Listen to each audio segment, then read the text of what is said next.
Call this meeting what? Meeting.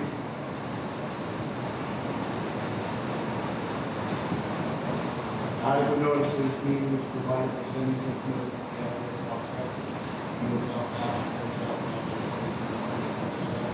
and the post of such notice of the orders of the administrative offices. Mrs. Mingus. Here. Mrs. Gillespie. Here. Mr. Saltowski. Here. Mrs. Tobacco. Here. Mrs. Torres. Here. Mrs. Weinstein. Here. Mrs. Wright. Here. Mr. Capone. Here. Mr. Lee. Here. And the motion to go. All in favor?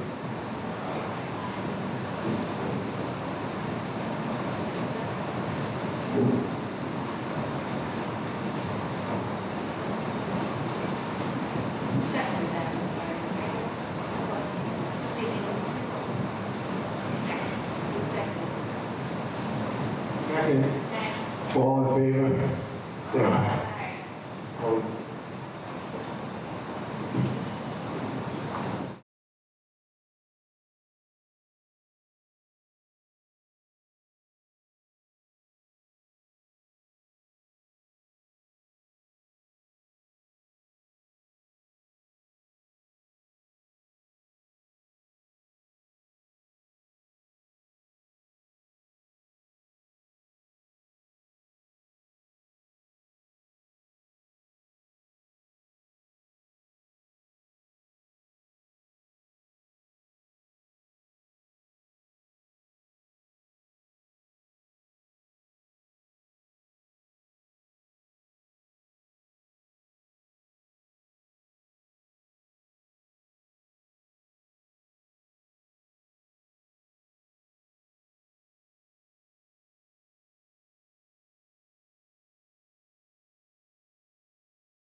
She's great, 7th grade on Tuesday. She's great. Well, I have like kids.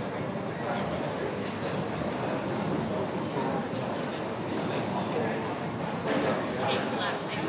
It is 1,000%. Like,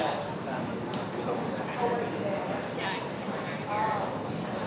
And 7th grade was great. They actually started. Okay, I'm going to call for you to order. Everybody please rise and pledge.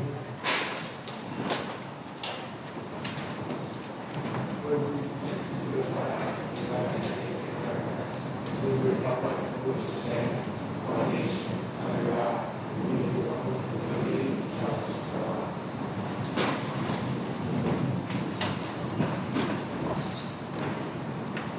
few proclamations and then we'll read. First up is School Principals Day. Whereas in educational violence, the principals recognize an instructional leader and a key factor in effective and productive learning in the classroom. Therefore, be resolved, the Middletown Township Board of Education do hereby proclaim Friday, May 1st, 2026 is National School Principals Day in the Middletown Township Public Schools. Teacher Appreciation Day. Whereas teachers make public schools great, therefore be it resolved, Middletown Township Board of Education do hereby proclaim Tuesday, May 5th, 2026 is National Teacher Appreciation Day in the Middletown Township Public Schools.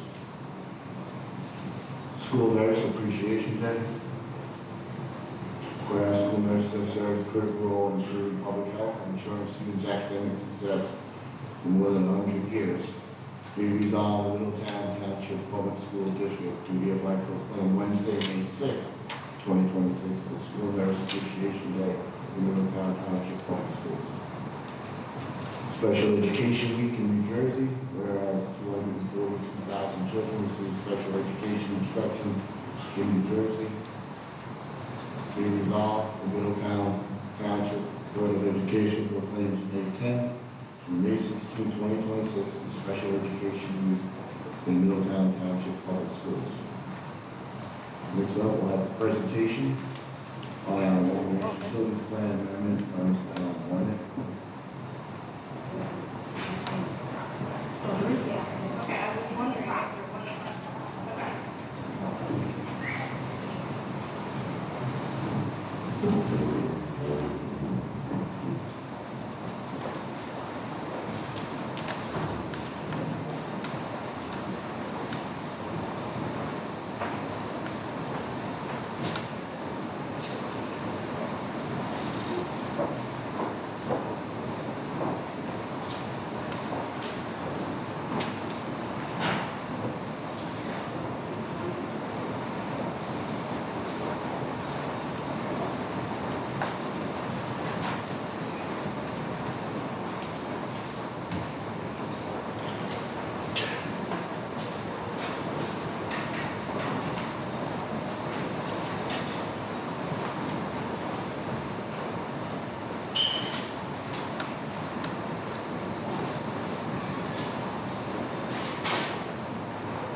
Sorry, everyone.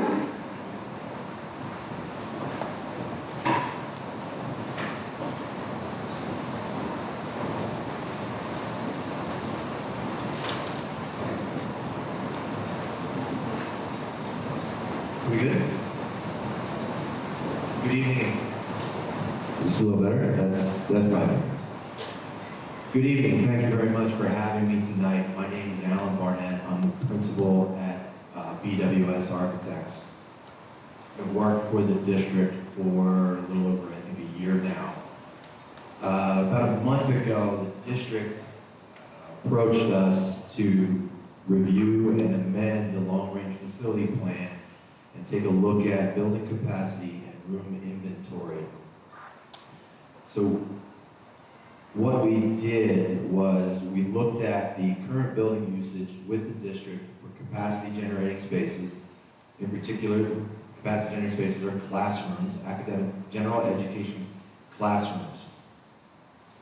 We adjusted the room designations as required because as over time, room usage have changed. Once the district went to a one-to-one initiative, the tech rooms are no longer tech rooms, they've become classrooms. That's just one example. What you see up on the screen is a floor plan for both Thompson and Thorne. It's really hard to see the color. Does this have a pointer? Yeah, okay. So what you see in the color are the academic classrooms that we took a look at for, that's what's the capacity generating spaces. So we modified the building inventory section of the long-range facility plan to make sure each of these classrooms were designated as general education academic capacity spaces. We also adjusted to meet the current district class size capacity. All along the way, for the past month, we went back and forth with the Department of Education to make sure what we are doing and when we submit this long-range facility plan to the Department of Education will be completed correctly with the ability for them to approve it in accordance with their guidelines. We have a preliminary, had them look at it preliminarily in advance of tonight, and we've been given that it has met the guidelines for approval. One of our next steps is you're going to approve the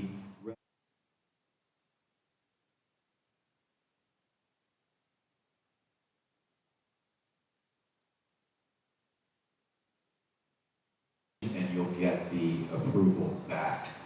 That's pretty much the gist of what an update of the LRFP does for the district. Open up questions? Okay, any questions from the board? Yes.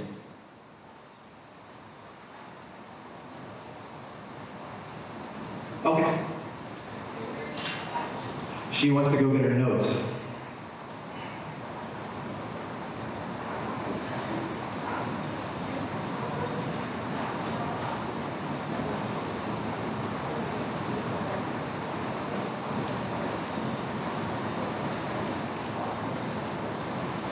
Okay, so these are the gen. What I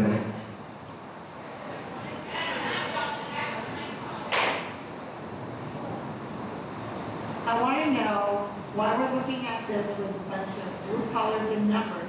How do we know that when you guys went into these classrooms, you knew exactly what's going into what classroom, what equipment is going in, what is needed to teach those classes that takes up the space for the capacity? Okay, when you look at capacity for a space, you look at capacity for students. And when you have a district class size capacity and you check that against the square footage of the space, that's what is the long-range facility plan does that calculation inside itself.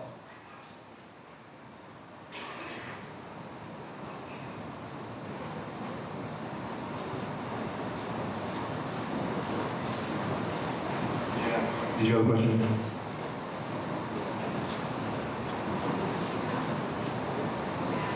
The district class size capacity that we use is 25 students per classroom.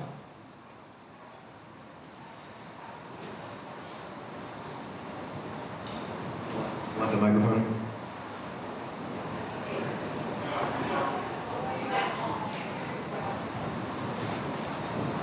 How are we looking at these classrooms for our special education programs and how we use them now? Because space is different, not just by number of students. The special education classrooms are separate from the gen ed classrooms.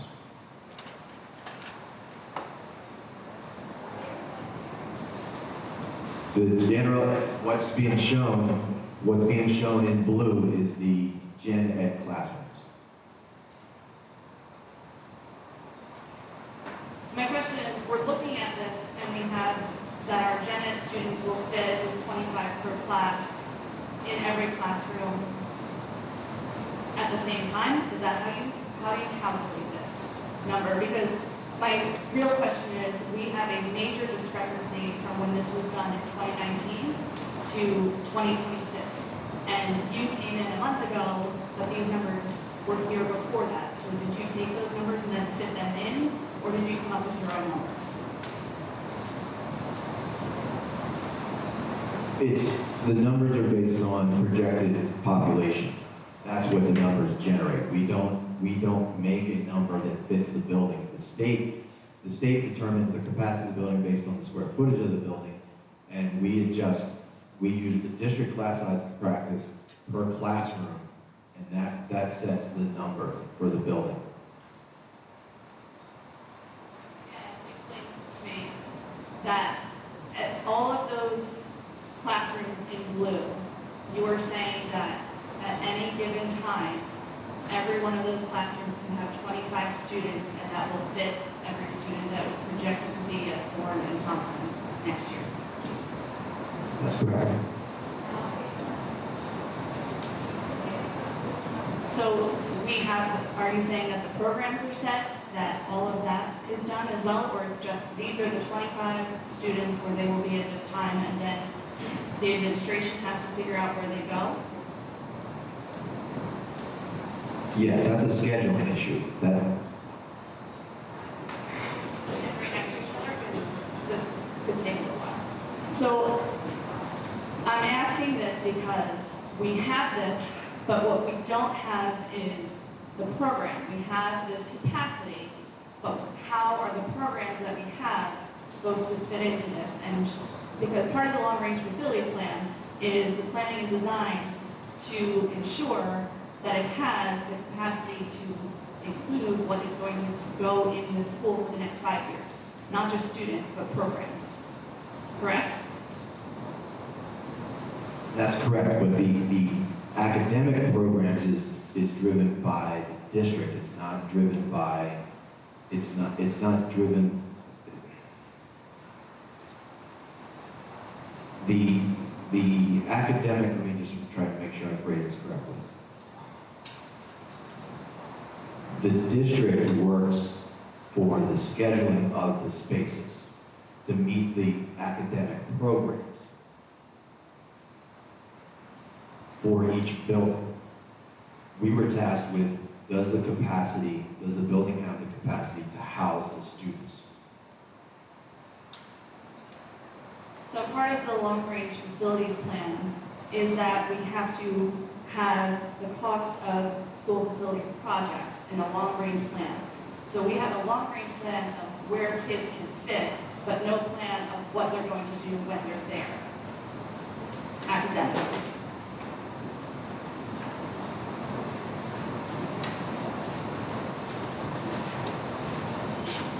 No, you have a plan because you have a gym, you have a cafeteria, you have science, music, art. You have all of those spaces outside of the rooms that are designated in blue. As I said, they're what you're called your gen ed, your math, your language arts, history. Those are the classes that are in blue. Outside of that are a lot of your, let's call it your specialty programs. In that, if we have all of our gen ed kids housed in this blue, how do we know how many special education, and does that include like ICR kids, like kids that are general ed for their classes and have support teachers? Are those kids included in your numbers here? Yes. Okay, we're gonna be really good friends, you should just stay right here. So my next part of this is understanding the programming part, or do you not do the programming part, and that's not part of our long-range plan? The programming of say if you need 5 BSI classrooms, that's part of That's part of this, because you look and say, okay, we have X, what, we have 5. If you need 3 art rooms, that's part of this, right? That's where the programming side goes into what I'll call the architecture side. You follow me?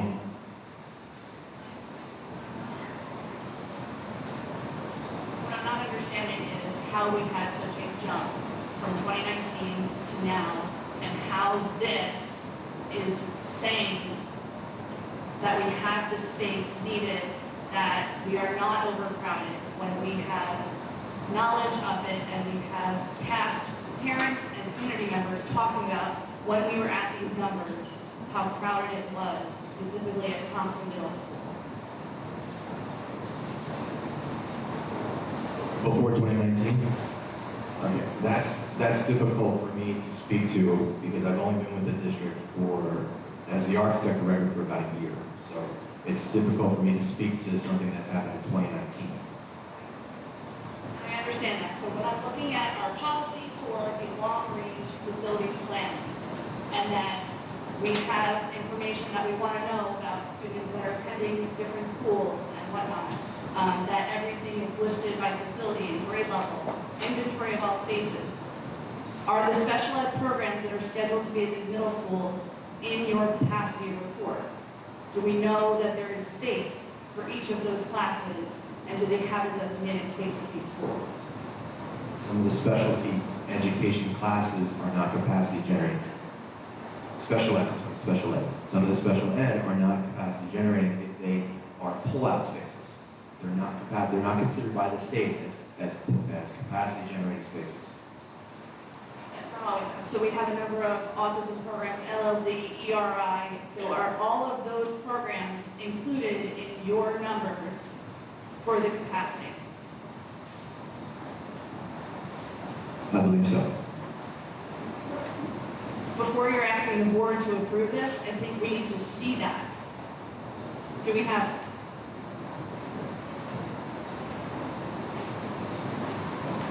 I do not have this year's layout with me. This is what we use to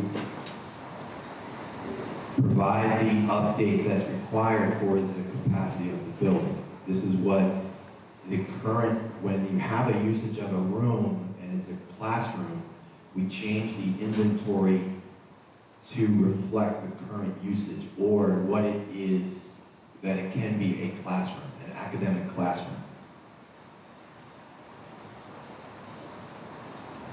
In our planning policy, one of the things it says is the district proposed programmatic models for the school facility types and capacities the district intends to operate in 5 years ensuing.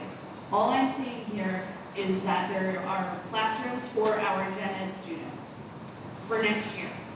I do not see anything for the next 5 years, so I'm wondering how this is a long-range plan. When we look at the capacity, it's the projected enrollment, so this shows the capacity will handle the projection.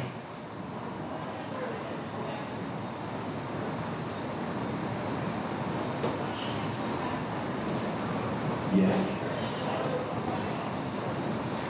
So I think there's a major error here that someone needs to address, is that this does not include our special ed population in the long-range facilities plan. So how can we vote on it tonight if we don't have the numbers for our special ed students? It contains the self-contained special ed. It contains that because those numbers were provided to us.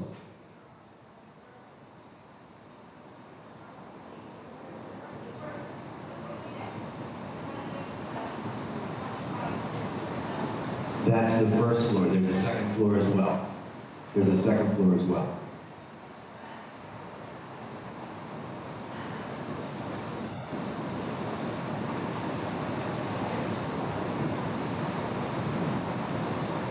I'm a visual learner, I see these things, but I don't see numbers, and I'm not really feeling that we're getting the information we need, and I would really appreciate having that before I'm voting on something.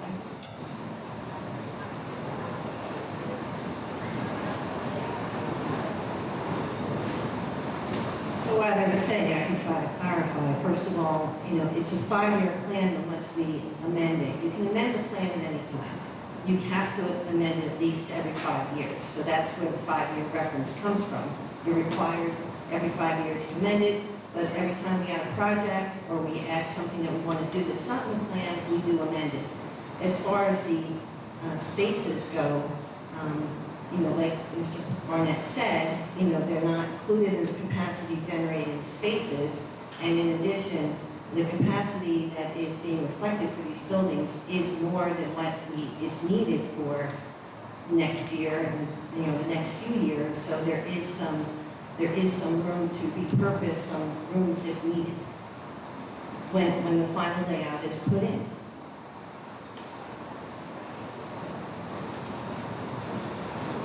With all due respect, if we are making this big of a change, not having the information about how we intend to operate for the next 5 years is ludicrous.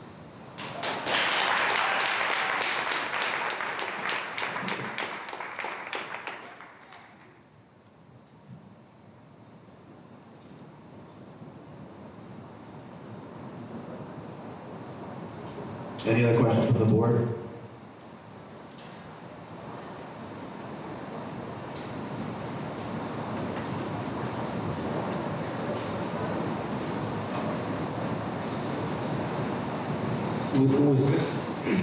Was this done independently, or were you forced into providing these numbers?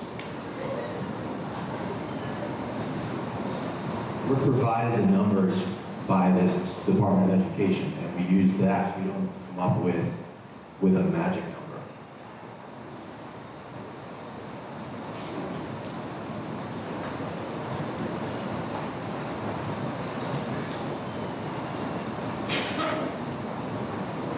Mr. Barnett, thank you for presenting and talking to the board about the plan.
Good evening, everyone. I'm Amy Doherty. I'm the business administrator for the Lieutenant Township Schools.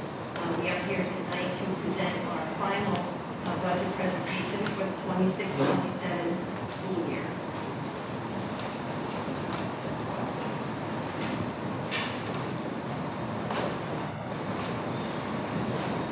We presented our tentative budget at last month's meeting, and we are making some changes here for our final budget. For the, which we're going to talk about here at our public hearing. This slide summarizes what the changes are. It's essentially all in the area of capital projects. We discussed this as a board and as an administrative team since we did the tentative budget. The final budget does include a reallocation of $360,000 from our maintenance reserve budgeted replenishment for equipment and projects at the new Bayshore Elementary School and the New Monmouth Elementary School. At New Monmouth, the budget includes an allocation of $100,000 for playground equipment. We have tried proactively to get grant funds to assist the New Monmouth PTA and the group over there that's working hard to improve the playground. and replace some old equipment through the local recreation improvement grant program for the last 2 grant cycles. And unfortunately, we have not, our applications have not been successful. We have not received the grants. At this point in time, we are looking to allocate some funds to move the replenishment of the equipment along. We also allocated for the Bay Shore Elementary School, that would be the result of the consolidation, $260,000 for putting in bathrooms for kindergarten classrooms and a new playground. So those are the changes that we're making for the final budget. Our proposed budgeted revenue remains the same. The previous tentative budget presentation that was put up did not include the use of the healthcare adjustment piece of the tax levy, but the board did vote to include that in the tentative budget, so that is what was submitted to the Department of Education. So our increase in the tax levy for this year is 3.07%, and it includes the use of that adjustment. All of the other revenues remain the same. Just to recap the composition of our revenue, 90% of our revenue comes from the tax levy, so we are heavily dependent on that. State aid at this point is about 8%. That's ticked down some percentage points over the years, and our other revenue that's shown there represents 2% of our budget. Our proposed budgeted expenses remain the same with the exception of the items that we just discussed. There are no significant drivers here. I will note that the tuition is increased 9.3%. There's an increase in projected private special ed school tuitions. They aren't capped like they're capped here at 2%. So we've seen some increase there and also in some of our other programs. So our projection does increase for next year. The rest of our budgeted expenses, again, no significant drivers here. Capital outlay has been updated here, so that number is different than what we presented with the tentative budget. We'll give the details in the next few slides as well. So our total projected 26-27 general fund budget is the $201,445,122 that you see at the bottom of this slide. The overall increase in our budget is 2.91%. This slide projects our tax levy increases over the past several years, actually going back to 2011, which was the first year after the severe cut that Middletown experienced in the tax levy. Going through the years, you can see it's held pretty steady.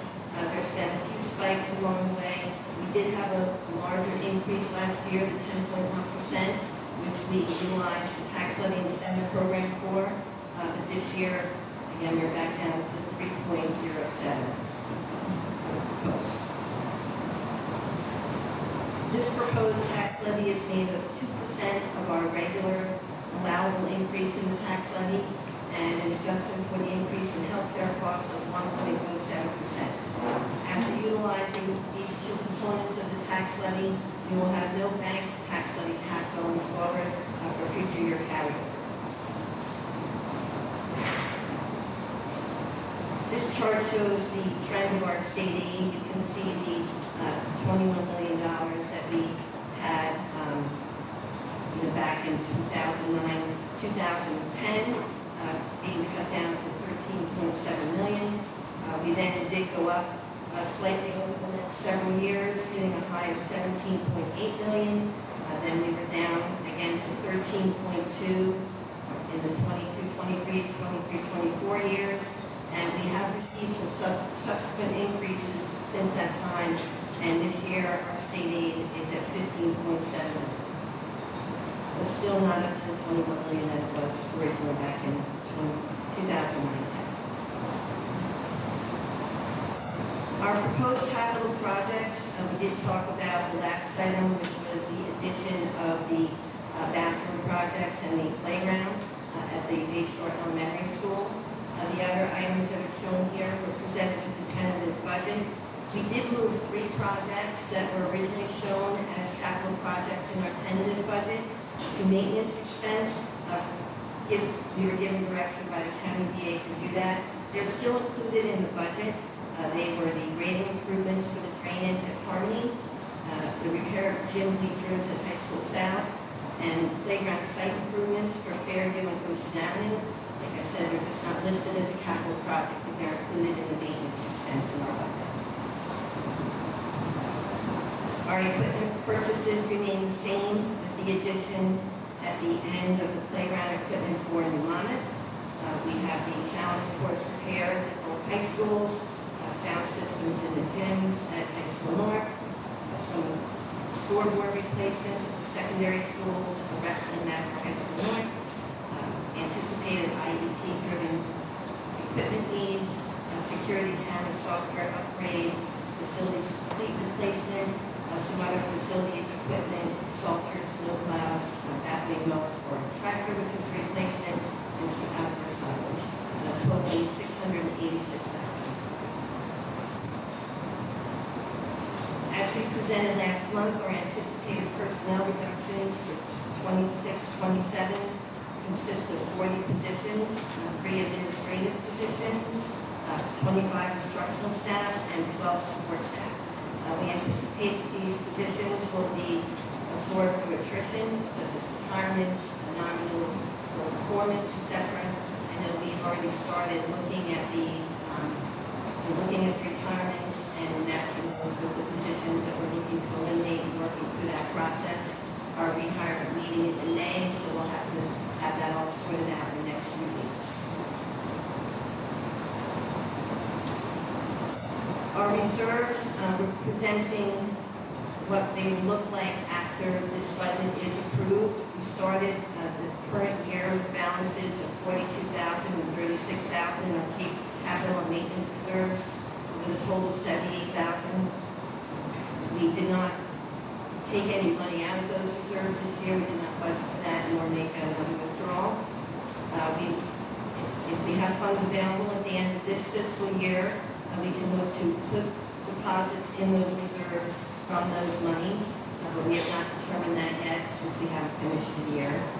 We do have deposits budgeted in the 26-27 budget for the capital and maintenance reserves to replenish those since they were virtually non-existent. So we are showing what would be put in next year in that budget, which would bring our balances up for the beginning of next year to $545,000 in the capital reserve and a little over $2 million in our maintenance reserve.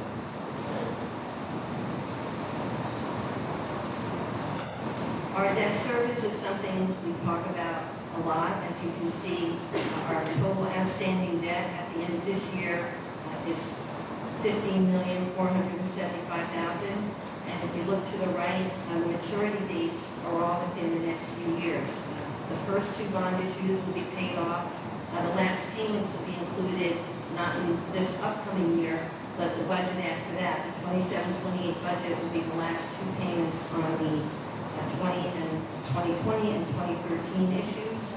And then 2 years after that, the 2014 issue will be also paid off. So we have been talking over the past few years about planning for more capital projects and our ability to replace this debt service with new funds so that we can invest back in the buildings.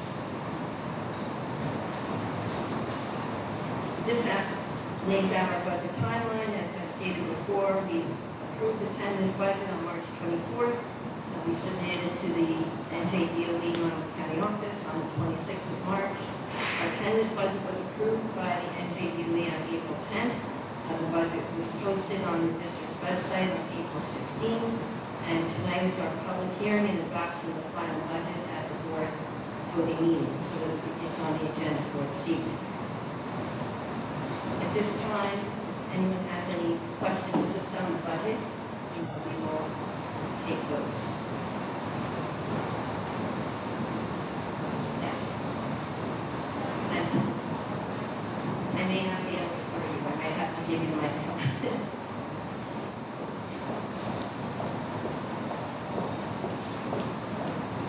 So if I'm looking at it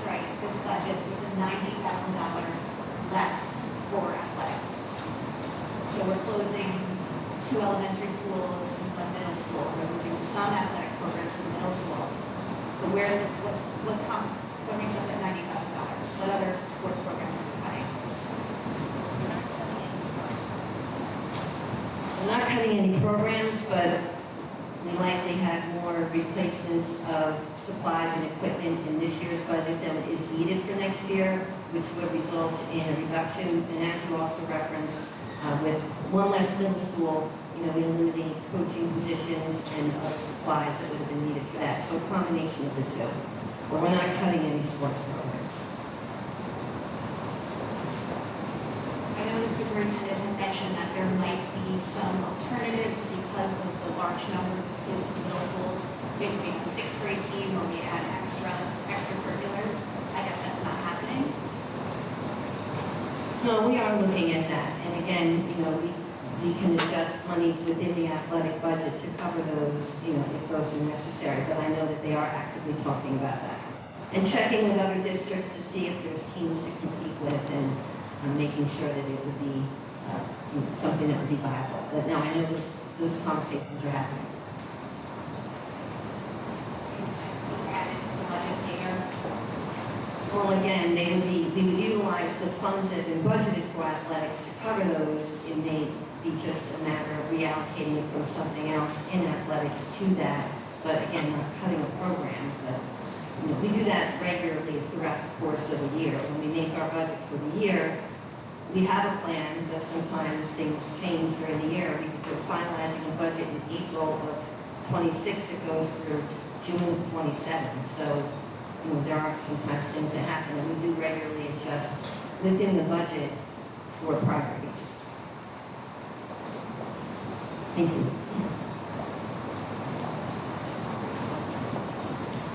I feel like I'm on a television show here. Can you tell us what the cost savings that are directly attributable to the school closings are? Is it just the 47? So we did factor that into the budget. I believe with the personnel and so forth, Dr. Alphone, it was approximately $3 million, which is all factored into this budget.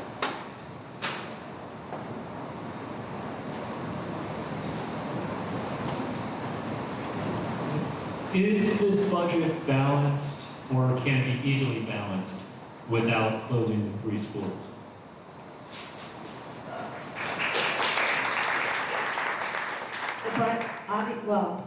The budget is balanced. We have revenues and expenditures that equal, so the budget is balanced. If we took out the reductions that were made for the consolidation, those expenses or those reductions would have to come from other areas. So we would have to look at the budget and decide where you're getting that $3 million if you're not doing that. So that's what would have to occur.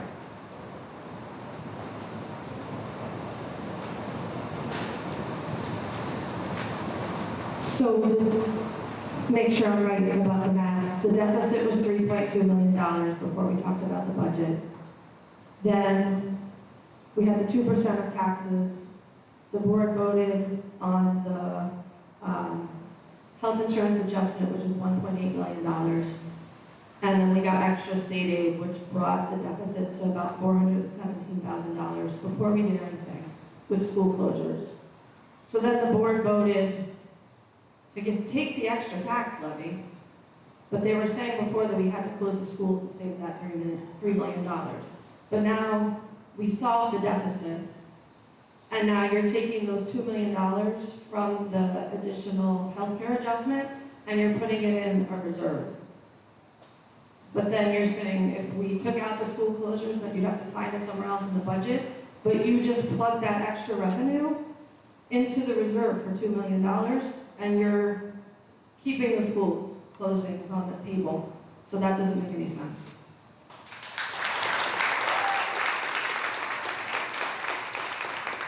So the number is not a plug. It was allocated to maintenance reserve because we've been talking for several years how we have not had adequate reserves to accommodate things in a district of this size, operating in all of our school buildings. things do come up that are not budgeted, and there's also things that come up that are too large to fit into our regular operating budget.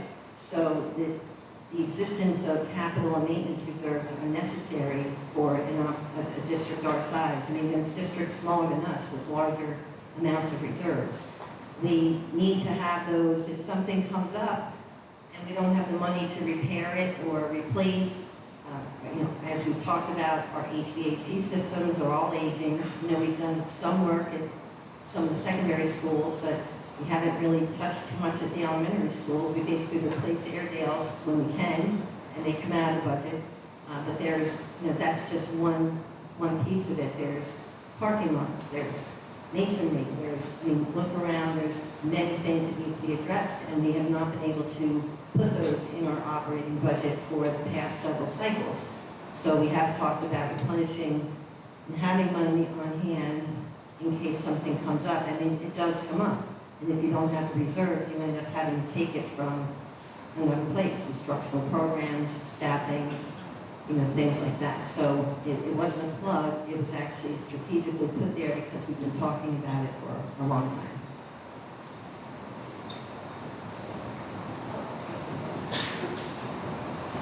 We're trying to get another microphone up and running.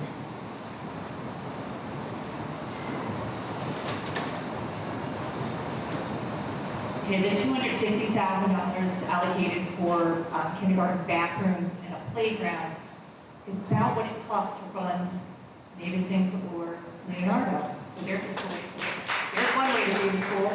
No, because one of your other budget timelines once before had the running cost of those buildings at approximately $250,000. So this is $260,000. So this is money that we don't need to be spending right now, and we can keep the school open. And my other question is, if we're doing this, bathrooms and playgrounds are two very different things. Why are they in the same amount together? There should be two separate line items. Like if I'm putting a playground in my backyard and I'm redoing my bathroom, I'm not creating a budget total for both of those things. They have two separate totals. And a playground should be $1,000 per kid that is using it at the same time. So if 200 kids are using that playground, it should cost approximately $200,000, not including students with special needs, which then ups it. So I don't think that $260,000 is going to cut it.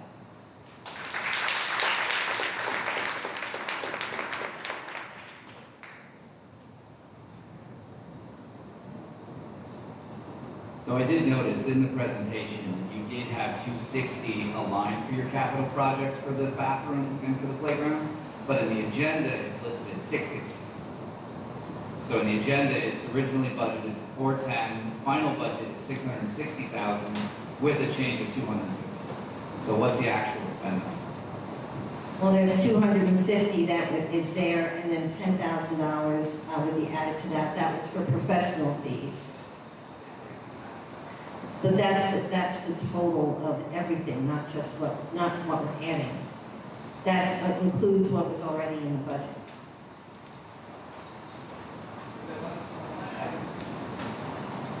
Sorry, yeah, so just to clarify, so the line item, budget line item 12-400-450 on page 6 of 18 of the agenda, for the line item for the explanations, it's kindergarten bathrooms, a new playground at Bayshore Elementary. Your tentative budget was 410,000. Final budget is 660 with a change or an increase of 250, but your presentation says 260. Because I grouped the $10,000 of architect fees into the same line just for presentation purposes. Yeah, no, she's. So we've provided, at least I have provided several opportunities for savings for various things. One thing being tech. So we're spending a lot of money on tech. There's kind of a growing concern among the community of spending too much on tech. Having one-to-one devices for K-3 seems extravagant. It's a very large cost. Industry estimates like $600 per kid. So there's an obvious potential savings there to kind of reduce the tech. We obviously know that like for benchmarks and things like that, it is helpful. Carts can be used in those situations. Were any of these things evaluated after the public. No, but you also have one-to-one. Not any, oh, that's good. But what about any of the subscriptions we use that we brought to light? Are the reductions that have been done, so.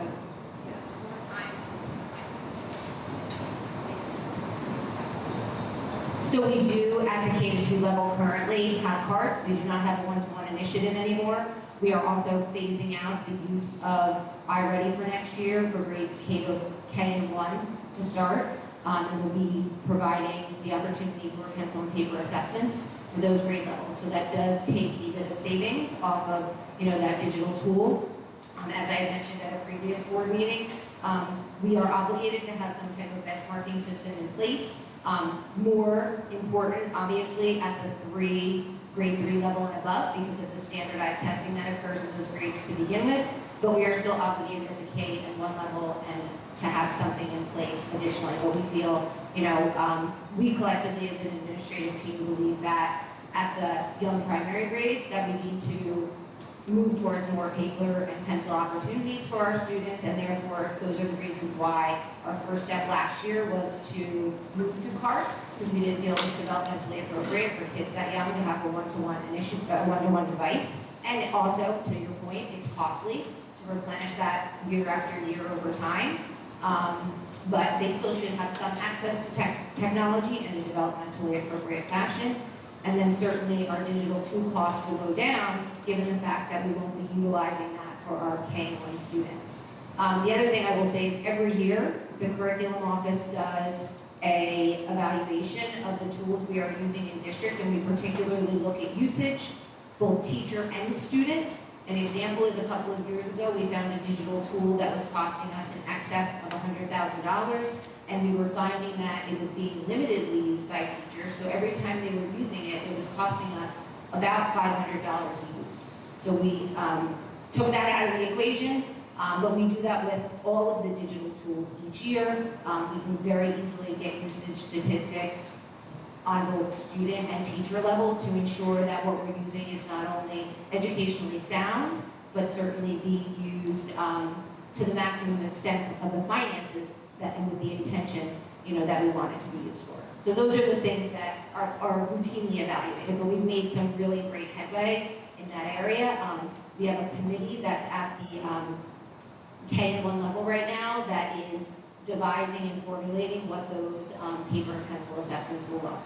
More so in math than in literacy because we do currently have the Dibbles assessment, which is really, really a robust way to gauge a student's reading level and deficits. Which really drives our intervention in the literacy area.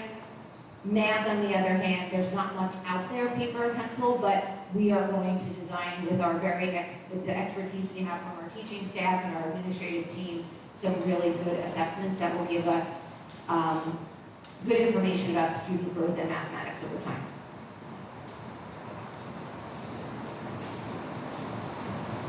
I don't know which order the hands are, so I'm just here.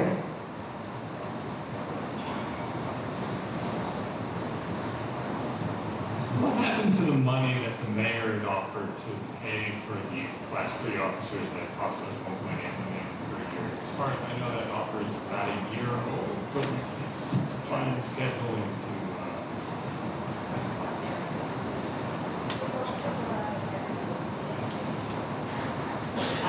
The only thing I can say is what I have knowledge of. We have budgeted to continue the use of the class 3 officers. We do need to renew our contract with the township. That has not been renewed yet. It has not been negotiated. It will be on an agenda in the next couple of months. I don't know that we have a final resolution on what that contract's going to look like, but we did budget to include the class 3 officers in this year's budget. At what we're paying now. If we end up paying less, it would be a savings. It could be allocated for other initiatives.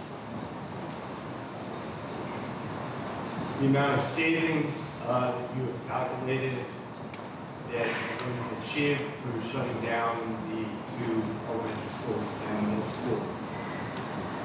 If you were to take away the $1.8 billion of costs for the class 3 officers, would that be enough to offset it? I don't have the budget detail in front of me, but we did not budget 1.8, it's more in the area of 1.4 million, I believe. Right.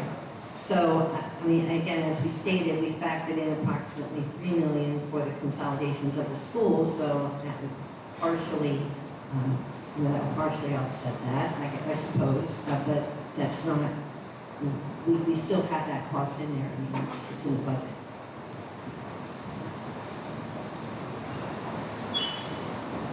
You mentioned the need for the reserves, and that is the reason for closing the school instead of balancing the budget, keeping them open. When we create this budget, have you done the planning to understand where you could potentially overspend to meet that reserves? For example, in the meeting last week, transportation costs were brought up, and it was the understanding that that hasn't been minutely reviewed to see what the differences will be for bus routes and potential increases in costs at a granular level for each individual school. So would it not make sense to do the proper planning before to review and not need the extra $3 million as a backup for poor planning? Not sure I entirely understand your question. I mean, you referred to transportation. We do have our budget estimate here for transportation. Each year, we have to budget for transportation before everything is finalized. That's standard. We don't have all of our routes in place for in any given year. We put them out to bid. We have to wait for that process to end. All we can do is our projection of what we feel is going to be needed in next year's budget. And I'm not sure.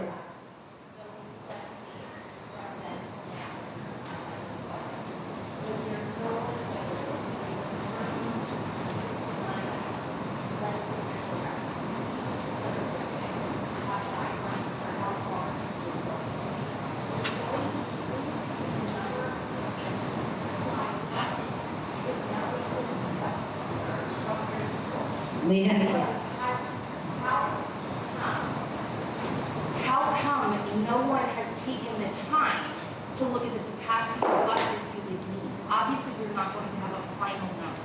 You have to put the RFP out, that makes sense.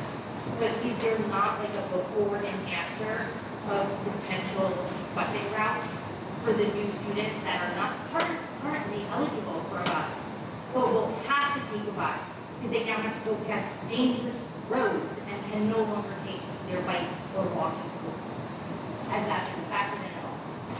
We have, as believe I've stated, we have started that process, and we've done an initial assessment, and as I will continue to say, we do not anticipate a significant change in the transportation.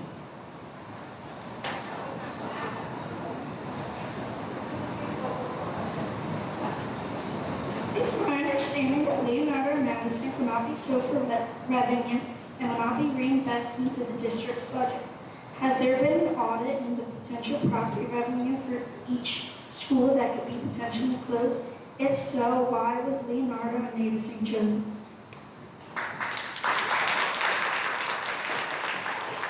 Can you just repeat what you said about, is there been an audit of what revenue? I didn't quite understand.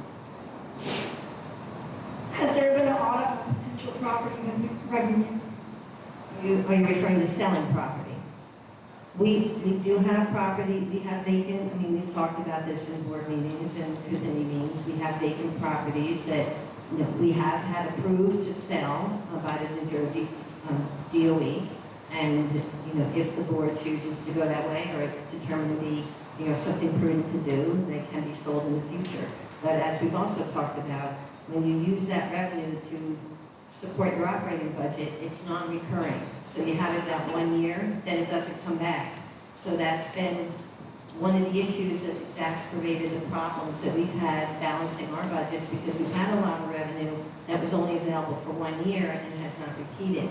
And that is why we have gotten into the situation that we were in last year, where we had a very large deficit because there was a lot of revenue that we used that wasn't there anymore. When you use property revenue, it's only good for one budget cycle if you're putting it in your operating budget. Well, there's a lot of other people that, and I just want to go over the attorney. The thing that concerns me the most about the budget, frankly, is the fact that we've got capital expenditure down to $5,000 for certain things, but no money at all budgeted for actually transitioning the schools in.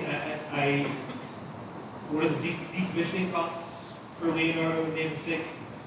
All of the actual moving things, actually, fixing up the classrooms, all the problems you imagine have to be there. How is it that there's no line item for that? Do we just have that moving 3 schools in the budget just as excess every year?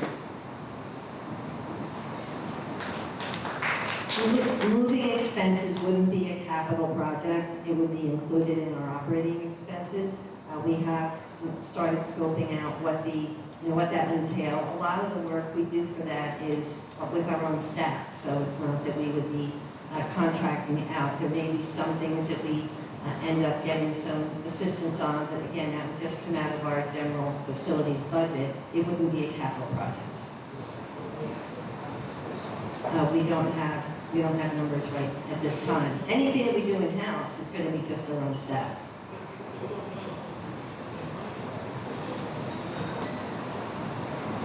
Again, we know it's not going to exceed the savings. I mean, obviously, we know that we're not going to be spending what we're saving on consolidating the schools. I'm sorry? No, it won't be $2 million. Again, we are still scoping it out, but it's not going, and again, this is also, to keep in mind, the savings are recurring, so you may have some one-time costs that are involved, may have some one-time costs that are involved in effectuating this, but the savings will continue for subsequent years. It's as a taxpayer, it's incredibly concerning to me that we're taking on all this potential liability without knowing what it is. I mean, our liability insurance for the abandoned buildings, are we going to have environmental remediation of the Navasing site, especially because that's not ours? The Leonardo site, that can be millions upon millions upon millions of dollars. Has anyone looked into any of that? We are not aware of any environmental concerns. I'll give you a chance, and I need to get over to the other side one too. Are we closing the schools because there's a $3 million shortfall projected for the upcoming budgets here? Is that the second area? I look at the 10% increase in taxes. Was that sold to the Middletown residents as a way to boost the reserve? Or were they told that that would be what's necessary to keep the schools open?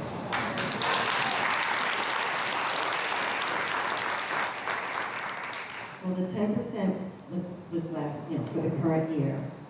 The board voted to approve that. The reason that we needed that is because we had a significant deficit last year, and even after making cuts, we were still, in that, $10 million, or actually it was more, it was more like $15 million. And we had cut a certain amount just to get down to the 10 million. So it was really, it wasn't just, to keep schools, it wasn't to keep schools open. Essentially, it allowed us to do that for this year, but it also worked against, reducing a lot of other staff positions that are instructional supports for the students. I'm just going to walk over. I think there was, is there anyone, okay. What's that? We could do that. I mean, I don't know how many more people want to ask a question, but it might be easier if you come to the podium. Mrs. Glassey's got a good idea. So.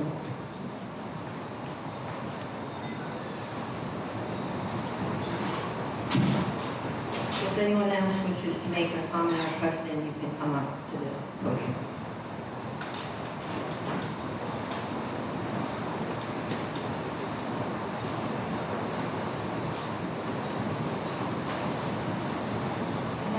Two questions. The first being, how would provided, is that provided, like, excuse me, during the board meeting, or how, just generally what is the process for that, since there will be $2 million? And then two, the reason I ask, is I think a lot of us have at the top of our minds a lot of what's going on in other schools, specifically Colonia. Also, there's been photos and a lot of rumors of black mold in the HVAC systems in the elementary schools. Whether that's something the board members are aware of, I'm not sure, but if there's this $2 million capital expenditure reserve, would that possibly be used to update the HVAC system so that our children are not at risk of mold exposure? So the $2 million is in maintenance reserve, like, it's in maintenance reserve, so it's not something that we would dedicate to capital projects. It would be maintenance expenses that are not included in the operating budget. So if we did have something large that occurred in the district that needed to be addressed, those are the funds that we could use to pay for those expenses without having to cut things out of the budget that would impact construction and so forth, and make an emergency decision to reallocate things. So it's not something that would be spent all in 1 year. I mean, the idea is that you have it there. If you need it, you can draw upon it. The board does approve withdrawals from maintenance reserve. It's not something that you can just do. There would be a reason for it, and the board would approve it. And again, it's meant to be something that would be sustained for future years too, not a 1-year use. The second question was just if you're aware of the mold issues that has been posted on Facebook. Lots of people are talking about it, saying it's being to over every year. So is that something that the school's aware of? Anything that's reported to us by our staff and by our team, you know, we do investigate, we do testing if necessary. I don't follow all the Facebook, but if something's reported to our staff, we do address it.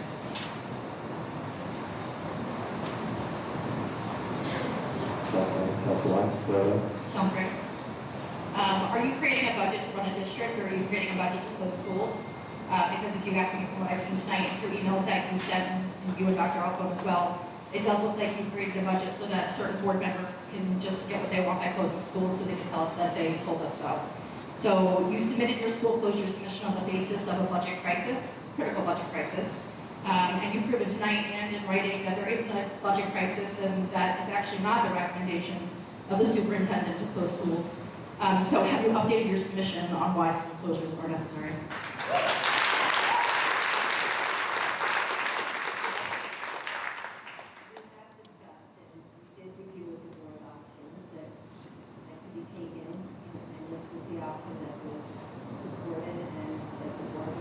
So I appreciate your response, but my question was specifically about what you submitted for school closures. You stated the fact that there was a critical budget deficit that needed to be fixed by closing schools. You've put in writing that that's not the truth, that the budget is balanced, there's plenty of money in reserves. So my question is, the submission for school closures, has that been updated that there is no longer a critical budget deficit that requires to happen with school closures?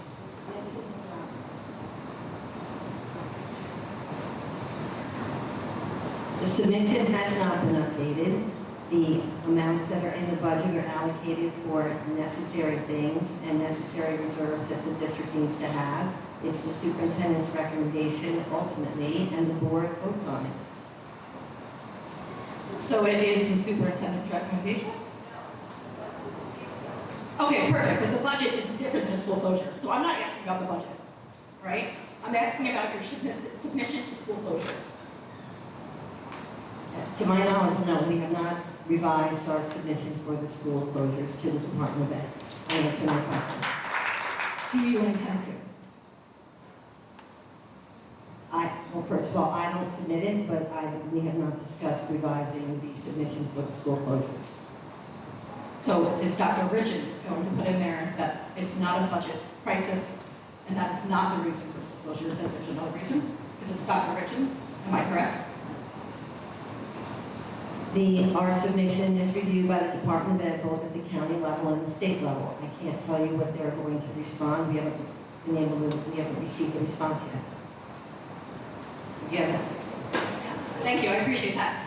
So we haven't received response either. We sent it to Dr. Richens. So my question to you is, do you intend to send an email to Dr. Richens stating the fact that the original, I mean, I'm assuming that your original submission said there's a budget crisis, right? We read Mr. Avita's statement saying that there's a critical budget crisis which requires school closures.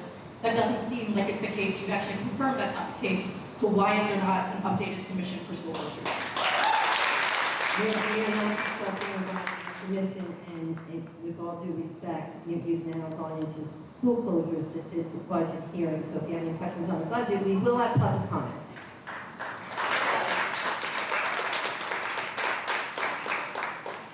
So first of all, thank you for this Q&A. I don't know if this is typical for a budget presentation, don't remember this from last year, but I think, hopefully we don't abuse it. I really appreciate it, because I think that's been one of the gripes of the last year, is that it's all one direction when we have a conversation, so I appreciate it. So I guess my question mostly is there a minimum target that we had for what the maintenance reserve should have been? Because it kind of seems more like we just took whatever netted out from closing the schools, which is took whatever netted out from closing the schools and just put it right into the maintenance reserve, which seems a little bit lame.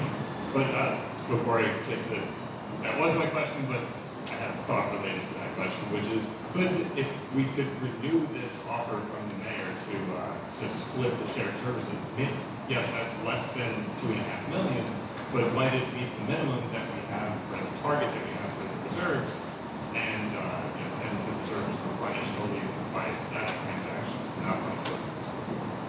So target for. I just want to clarify, the decision, the discussion and the decision is not to replenish reserves. It is to reduce our operating expenses, not just for the upcoming year, but going forward, because we are going to continue to have deficits because our expenses are outpacing our revenue. And so we need to find ways to reduce our operating expenses, and we're also looking at ways to increase our revenue. But unfortunately, there's expenses seem to go up higher than how we can increase the revenue. As far as the amount for the maintenance reserve, I believe it's 4% of your facilities budget. We have to file forms with the state every year that tells how much that we'd be allowed to have. I don't have it in front of me, but I believe the number is somewhere, close to $8 million. So it's not that we just took a number and plugged it. We put something aside that's below the allowable amount that we're allowed to have in maintenance reserve. So that wouldn't even be considered fully funded. And not that we're going to get to full funding, but we need to have something in case things come up. And as far as your question about the class 3s, I don't know how that contract is going to be settled out. Again, if there, as we stated to another person, that if there is savings on that, hopefully we can allocate it for something else to support the instruction for the students, which is what we would do.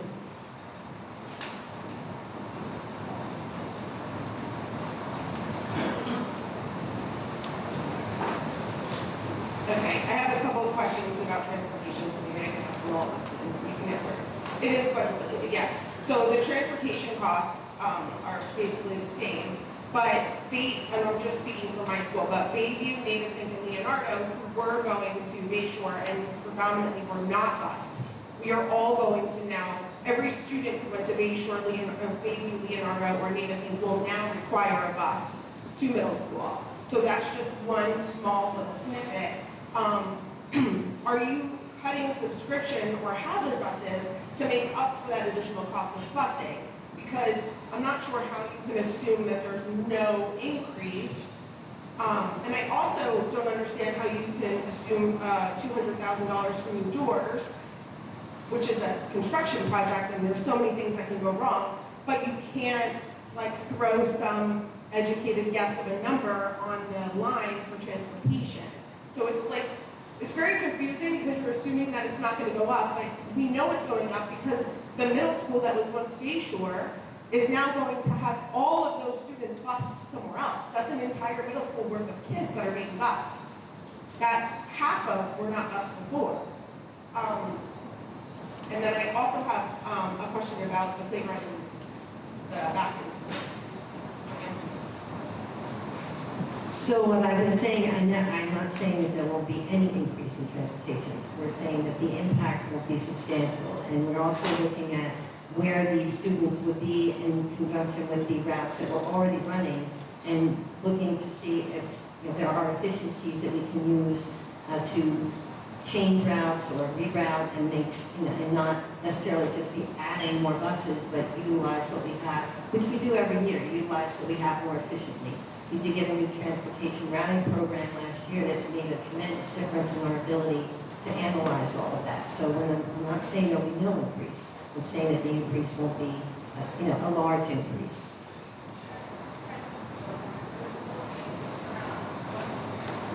I said I don't have a cost number, but because we haven't totally finished looking at it. We are still in the process of doing it. That's what I'm saying.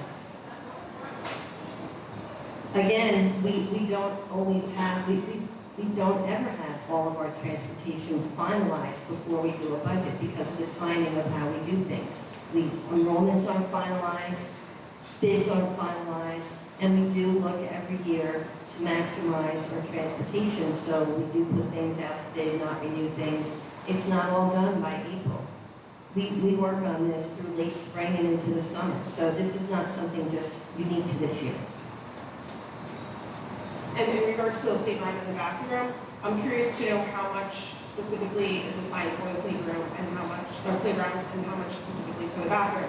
Because if New Monmouth is getting playgrounds and you're estimating $100,000, which I think they deserve, but they already have a playground. So that $100,000 is to add to their playground.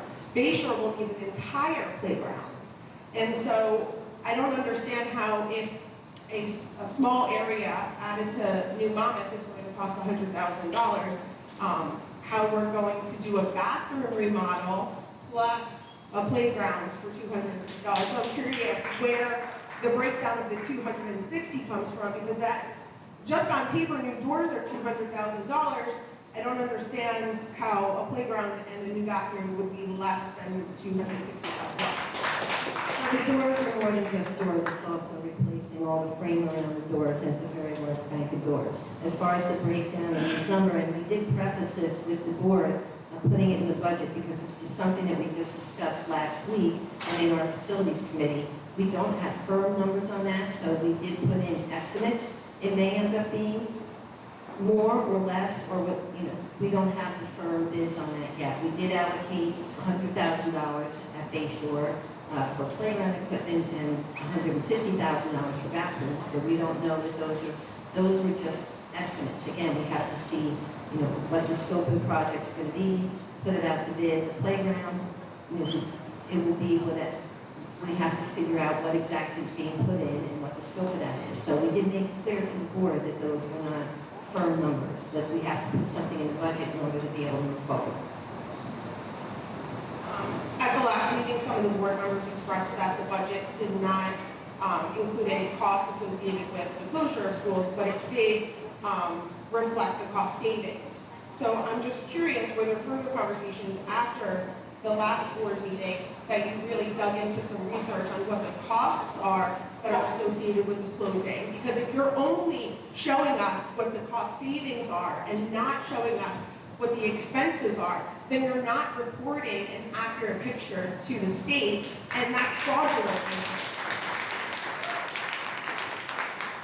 We're certainly not doing anything fraudulent. We're making our best estimates with the information we have at the time that we prepare our budget, which is what we do every year. That's all we can do. That's all we can do.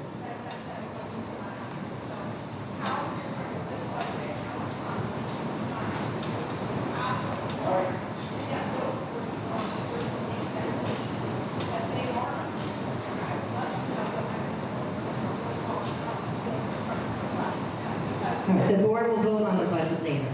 Okay,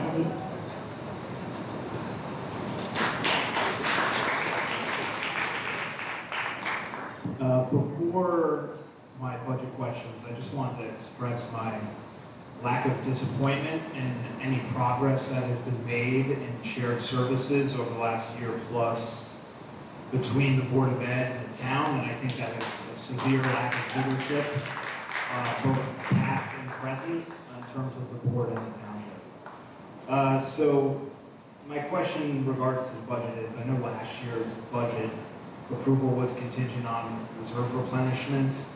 Can you just confirm that's not the case this year? First, and then second, regards to safety concerns at Bay Shore, I know a lot of us anecdotally believe that we don't see how it fits. We see how, you know, you're budgeting for some bathrooms and stuff like that, but when it comes to drop-off regarding kindergarten through second graders and how we would expect that to work, I have concerns, big concerns with that. Was wondering if any safety studies have been done and if any budgeting in regards to safety is being considered as well. I'll answer your last question first, because I don't know, but your first question was, and then you comment on the township that I was listening to you, and before you asked about the drop-off, what was the first part of your question? Oh, right, okay, so that, actually what the county office was requiring us to do is to bring our fund balance, which is not one of these reserves, it's actually separate, it's basically in 2% of our operating budget. We had gone, you know, significantly below that. So what the requirement last year to have our budget approved was that we were going to commit in this year, the 25-26 year, that we would have enough funds available at the end of the year to bring that back up to 2%. And we are projecting that we would do that. I did reflect that in my budget submission to the DOE, and that is, you know, that is something we're on target for. It's not factored into next year's budget because we're taking care of that this year. As far as your other question about the drop-off and parent drop-off at Bay Shore, we are currently looking at that, and there will be some recommendations for some changes. There's not going to be anything that would incur any cost, but perhaps just changes in flow, and that is not finalized, and we'll be also consulting with the traffic bureau as well. Maintenance reserve is, again, something that we need to have on hand to fund things that aren't budgeted, that would come up. I mean, with this many buildings and the age and the fact that we haven't done any real major projects here, our major systems in a long time, we're going to need those funds. So we, as you can see on the slide, we basically had no funds in our maintenance reserve. They do say, you know, that we're allowed to have up to 4%, which again, I don't have the funding, but I believe it's somewhere in the ballpark of between $7 and $8 million. We've been able to allocate to, and again, that's meant to be a multi-year fund. We don't want to utilize all that in 26, 27, but what we don't utilize, we can keep and carry forward and use in the future if we need to. But we just haven't been able to fund it. We've depleted it and not replenished it. No, they're not requiring us to have a maintenance reserve. However, you know, it is needed.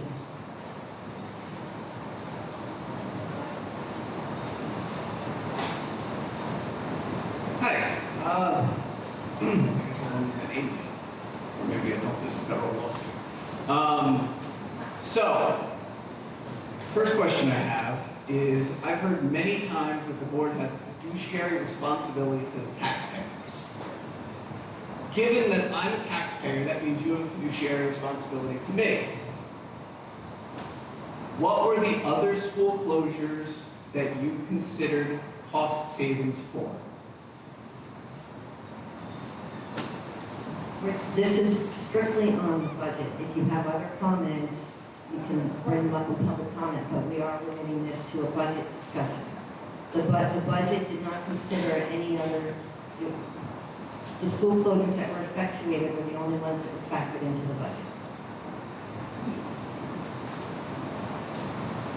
When you want to calculate the assets and liabilities of a school district, in order to see the maximum fiduciary return in the context of school closures, I would imagine you should look at alternatives. Much like the one that we discussed in the strategic planning over the summer months, that was conveniently forgotten. 'Second question. able to calculate the costs of simple transformation. I think we were off by a third when it comes to 400,000 to 600,000. I walked in late, so I missed the highlights. But you just said over there that, we're working on figuring out the costs for this and that. Okay, well, my point is that this entire school closure is going to be dependent upon a referendum, and you just publicly admitted that you're trying to figure out costs on the fly. Do you think people are going to be voting yes on a referendum after last year, how the 10.1 was supposed to fix everything? You know, didn't, okay. And now we haven't looked at actual fiduciary responsibilities to the taxpayers in terms of cost savings. And then we're just kind of making up costs as we go for that. And then the whole thing is tied together with a referendum. Do you have any experience as an investment banker? Investment banker, I'm a CPA and a school business administrator, thank you. We're going to end the line here because we do have to move on. Hi. So I understand the expense side of the budget, but I have some questions about the revenue side, because I see it's primarily made up of just, state funding, taxes, which I understand is our current revenue, right? It seems like from the discussions that have happened over this past year, kind of what got us in this position, right? And we need to identify more revenue ideas. I know that a lot of board members at past meetings, like a lot of ideas have been discussed. It seems like the shared services and the class 3 officers are just continuing to be pushed down by leadership. There were other ideas that people had talked about, like bringing in our before and after care in-house versus paying another vendor to do it. I know there's been just kind of transportation costs, looking in people, I think Erin had mentioned the potential of expanding our pre-K program, right? So not seeing any of that on the budget when I imagine we started planning your budget a year ago and we kind of knew the discussions that were happening. Are you all looking more into the revenue side of things, or are you just kind of status quo, let's just focus on expenses only? We actually do not, the district does not pay for before and after care. We actually receive revenue for before and after care. We partner with the Champions, which as part of Champions' contract with us, we receive a revenue share from Champions, so that actually is a revenue item. And one of the big drivers of going to Champions was that their revenue share was superior to the other proposals that we had received. So we have been increasing that, that is factored into the budget. Have you done an exercise to compare, would you see a greater revenue share if it was done with your own in-house teachers? Have you looked at that at all? Yes. No. We have concluded that it would be more advantageous to take a revenue share and not have to incur the cost of additional staff and everything else that's involved with running before and after care. But we are working on the revenue side. We're not just looking to increase expenses, or decrease expenses. Career maintenance, which I think a lot of people have questions about. Do you know what your maintenance was last year? For your maintenance line item here, your maintenance reserves. $37,000. How about in 2025? $36,000. How about in 2024? $584,000. Right. And now you're putting $2 million. There's nothing, no state requirement, no county requirement, no requirement to put that $2 million in. Why now? When up there you said your bonds mature next year? Why are we doing $2 million now when we can keep schools open and you're going to have a bond maturity next year? Well, first of all, the amounts that we've had in maintenance reserve have not been adequate to address, and our systems and infrastructure are only getting older every year, so the problems are going to increase. And we would need to use that money Again, not just in 1 year, but it's something that we can have and hopefully it will last us for a few years. As far as a referendum goes, that's for capital projects. That's not for maintenance of buildings. Those are two different things. So you would be doing a referendum to do capital projects that would be improvements and things of that nature. Maintenance would be just things that wouldn't qualify for a referendum. They wouldn't be the same thing. Reasonably speaking, for the past 3 years, we have never put $2 million in. Why now? It seems suspicious to everybody here. It's not suspicious. We actually established our maintenance reserve several years ago with $1 million. And then we were able to put money into it in subsequent years. We also were taking money out. We've had instances in the past where we've had to withdraw from maintenance reserve to make repairs. Right now, the only option we have is to absorb it into our operating budget. And we have, we've been lucky.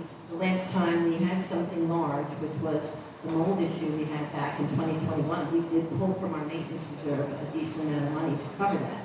If we didn't have that, it would have had to come out of our operating budget.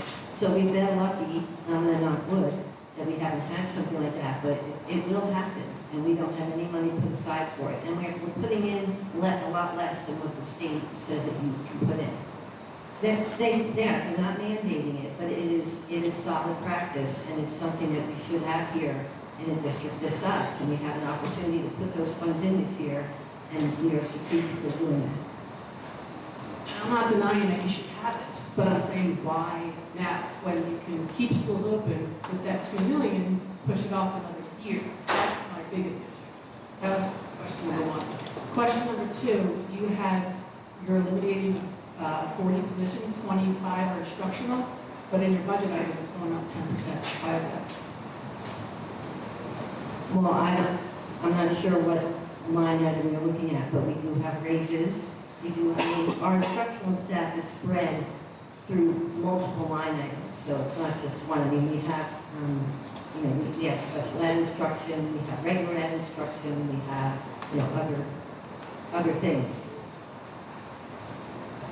Well, I'm not sure where you're getting. They're right. That's fine. If you have further questions, you can email me. But they is spread among several budget lines, so it's not all in one place. Well, thank you, and thanks for listening.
Can you hear me? No, we can't. There it is. Okay, thank you. Thank you, Ms. Dyer, for the presentation.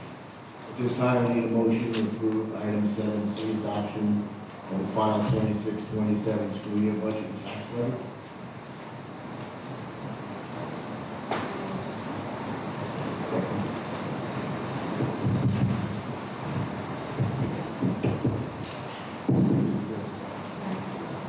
Discussion?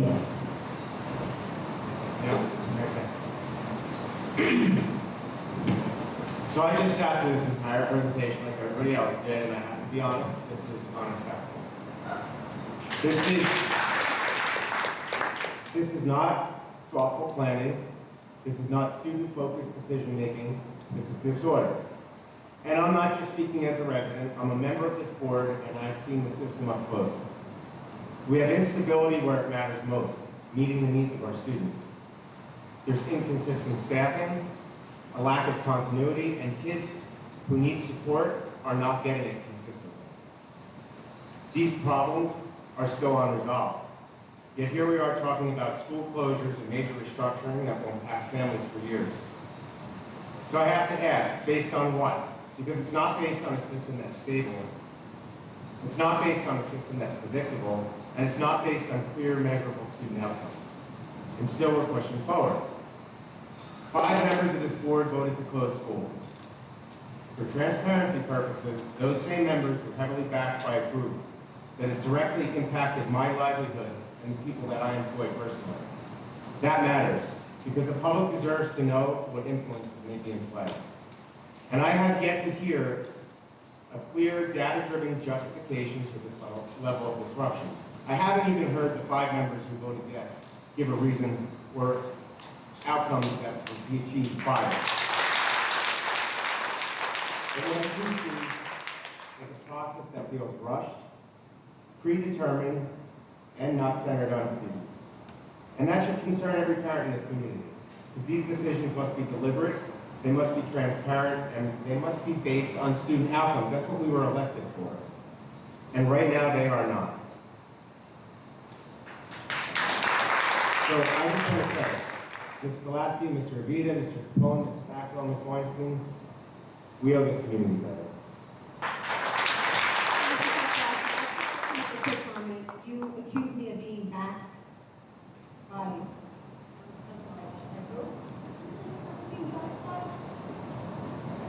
I said 5 members of this board were heavily backed by a group that has directly impacted my family and my business and my. Can you please provide proof? I am not backed by anybody. I want proof. Go ahead, left. Go ahead. If you But look at, making such an accusation like that if you, is, no, not backed by anything. That was a terrible accusation, and I will defend myself. Please, no comments from the audience, please. I'm not commenting. Nobody backed my campaign. Interesting, yes. Thank you. Any other comment? Discussion? Yes. I have something I want to read.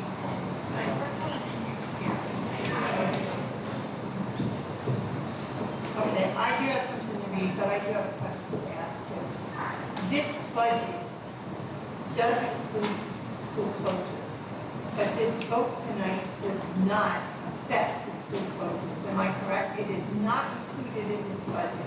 Correct. The resolution to close school is separate from the budget. Although the cost savings within the budget obviously are predicated on school closures, but they are 2 separate situations.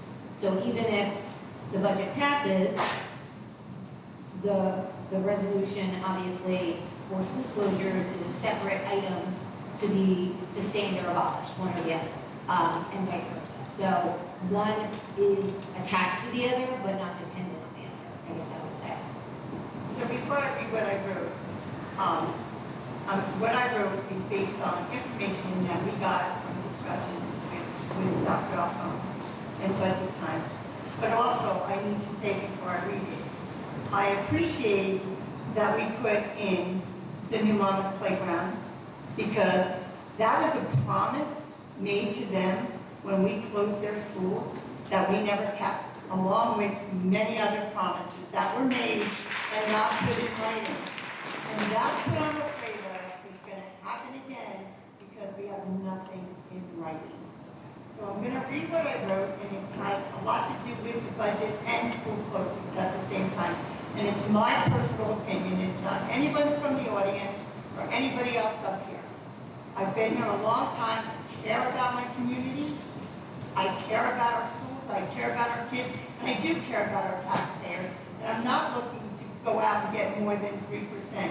When we voted last year for the 10%, we were told it would build the bridge. A bridge that would give us this year coming up an opportunity to look at the whole district and fix things that need to be fixed. And there are many things that need to be fixed, and I'm going to address some of them in here, that all of a sudden we are not looking at anymore. and it would save money in our budget. And I'm not looking to put things that, listen, I don't want to see any school closed, that's just me, that's how I am. But there are things that the entire district should be looked at for. And we all talked about that last year when we voted for the 10%, and this year, it's all gone. So I'm gonna read what I wrote, but it's coming from me and not anyone else in this room. And I do have to say, I think board members have a right to speak their mind. We shouldn't be silenced for any reason. We're elected officials and we owe it to the people that hate us and the people that like us.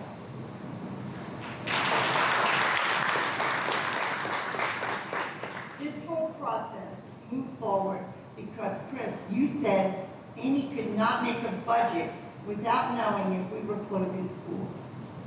That's not true. You know that from past experience.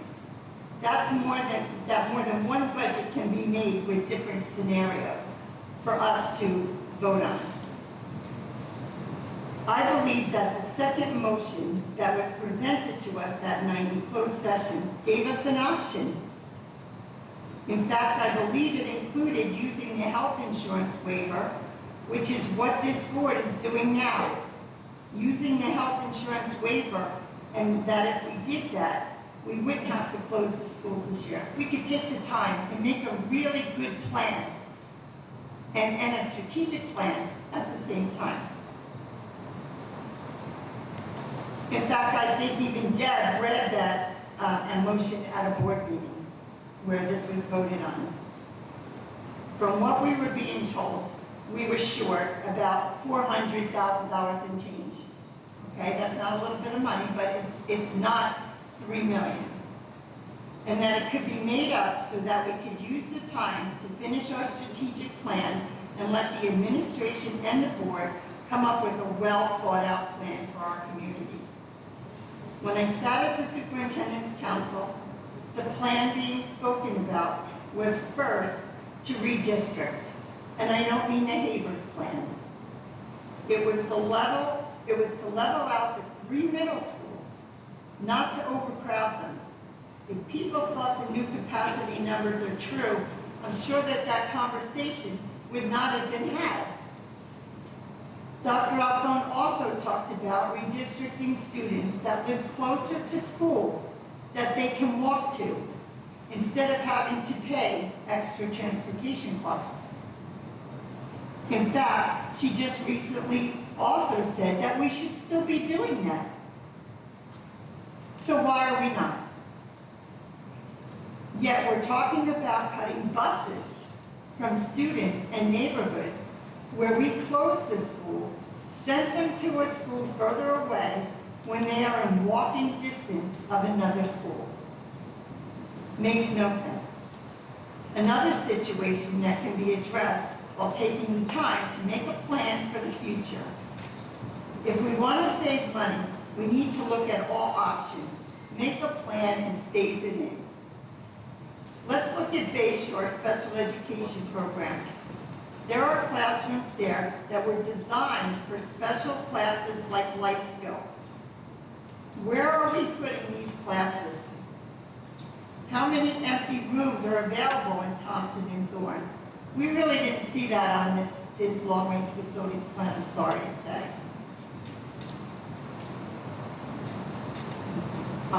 Not to forget the amount of space we use for the programs that we have in place in Bayshore for special ed.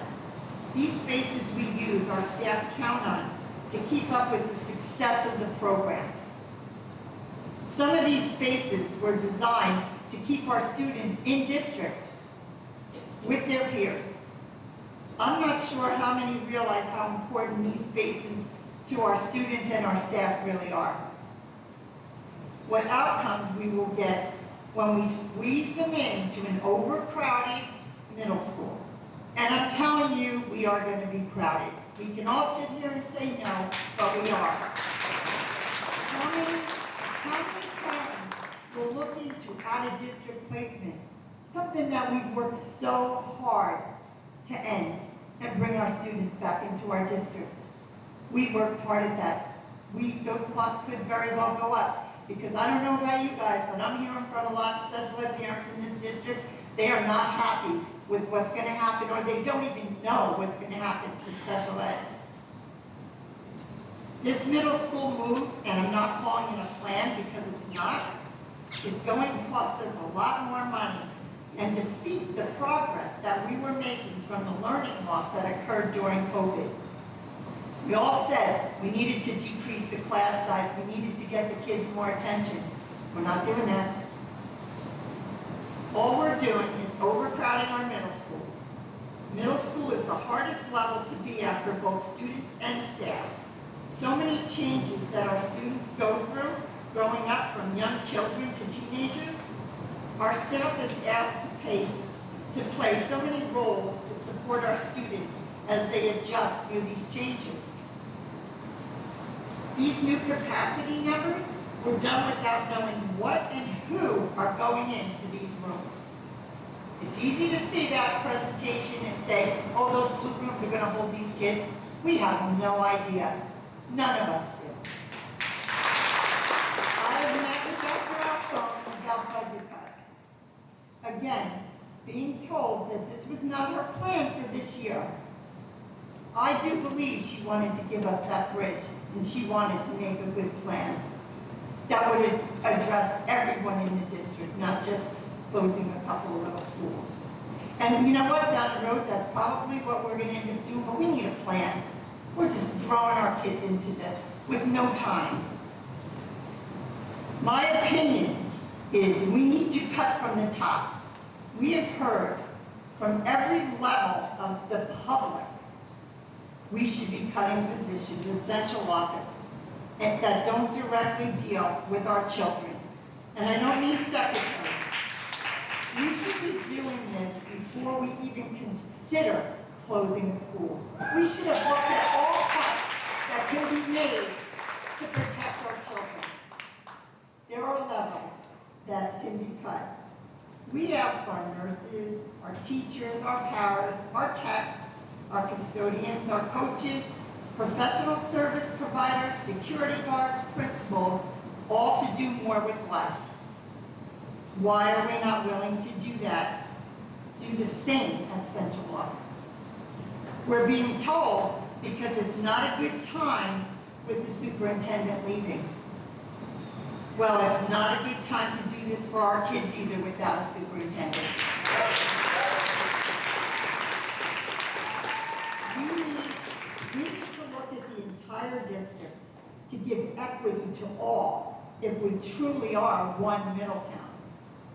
Because right now, we're ripping Middletown apart.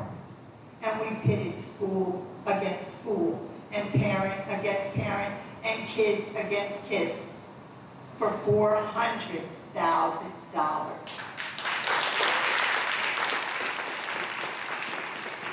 We should not be selling pieces of property here and there. That's a Band-Aid, in my opinion. We need to finish our strategic plan, put together a real long-range facility plan with the input from all stakeholders, and put together a financial plan on how to implement it. That would be a good time to start talking about selling land to help set some of the costs. We could use it. We need to keep on to that property, I believe, so that when we do have a real plan, we have something to fall back on to at least help us start. It's not going to be enough to cover it, but it'll give us a start. When we did the 10% last year, we were told it would give us the time to build a bridge, to come up with a plan that would address the entire district and be able to come up with cost savings. That 10% did exactly that. We are not in a crisis this year. We're not in a crisis this year that is forcing us to close schools. Yet that is what's being proposed.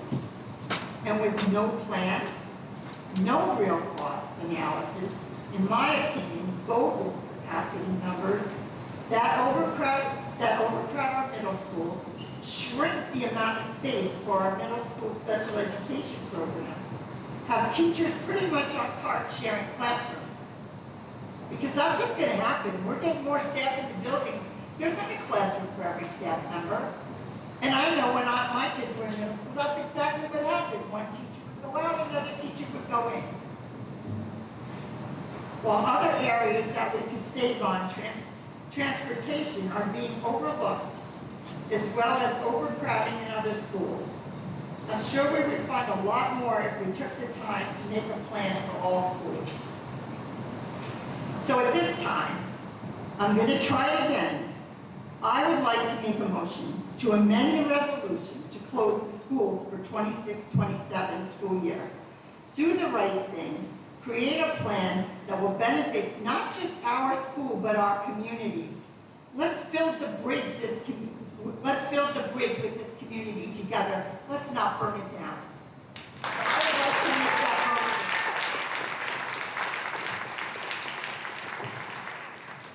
Second? Yes.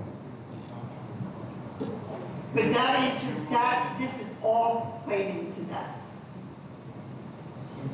All right, I'll do it a separate section.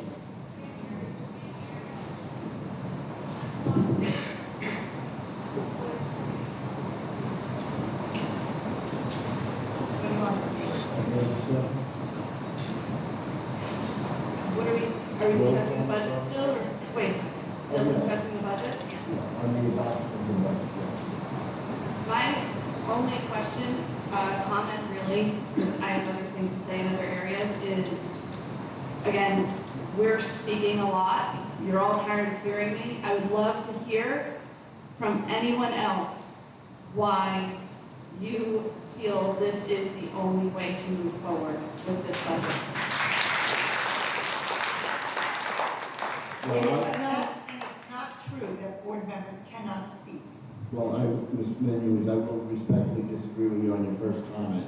School closures were discussed in the finance committee as a result of the projected budget deficit. No, Chris, if you're talking about a discussion that says, I have a plan, why don't you guys come up with a plan, and the superintendent can't, the VA can't come up with a budget unless we decide if we're closing schools or not, that was the only discussion. Only discussion. So besides that, seeing all of this, seeing that we have a budget that's balanced, I'm curious to see if anyone can offer an opinion, an insight, anything else, because we have constantly, week after week, day after day, phone call after phone call, brought all of these things up and are getting nothing in return. And I am asking for the colleagues on this board, if we really want to have a respectful discussion, let's have it.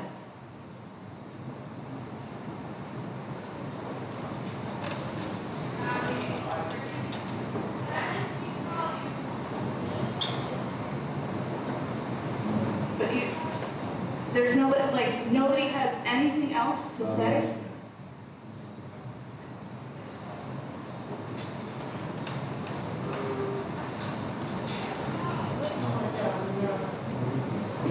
It just amazes me that people tell us about emails that are sent back and forth in comments, but nobody can say anything at this table. I've heard of emails, but I've never seen them, and I'm asking constantly, and I'm gonna get into it later, that I, since April 8th, have been asking questions and was handed a ditto tonight with my answers. I'm asking to understand. I am a taxpayer, I am a board member. The only time any of my stuff gets answered is when, quite frankly, I ask Ms. Skolasky to put it out there and she gets an answer. Roll call, Ms. Doran.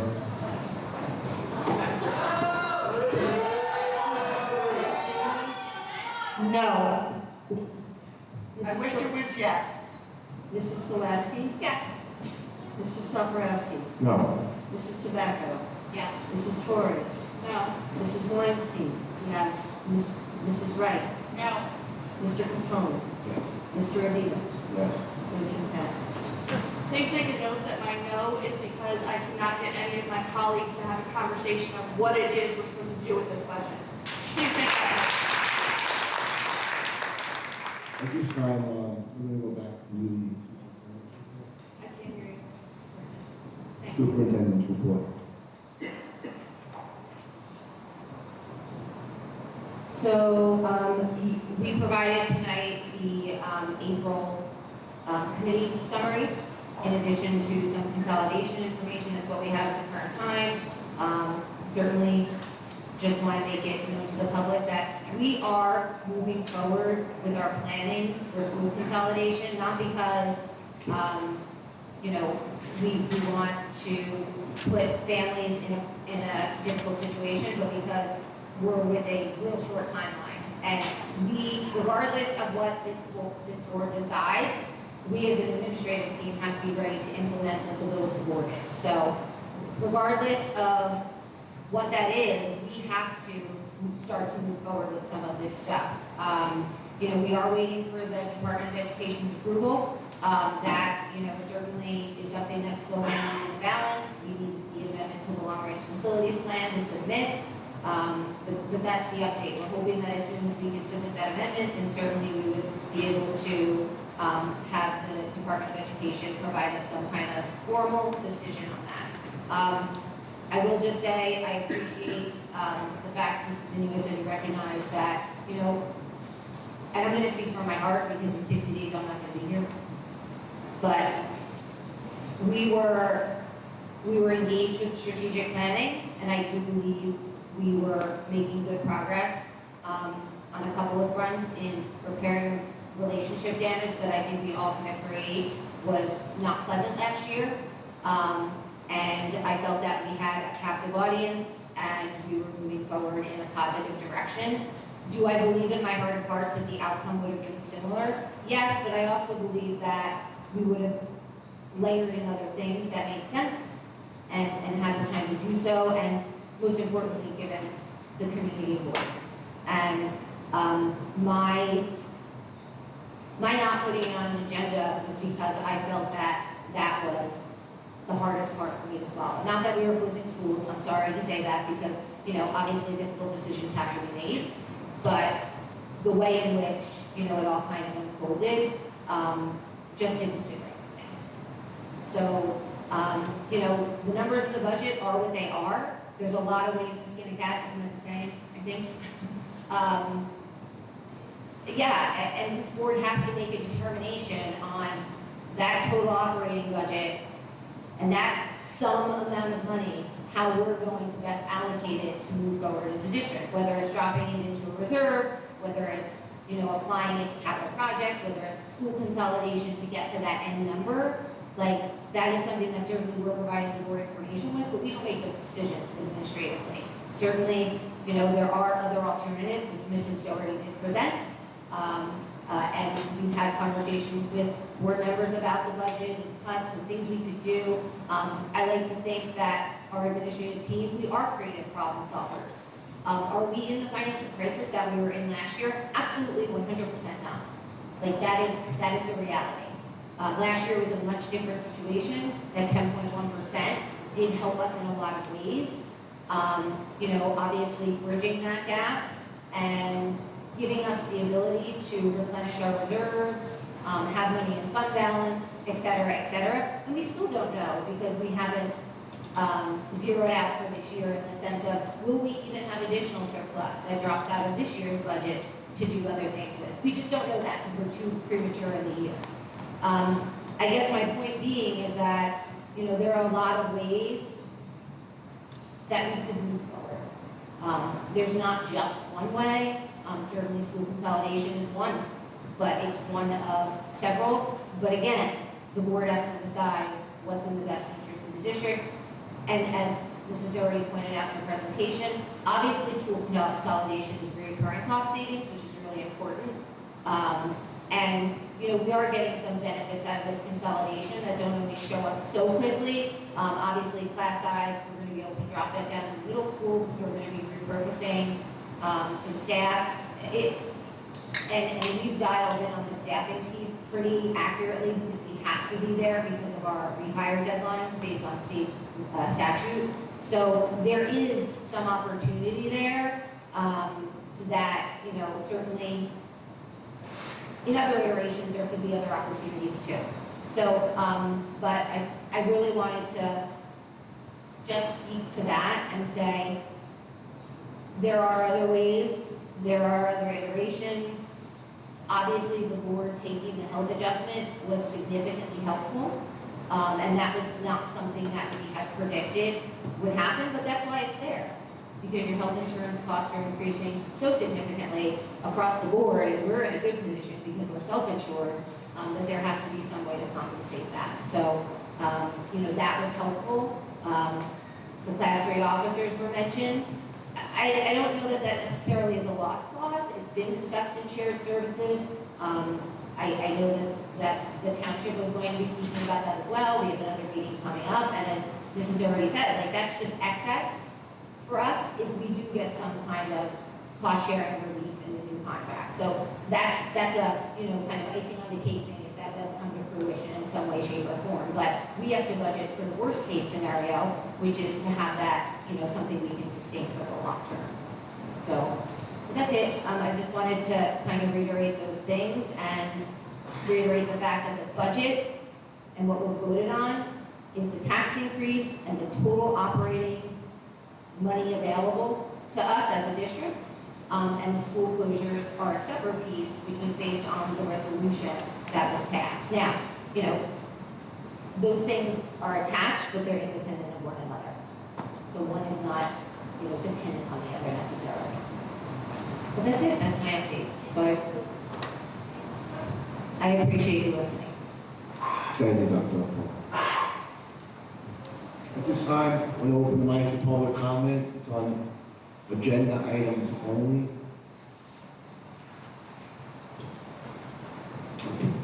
For 30 minutes. Before we get started, I'd like to make a motion that we record all of the questions that are said at public comment tonight, and that as we discussed in executive session, even if they cannot be answered to the public, I would like an answer to all of the public comment questions. I would like to add to that we answer the questions when we know the answers.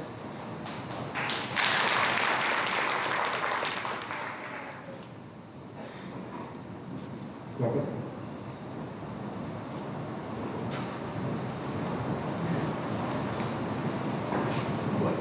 Did you make a motion? I did. I made a motion that all of the questions that were asked during public comment that are not answered be recorded, and that we get a copy of the questions along with the answers from the board or administration sent to the board members, because if it cannot be answered publicly, we deserve an answer to these questions. That is the purpose of public comment.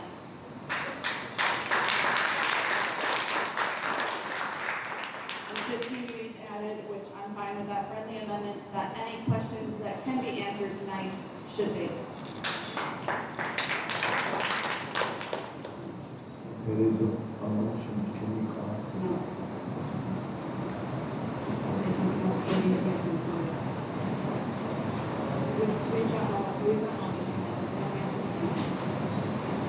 All of them. I'll forward it to you.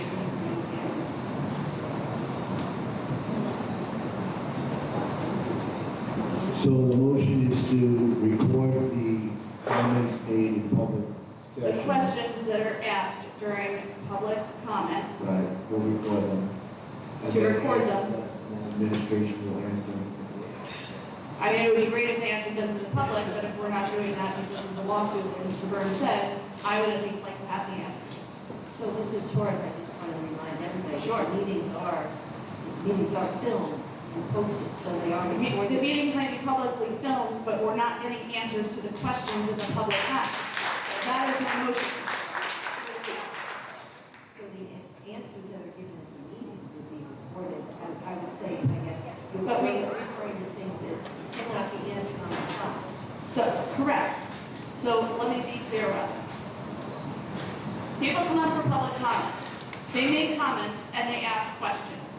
It used to be, if the questions could be answered quickly, they were answered by the president or the superintendent. That has not happened in the past 4 meetings. I, in the last meeting, asked for people to email the questions that they had that were not answered. I have at least 4 of them. I forwarded them and asked, have these been answered? In every case, the answer was no.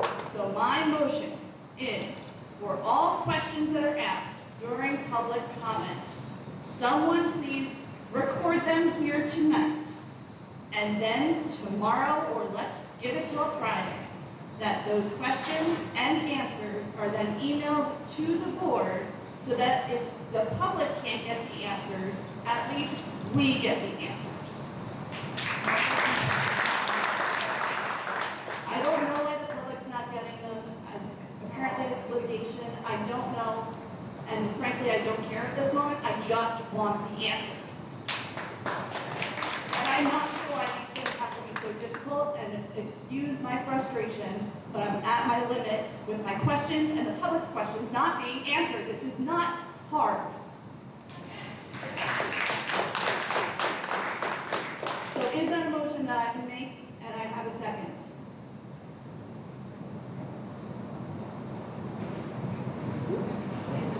So then may I ask for a roll call? Second? Yes, Mr. Sabarowski, Second. second. Yeah, discussion? Roll call? Yes. Mrs. Manning. Yes. Mrs. Skolasky. Yes. Mr. Sabarowski. Yes. Mrs. Tobacco. Mrs. Torres. Yes. Mrs. Weinstein. Yes. Mrs. Wright. Yes. Mr. Capone. Mr. Rubin. Yes. Thank you. May I ask who's going to record these questions? I'm sorry? Mr. Cullen. Thank you. If you have a question, I'm going to ask that you see Mr. Cullen and make sure that your question is recorded with him so that we can get this. And I just want to give an example.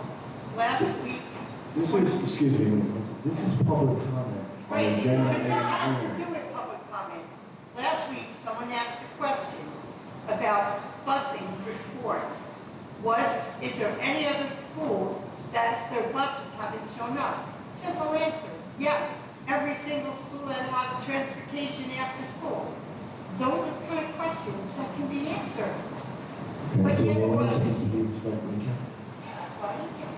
No, I just want to clarify what we're doing. The only other thing I would want to clarify is if it's something that is a building level issue that we always do in person, please follow the chain of command and go with the principal. So the questions that would come here would be questions for the board, or if the chain of command has been exhausted. Which is totally fine. So if that is the thing, you say, please bring us through the chain of command, and then we can move on. Okay? Great. So that motion has passed. You're up, young man. Please state your name. Is not? Okay. Hi, my name is Daniel Cardone. I'm a student at Bayshore Middle School. And my question is, if this plan does take effect and schools do close, the projected budget shows reforming bathrooms and adding a playground in Bayshore, tackling women's and gender that will show. What is the projected timeline to renovate the bathrooms at our playground at Bayshore to make them adequate for elementary school children?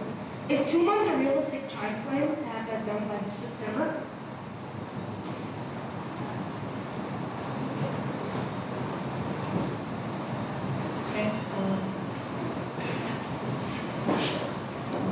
Right now, we don't have an absolute timeline, but once we do, we will share it. If this does cut into the 26-27 school year, how are kids going to be able to learn during these construction changes, especially with kindergarten and special needs kids?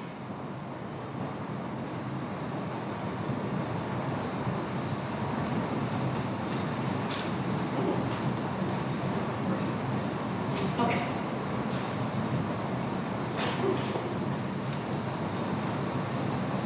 If these renovations are going to continue into the 2026-27 school year, that's concerning. Improvements are important, but not at the expense of students dealing with ongoing construction and disruption. Can you clearly explain that timeline? I already asked this, but I haven't written down. What students should expect day to day, and what steps are being taken to minimize the impact on the learning environment? What students should expect day to day, and what steps are being taken to minimize the impact on their environment? Yes. Okay.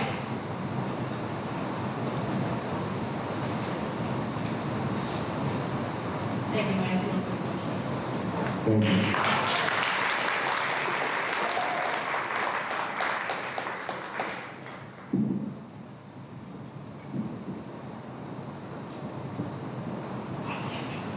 Hi, my name is Logan Alessio, and I go to Bayshore Middle School, and I'm in 6th grade.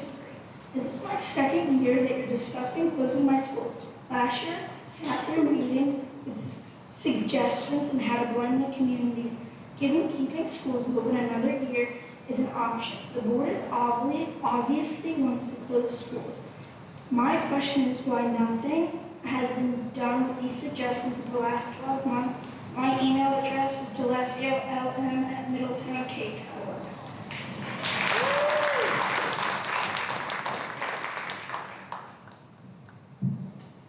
Hello, my name is Edward Austin. I'm a student at Bayshore in 7th grade.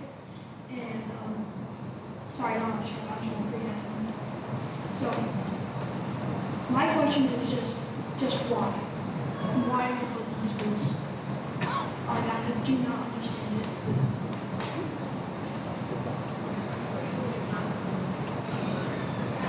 What? I said we don't have a singular necessary answer to that. Obviously, there's cost savings involved with the school closures.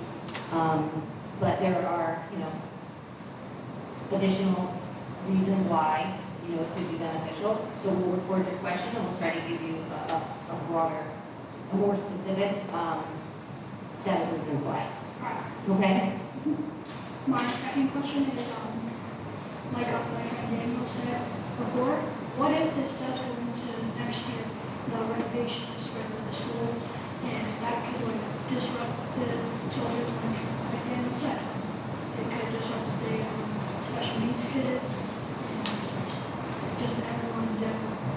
It's an excellent question and we have it written down, so we're going to definitely answer that. Okay? Thank you. Thank you.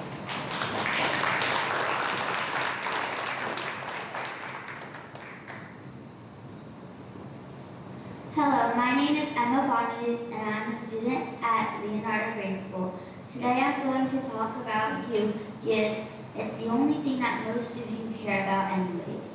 We all try to be nice, but you guys need to get some common sense. You guys are setting yourselves up for failure, and you should be listening to all these people around you who are just trying to help, but instead you push them away. And what do you think will happen to the kids in our district, especially the children with special needs? But I would not be surprised if you didn't even care.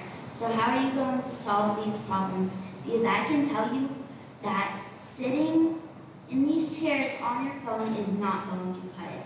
When you are going to help, when are you going to help the people of our town? You represent instead of helping the people in your pockets. One last thing I will say is shame on the voters of Middletown. Weren't you taught as a child that tobacco is bad for you?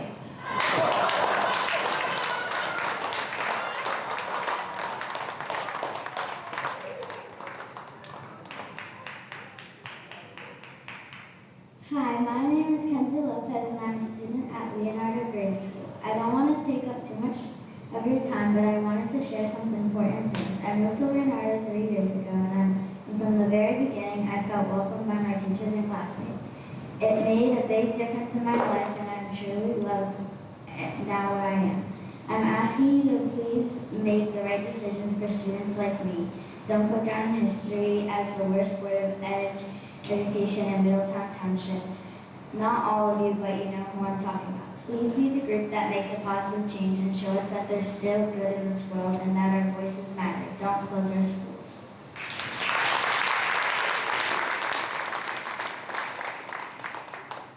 Before, just 1 second, are there any other children that wish to speak?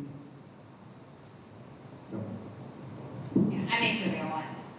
My name is Ashley Studd. I'm a Middletown resident. I have 2 questions. Number 1, the jobs that are being added, or not being added, I'm asking if they're being added. So the personnel, there's a bunch of job descriptions. Are any of those for new positions? No, we're just updating our job descriptions, which haven't been updated in quite a long time. New Jersey School Boards puts out a manual with templates. So we're just trying to make sure that our job descriptions across the board are updated, and we're doing them in waves. So you'll see these on, there were some on some previous agendas, because we're trying to make them areas that are connected in some way. But we are getting guidance from school boards to update all of our, but they're new positions. The long-range facility plan, I wanted to clarify something. He said that science classrooms weren't part of it, but I'm pretty sure I saw the science classrooms colored in blue, just to clarify. I don't have that answer. I mean, my guess is that they should be. But So- we can clarify that for you with the architect. So we're looking at 47 classrooms by my count at 25 kids, so that's where the 1,175 capacity number came from. As a teacher in another district, I know full well that the chances of being able to fill every classroom at 25 kids is legitimately impossible. It takes some sort of act of God for you to figure out kids taking the same electives and things like that for some sort of like magical dissemination across the classroom. So we're looking at like 900 kids this year in Thorne and Thompson with closure of Bay Shore, and then we're looking at that potentially going up. We've got Middletown Walk people coming in.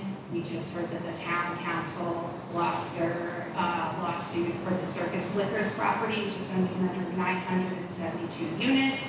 There's plenty other development going on, including behind East Point, which will be more people for an 86 area, and it just feels extremely short-sighted that this is not being considered. You are looking at 1,175 people maximum. That's not capacity. That's if you have every single class maxed out at 25 students, that's how much you can put in. Nobody uses that as capacity. That's absurd. Why are we doing this? Wait a year, think it out, delay this, and like get some common sense, because 1175 is not capacity. That is maximum classroom utilization at 100% at 25 kids per class. And so if people across the town think that their middle school kids are going to be in classes less than 25, they're out of their minds. This is affecting the whole town, and this long-range facility plan is garbage. Thank you.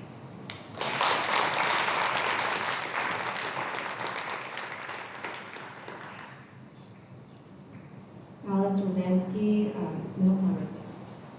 I have a question in regard to the estimate for the playgrounds and bathrooms. What will happen when the $260,000 in estimated cost to update bathrooms in that playground at Bay Shore isn't enough? What will be done to ensure Bay Shore Elementary has acceptable playground and bathroom facilities when the cost to make this improvement inevitably increases, if not doubles? Will this be another situation like at Big Monmouth, where school children were promised a playground in 2020 and still do not have one in 2026? Thank you.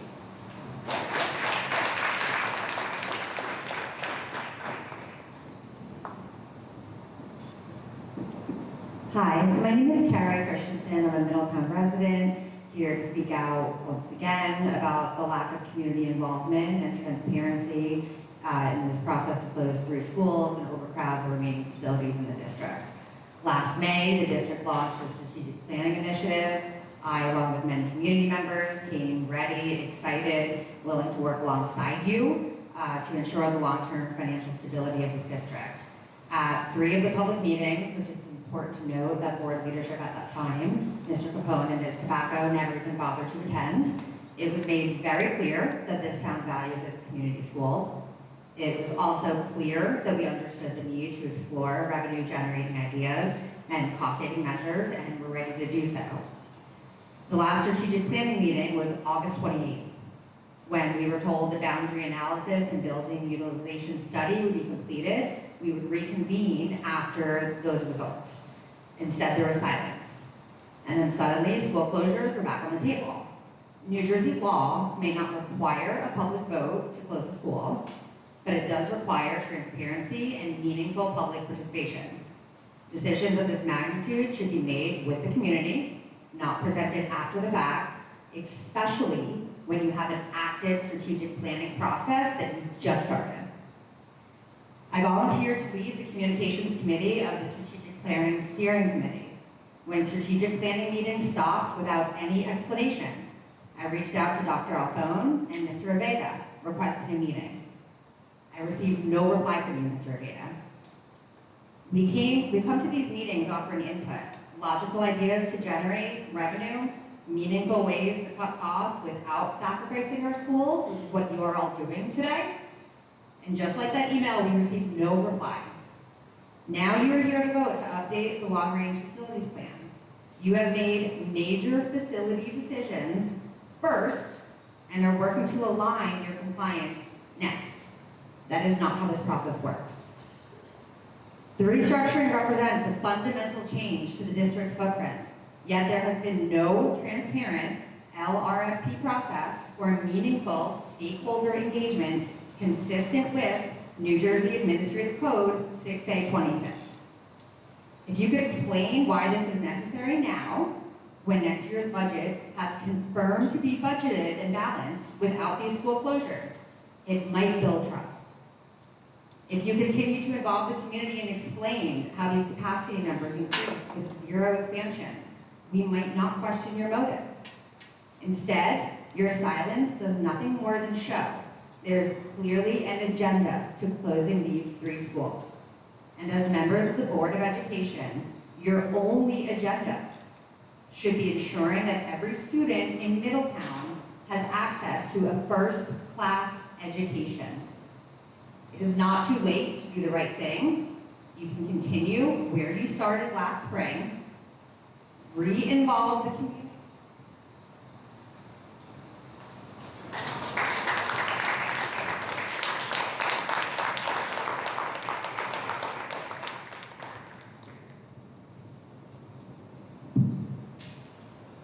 Jake Stetson, Leonardo. I have 3 girls in Leonardo, 2 in 2nd grade, 1 in 5th grade, and the spoilers are all about to get rocked. Mr. Capone, this message is specifically for you. I know Mr. Smith, you'll remember this situation very specifically. I'd appreciate if you look at me because I'm talking directly to you. I'm not sure if you remember back in 2021, my family and I were in a situation where we were going through having to move schools due to having to move to an apartment while in between houses. Buying a house in 2021 was a nightmare. And while at the meantime, the issue at the board they were facing was masses in schools. My wife and I were very against having to move our daughter from Leonardo to Navison for only 5 months. It was from January to June of that year. Not that Navison's a bad school, quite amazing, but so my wife came up at a board meeting at the time in the library, pleading our case to make an exception for our, at that time, only 1 daughter in the school. You were the only one who heard our message. You weren't president, you weren't a VP at that time, but you heard and listened to her claim. You even called my wife, I don't know if you remember that phone call, her name's Emily Stetson, afterwards, knowing how affecting some kid, even for a few months, what that would do to her. And it's just really sad to see how we were so thankful for you nearly 5 years ago, and now each meeting you stay silent, each time we talk about the impact of students. That's it.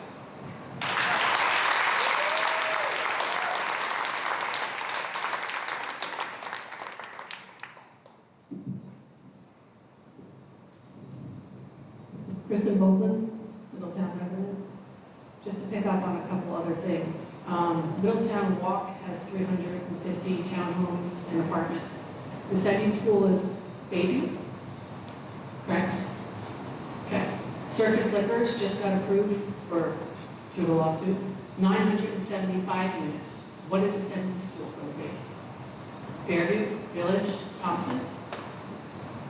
Exit 109, 340 units.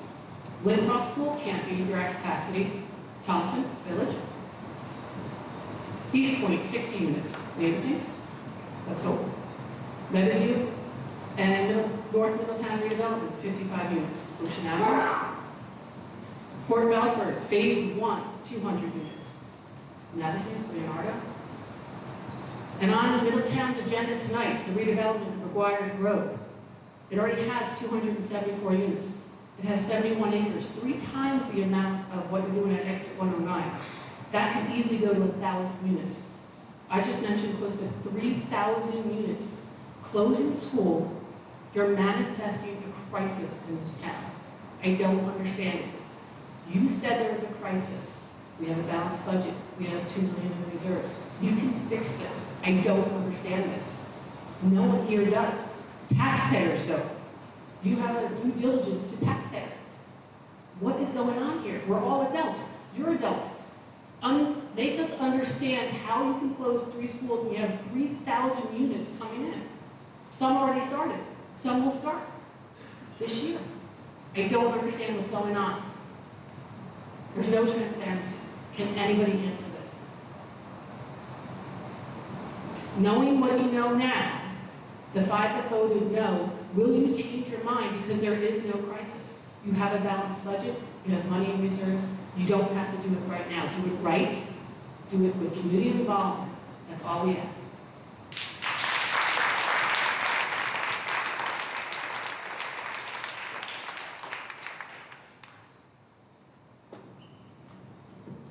Hi, my name is Samantha DeLessio. I've spoken a lot so far today, but during the budget presentation, it was discussed that sports teams programs will not be cut by the budget, but eliminating 1 of 3 schools, it automatically reduces the number of teams within the district, reducing the number of spots available for students in a town that's already highly competitive for sports.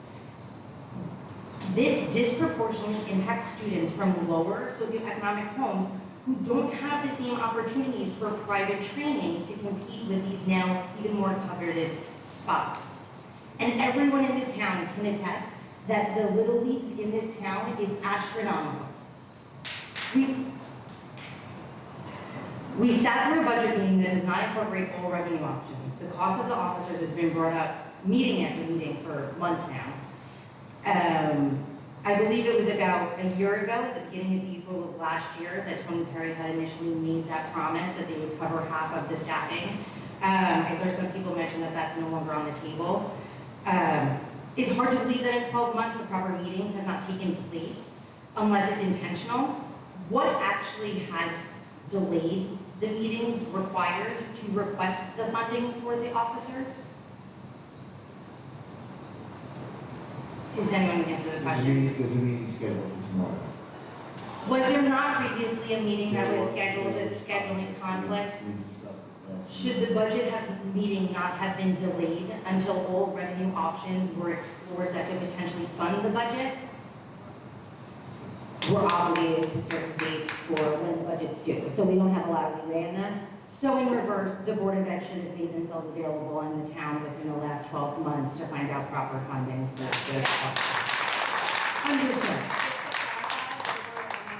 That were ready and prepared to meet on the April 13th, I believe it was scheduled. I do believe last week people even said that they would make sure they clear their schedules to make sure that that happened prior to this meeting because it's obviously a large sum of money. I did email right from the States last time, and I'm sorry it took your time. It No. is scheduled for tomorrow. I'm not positive besides myself and Ms. Minunes and Mr. Rita, who is going to be there. Respectfully. Last year we sat through here making the same concerns, and with the year that's passed, not a single plan has been flushed out to ease the burden on the students most impacted here. Optically, it appears that the tax levy was weaponized as a tool to divide the town to push this plan down our throats when it was intended to give breathing room to build a strategic long-term plan with proper planning.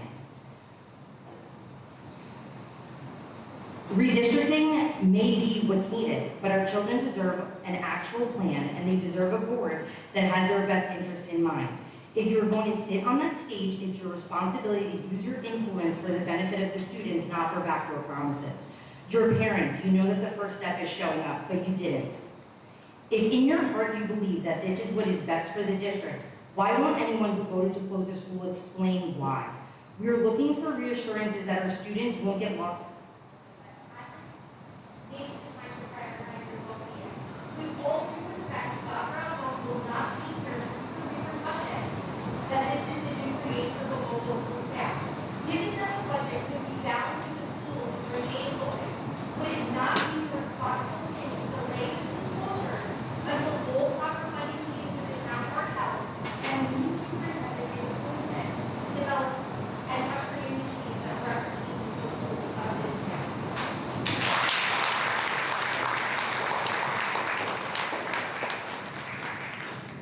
Through the chair, if I may, before any member of the board comments on that, I would again remind the board on the advice of both myself and litigation counsel to really refrain from comments with respect to school closures as there is active litigation, and anything that this board may say may negatively impact that litigation.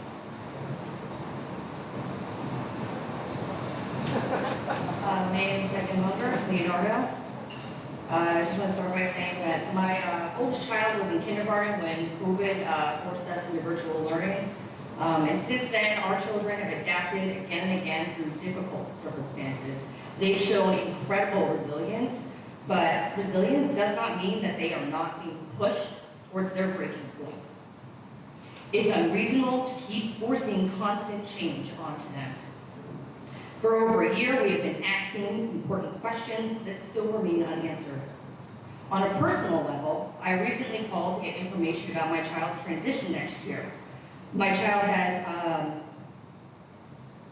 multiple food allergies, to which she's anaphylactic. Many children are.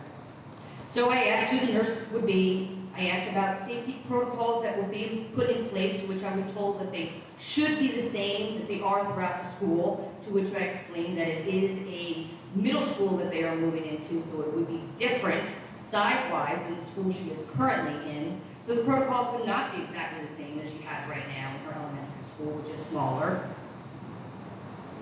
I asked questions like where the playground would be. A simple question that should be able to be answered. Where our children's playground would be. We don't know. We can't tell you. Because the plan simply doesn't exist yet for that. It is almost May. As a parent trying to prepare for next year to get paperwork through and together, I can't do that if you aren't prepared. For a child dealing with severe health-related anxiety, not having clear answers makes an already difficult transition even harder. At this point, there should already be a complete, detailed plan in place to ensure that every child feels safe moving forward into a new school. The absence of that plan is deeply concerning. I am also worried for my 6th grader who is moving over into Thorne and the concerns of overcrowding. Why are we pushing children into a school that we are going to max out capacity? My 6th grader is in fear that her grades are going to plummet because she will not be able to focus. It is also hard to ignore that this situation doesn't appear to be solely about the budget. School closures were not recommended by the superintendent, but pushed by members of this board. That raises serious concerns about priorities and motivations. I am frustrated for families that are being ignored, for our children's well-being, which is taking a back seat. I am frustrated that other options have not been meaningfully explored. We are paying attention. We will continue to stay informed, involved, and vocal. No matter the outcome, we will hold you accountable.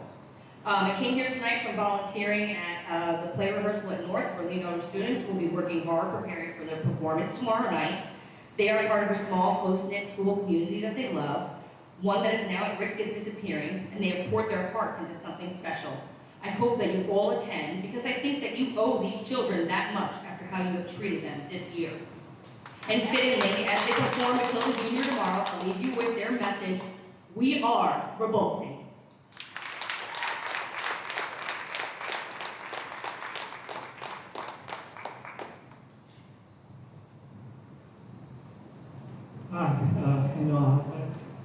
Hi, resident and former teacher. Joan and I have gone along the rocky roads together over the years. Just a very simple question. Can you please state your name? I'm sorry, I didn't catch it. Hano Habeck. It's a tongue twister, I know. It'll haunt you if you remember it. The very simple question: has anybody taken into consideration why these schools exist in the first place? How come they're there? What purpose do they serve? Has the township gotten smaller or has it gotten bigger? And yet we're looking at taking some of the pieces of the puzzle out without really realizing the consequences. Being a former science teacher, I wasn't going to do this, but very rarely did I get a chance to get a lecture. But if you're familiar with the food web relies on many connections. to have a vibrant environment. You take out one connection, it's more susceptible to disruption. Another connection, and another connection, and eventually the whole thing collapses. Well, these schools are all the community connections, you know, and what the consequences are, I don't think anybody here really knows. And so if you don't have a really, really, really good reason, and finances can't be the only reason, you have to work around that. There are people's lives, children's lives, and the community is centered around their elementary schools. So removing that is going to have consequences that your dollars and cents are not going to address. Thank you very much.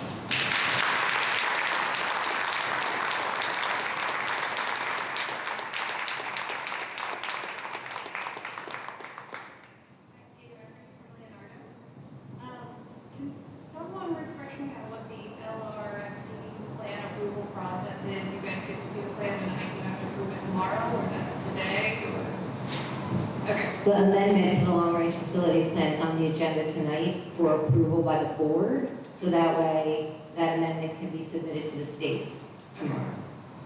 So in regards to that, the gentleman earlier, the architect, said that the state zone had said that 25 per classroom was acceptable. Does that take into account the square footage? So Yes, it's formulaic. So I believe, and Amy, correct me if I'm wrong, 600 square feet is for the full classroom space.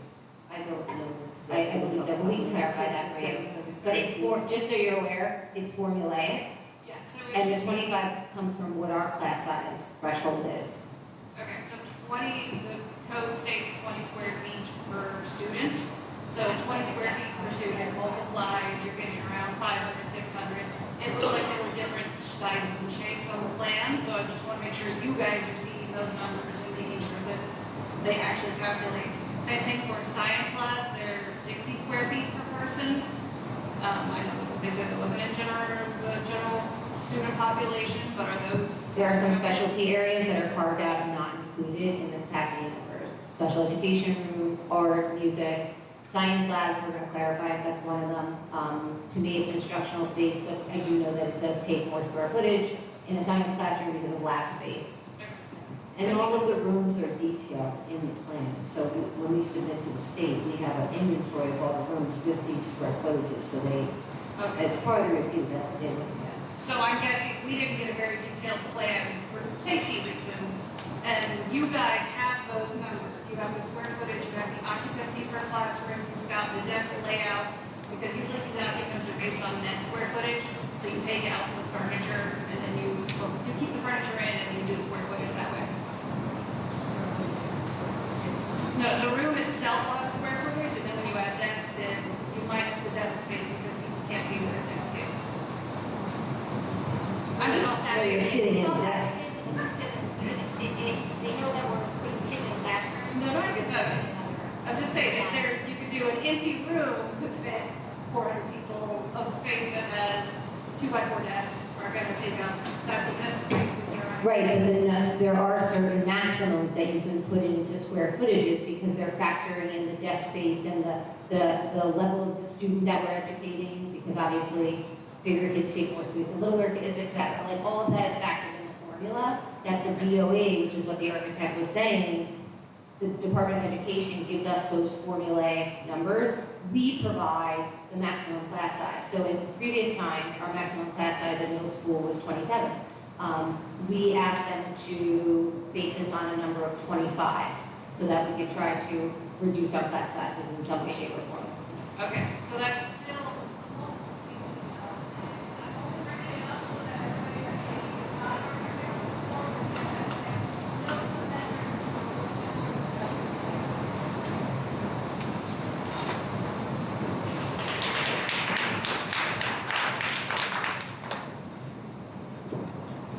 Emily Donahue, Middletown resident.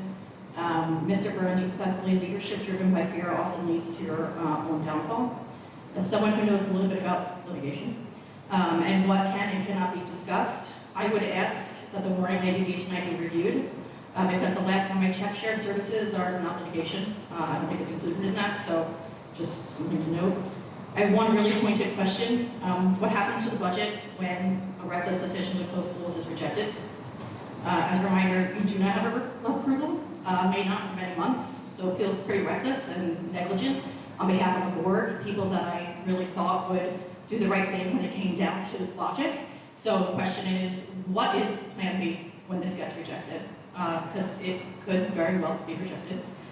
So my question is, I'm sure it won't be answered tonight, but Mr. Cullen, hopefully you can write it down. What has leadership done to ensure that the district is planned forward if your school closures fails? I don't expect an answer. And then one last question. We talked so much about shared services over and over again. It's hard to believe that in 12 months we have not been able to meet. It's honestly a failure. Sorry. Can I continue? Thank you. So it seems to be a failure on all leadership's part, both our township and our leadership, both current and past, that we have not been able to have a shared service meeting in 12 months. Absolutely crazy, but it looks like tonight you're voting on two things on shared services.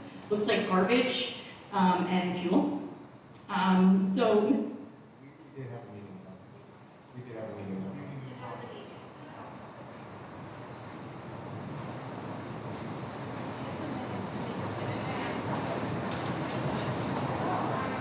Can you get her time back and tell her my kids turn back on?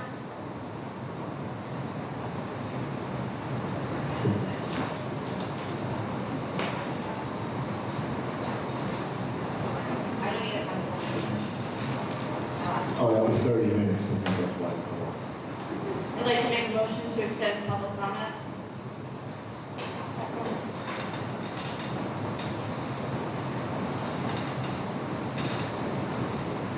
I didn't know we were trying it off the third. I would you give a motion in the second on the floor to extend public. How long are we extending it for? As long as we need to, so that people can actually comment on the budget and the issues that we have presented tonight. So this public comment is for agenda Agenda items, items. and we already did vote on the budget, we have, so it would be on agenda items that are listed on the agenda tonight. Okay, so extend it for the agenda items. There's a second public comment that is not, well, for non-agenda items. Okay, I'm only speaking of this one for the agenda items.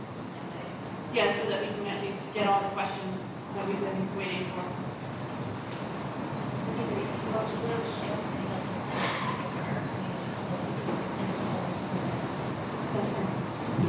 Is anybody planning on speaking that's not up here yet for this portion for agenda items? Okay, so we'll just let Mr. Dowell be the last speaker then. I think that's fair, right? Sure. Yeah? Yeah. I think it was a simple solve. Thank you.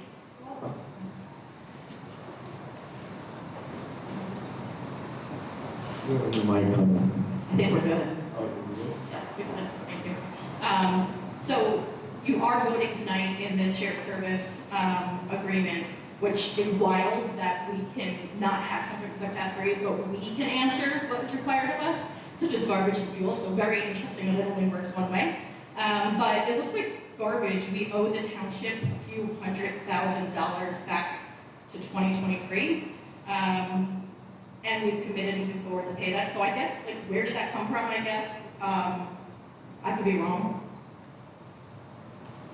Dr. Alford, you want me to answer? Yeah. We don't owe the township back to 2023. This agreement has been in place. We are participating in a joint bid with them. This isn't the first one we've done. We've had previous agreements. This agreement is simply to memorialize the renewal of the agreement, but we have been doing it all along. We participated in this bid, and it's basically a renewal of the last year's service agreement. We don't owe them, we paid them for the prior year. So it says retro, so I just want to make sure that's Well, it's clarified. retro, the agreement, because it just wasn't formalized. We haven't paid a formalized agreement for the prior bid. We're formalizing the agreement for this bid, but we've been paying them. Right, but so we didn't have anything formally in writing since 2023 that we were going to pay this money, but we paid this money? Well, we did have, obviously, we had a copy of the bid. We get invoices from the township, but that's all been in writing, and we've paid that. It does seem like an oversight, just like full transparency, right? Like we had something that was a verbal agreement was a few $100,000 every single Yeah, year. there's a previous written agreement, it's not renewed for the most recent bid. They'll be going out to bid again. In 2028, right, because it's 2023, right, and now we're just putting it right in. It seems odd, my only question is, where is this in the budget? Like, what line item can we see this in the budget? It's in the facilities line of the budget. Perfect, thank you.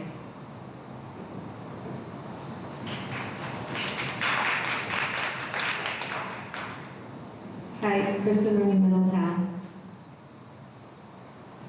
One question is, does the architect or anyone who is going to be working on the renovations or the planning of the renovations have any relationships with anyone who's on the board currently? So maybe that's something you guys can figure out, because I don't expect you to answer me. And then I just had a question for Ms. Gillespie and Mrs. Weinstein, because you guys have asked some questions and seem to be concerned about the bathrooms, and you've approved, putting things in the budget, so I think that you are thinking about the plan. My question to you is, can you honestly say that you feel that you've had enough verified information as far as capacity, safety studies, costs, timelines, that you feel fully justified in your vote? And given that we're now 60 days from when that vote happened, and I haven't seen any plans further than what was there when we voted, which wasn't any. If you have any doubts at all about this, it's your job to do the right thing and to either extend it to next year or to completely throw that motion in the garbage, because you're here to serve our students. So if there's any doubt in your mind that you don't have all this information, then that's your responsibility. And I trust you as parents and board members. Thank you.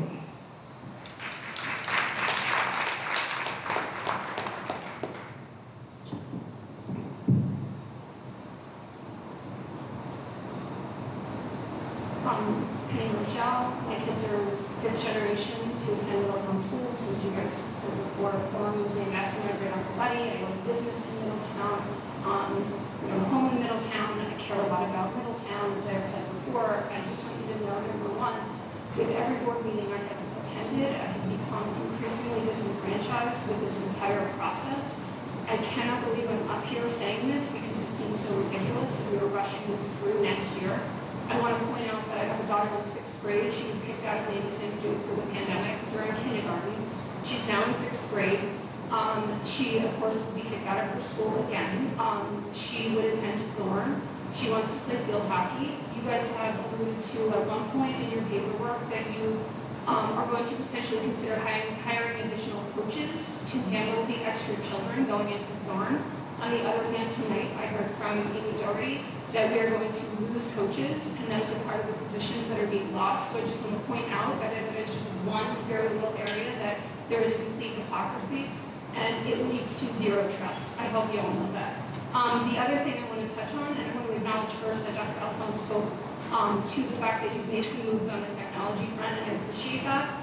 In my opinion, it's not enough, and I want to just cover a couple of things quickly. I already went over some of the things related to the reduction in test scores and cognitive decline, not to mention security concerns that we now have. You probably all are aware of the recent lawsuits. Middletown, it looks like we spend somewhere between $3 to $4 million a year on most, but not all tech costs. I was not able to get all of them. The awareness of tech becoming a problem has led to a national movement. I believe we have 16 states with legislation on the books to try to eliminate or reduce. We also have at least 40 cities in the United States that are preemptively eliminating computers in classrooms, not to mention all the other countries that are doing this. And I want to just present a scenario for the long-term budget concerns. Imagine Middletown showed initiative and leadership in this movement and that eliminated computers completely from kindergarten to 2nd grade and moved to a shared cart system for 3rd to 8th. 30 well-maintained computers could move between classrooms for occasional benchmark testing and special tech classes. We would eliminate non-evidence-based technology services and platforms and then reduce security.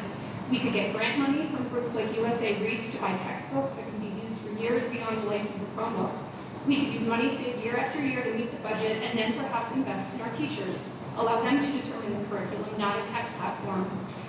Teachers could cater the flexible analog curriculum to the exact needs of their small classes where proper sustained learning is taking place. And of course, these small classes could be held in our beloved community schools that did not need to close because we thought creatively about budget and education. The savings are not hypothetical. The improvement in education is not imagined. It's actually happening on an international level, and Middletown can serve as a model in improving education while saving millions a year by opting out of the inevitable rising cost of the very expensive one-to-one computer program. It will require time and effort, but if we take it seriously, we can save millions of dollars year after year, improve education, and keep Middletown's historic and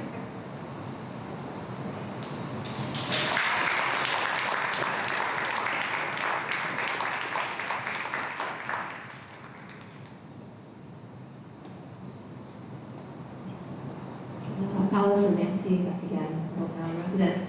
Quick comment to Mr. Burns.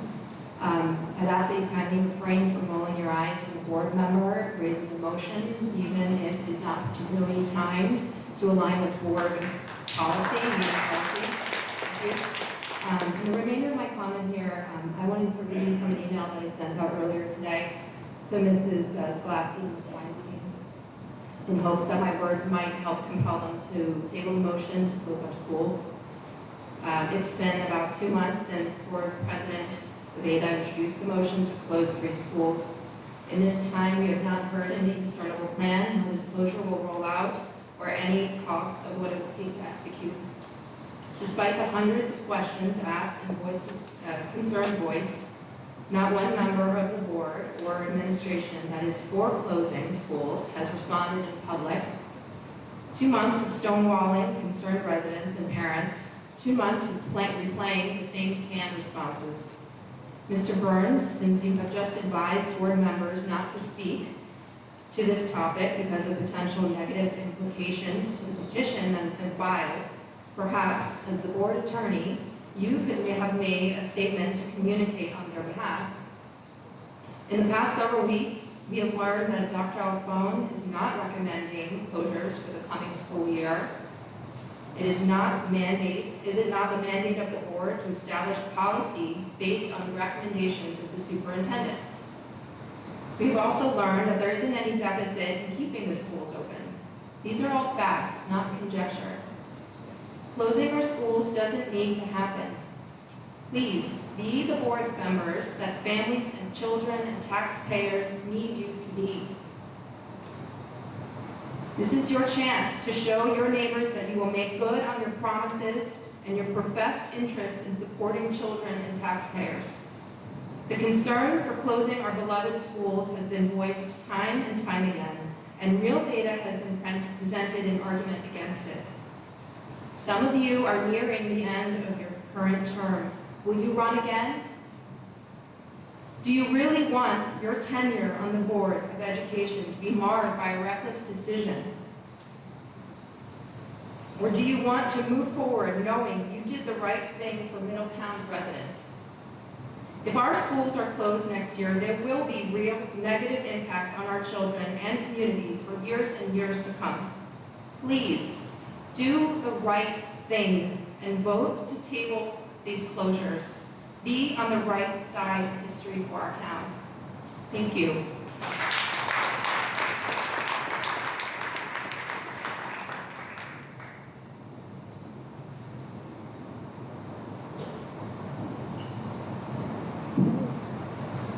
Eric Dell, I live in Navesink. It's my understanding that a motion will be made to rescind the resolution that was passed in February and replace it, not as I understand it, with a resolution to put out school closings to a future date, perhaps the 27-28 school year. So if that motion is made, the question that makes sense to ask oneself is, even if you support the proposition that our school footprint eventually should shrink, the question to ask is it necessary to do so next year? And the answer at this point, obviously, is no. Our budget is balanced. We have time. And the question that should follow is, will there be any benefit from pushing out closings, even if you think it might be inevitable? And the answer is, of course, very good reasons. we could develop a real district-wide plan that might get community buy-in. We would be providing fair notice to the community. And finally, we would be allowing new leadership to lead. By my count, this time next year, we will have a new mayor, a new deputy mayor, 2 new members of the township committee, a new superintendent here, a new township administrator on the township side, and quite possibly other new members of senior administration in this district. And we have a choice to allow that entire new generation of leadership to help come up with that long-range district-wide plan, or hand them a district that has already been lit on fire. And again, the question that should be asked is it necessary to close schools next year? And we all know the answer. No. That should decide the motion as I assume that it's going to be presented. And I believe that's also the analytical process that Dr. Alphone employed. I don't agree with her on everything. She firmly believes that the school footprint eventually should shrink. We respectfully disagree on that. But, as I understand it, she also firmly believes that for a number of reasons, including the ones I just iterated, school closings should not go forward next year, in large part because it's not necessary to do so, and there are a lot of good reasons to put them off, even if one thinks that they should be closed eventually. Thank you.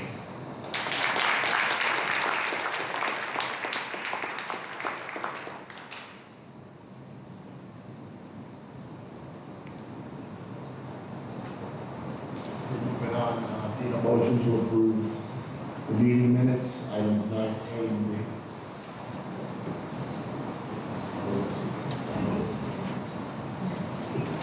Ms. Hardy, did you fix the committee report about make sure the facilities one where we didn't do the tour back in, was that March? The March meeting, was that fixed in those minutes, the committee minutes? Well, those committee minutes are not on the agenda, but as I responded to you previously, I said I would correct the version that I keep for reference. Right, because it was the March meeting. Right, That's why but they're not that's why I was voted on by the board, they're not included in these minutes. I understand that. I'm And I asking- answered you, I said I corrected the version that I keep for reference, and Okay. in response to Is your that email. board docs? For me to see? Is that on board docs? Yeah, because that's where we see it, correct? I don't know if I uploaded it to the agenda again, because what was on the agenda was the agenda, the thing that asks for the minutes. I mean, I have one, I can check board docs, but. Thank you. Check on that. Sure.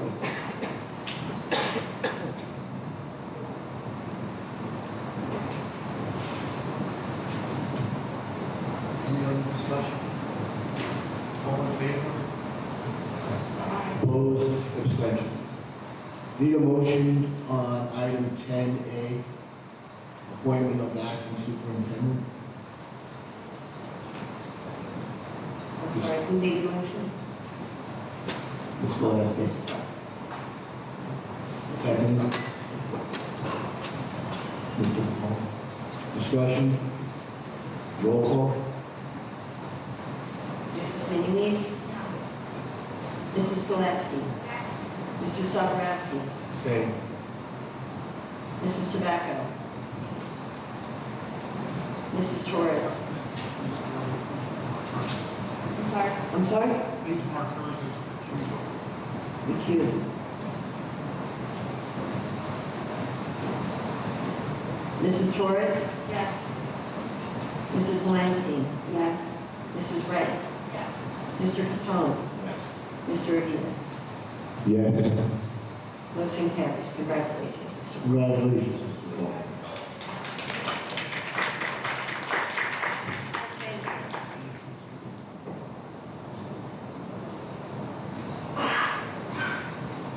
Now I need a motion to approve item 10B, acceptance of the proposal for superintendent search services to be done through New Jersey school boards. Second. Ms. Muniz?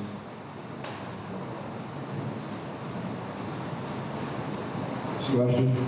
I just wanted to confirm that it does include the strategic plan, even though it's the middle one, because we've already engaged, because we already paid and then just confirming.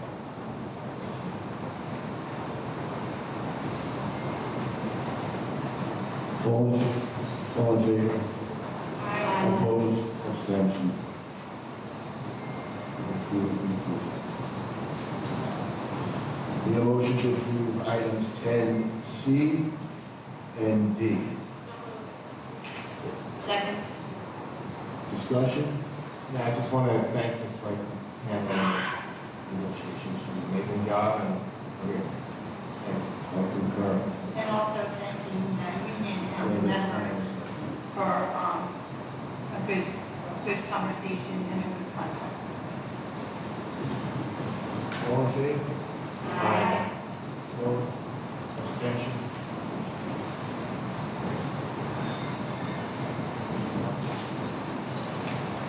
Need a motion to approve items on the business office consent agenda, items 11A through N. Second. I would like to take E out of it so that we can have a discussion as a board. Second. E. Orange. So it's a motion to approve items 11A through D. The whole thing. Just to be clear, there's a motion for the entire executive session, A through G, no, A through what? N. That motion was made and seconded, I believe, right? And there is a subsidiary motion to that to remove motion. Item E. No, she wants it removed from this. All right, so that's E, there's a motion to remove E from the motion. So that motion needs to be seconded as well. So it's a subsidiary motion to the original motion. Second. Yeah. Did anyone second that motion? Second.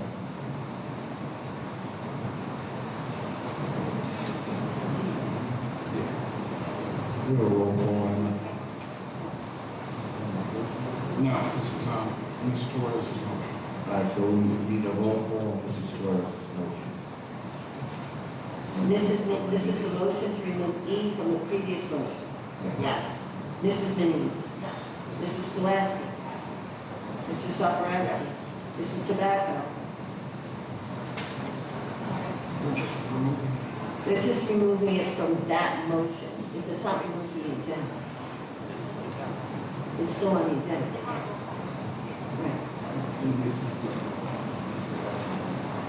I just hope that everyone speaks in the microphone a little closer. It's so hard to hear what everyone is saying, if possible. Yeah, I agree. So Mrs. Tobacco, yes. Mrs. Torres. Yes. Mrs. Weinstein. Yes. Mrs. Wright. Mr. Capone. Mr. Savita. Yes. So now it's A through D and then E through F through. So I revise the previous motion. It's been made, motion and seconded. Right. Roll call on A through D and F through N. Mrs. Muniz. I am voting no on letter D, Mr. Padula's bill.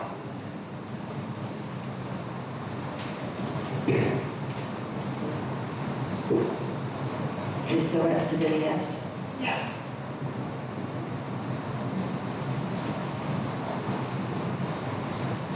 Mrs. Skolasky. Yes. Mr. Saparowski. Yes on everything except D. No on D. No on D? D is in The the dog. D. D. Okay. D. Delta.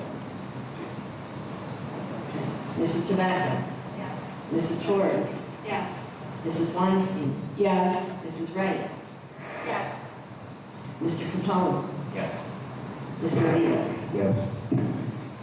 Now I need a motion on item 11E, the long-range facilities plan amendment. So moved. I'm sorry, who made the motion? Oh, okay. It's just tough to hear, I'm sorry. I know, Mrs. Tobacco, second.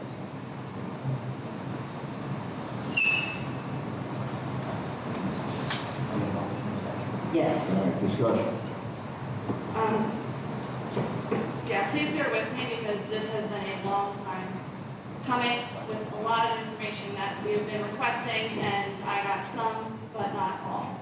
On April 8th, both Ms. Louise and myself wrote a memo to Mr. Vita and Mr. Burns that was outlining and a formal complaint regarding the policy violations and safety concerns in the consolidation plan. I'm not going to go through the entire thing, but there was a big part of it that talked about the violation of the long-range facilities plan, which I have the policy here.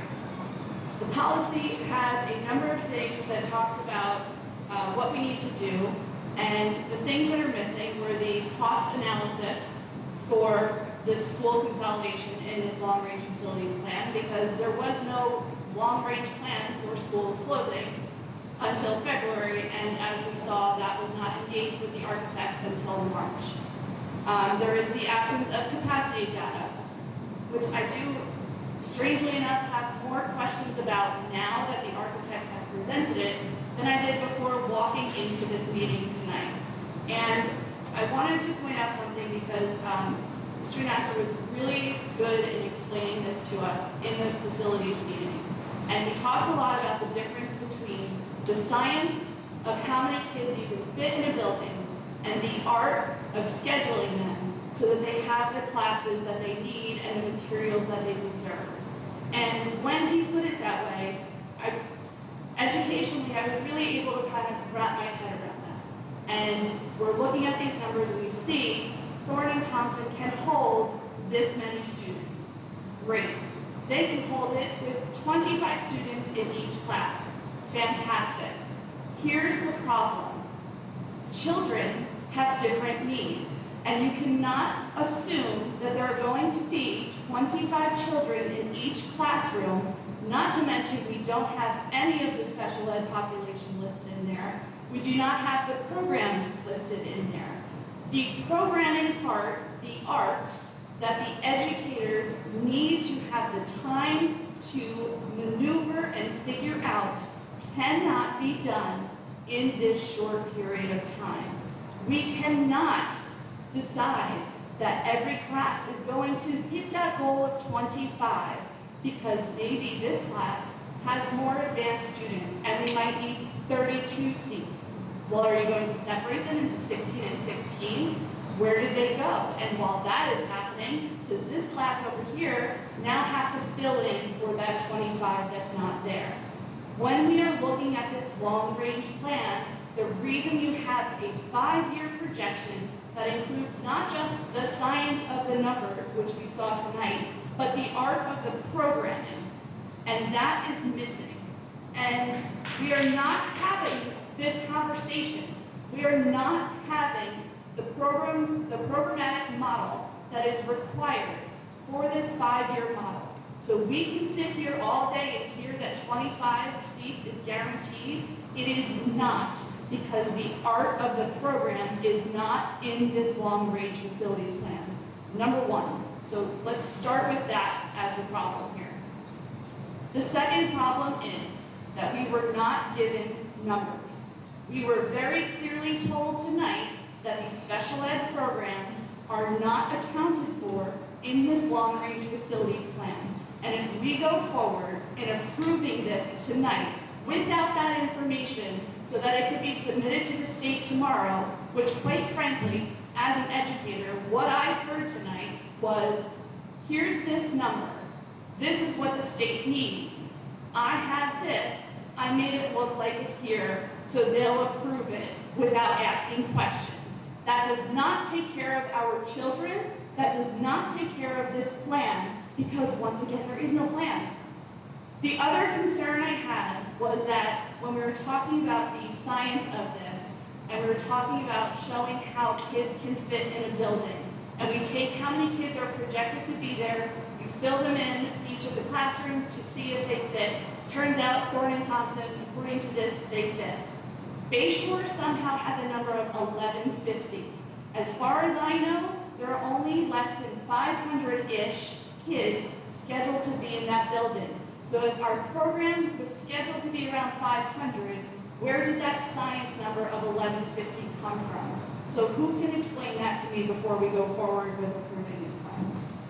Because it's based on all of the rooms, not just the used rooms. But if that's the case, then that means that the 2019 capacity numbers that we referenced were not correct. Why?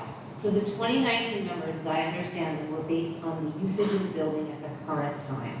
Okay, so if they were based on the usage of the building at the current time, why wasn't Bayshore at the time? Or why wasn't Bayshore's numbers now based on the numbers at the given time, which would be 500 rather than 1150? Because they've been largely underpopulated for several years.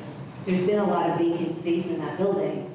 So if there were only X number of classrooms being used in 2019 when they did those capacity numbers, they were only accounting for the classrooms with students in them. So there were Bayshore is underpopulated. Right. So now you have a lot of vacant rooms that aren't being included in that original count from 2019, as I understand it. So if it's 1150 and now it's going to be 500, how is that going to maintain? What's the plan for Bayshore for the next 5 years? Keep it that understaffed? Or I'm sorry.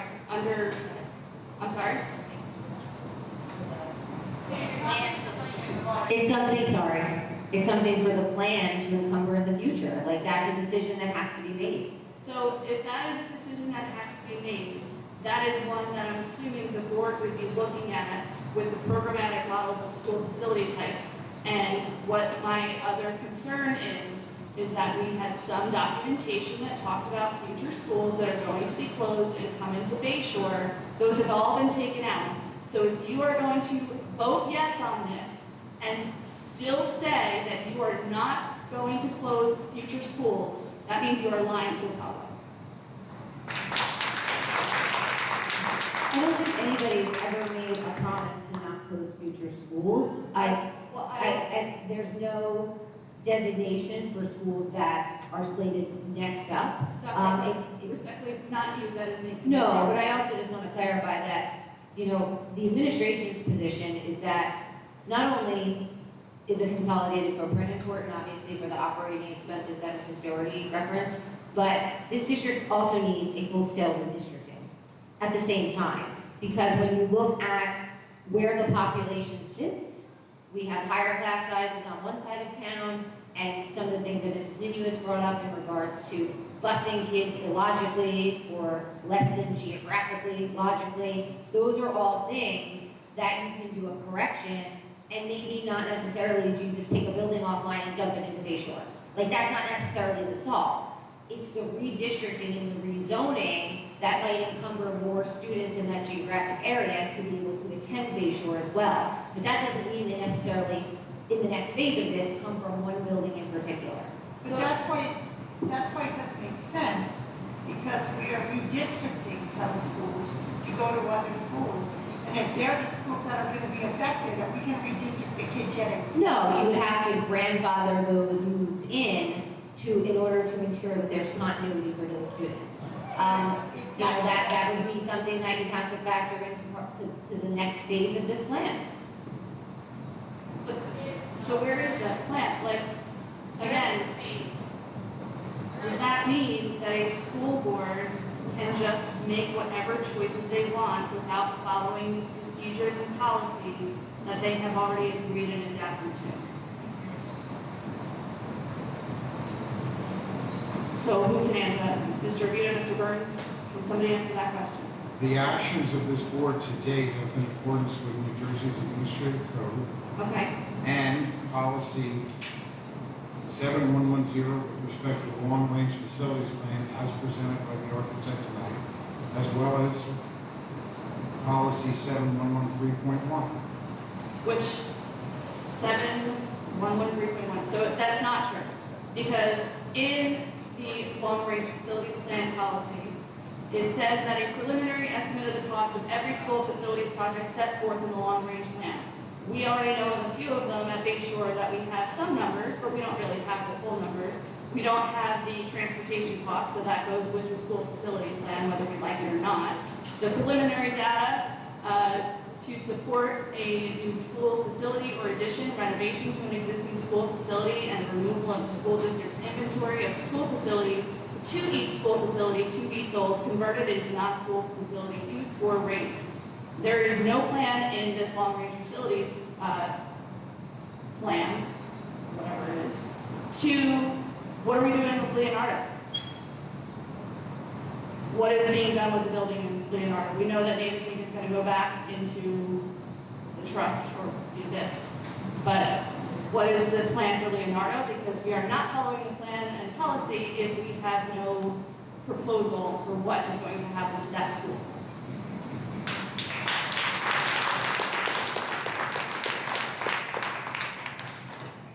We're all waiting to find out who gets the buildings. So am I wrong in that assessment?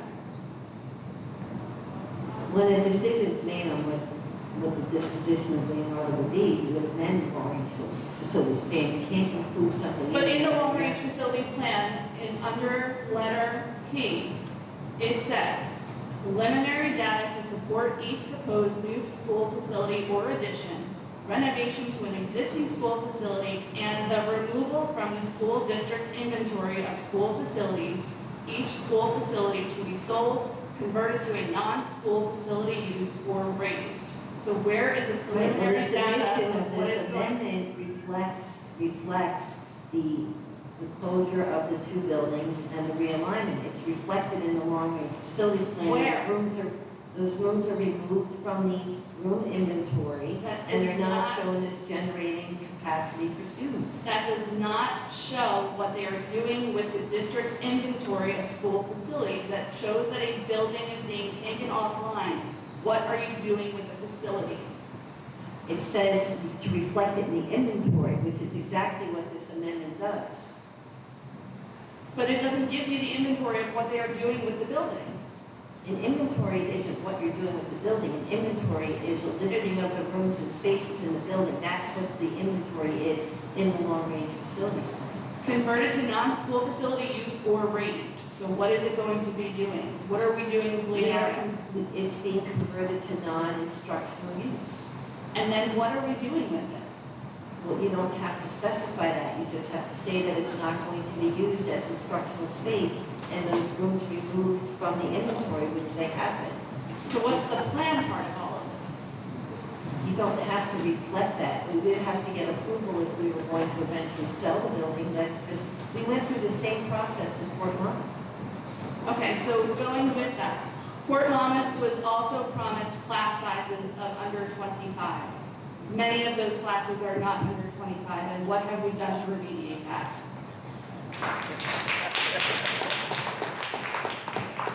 The science didn't meet the art. I don't know how this relates to this long-range facilities plan amendment. What it has to relate to the long-range facilities plan is that I'm sure that you had to do this same kind of project to show that class sizes could be 25, and now they're not, but we're not doing anything about that. Well, elementary class sizes are capped at 25. But they're not, because they are higher than that at New Monmouth. I'm not aware of that. Okay, Let's talk about folks stepped out, All right. but that is a district practice. Continuing on with that, I guess I will talk about the school closing plan since Mr. Burns brought it up. In here, it says the board will not commit itself to closing any school facility without having first collected and considered appropriate information regarding student enrollments, the educational adequacy of school facilities, relevant safety and traffic factors, district revenues, and alternate district organizational plans. The board will invite citizen participation in the analysis of that information and the formulation of recommendations. Information on any proposed district reorganization will be disseminated to the public, and public response will be invited by all appropriate means.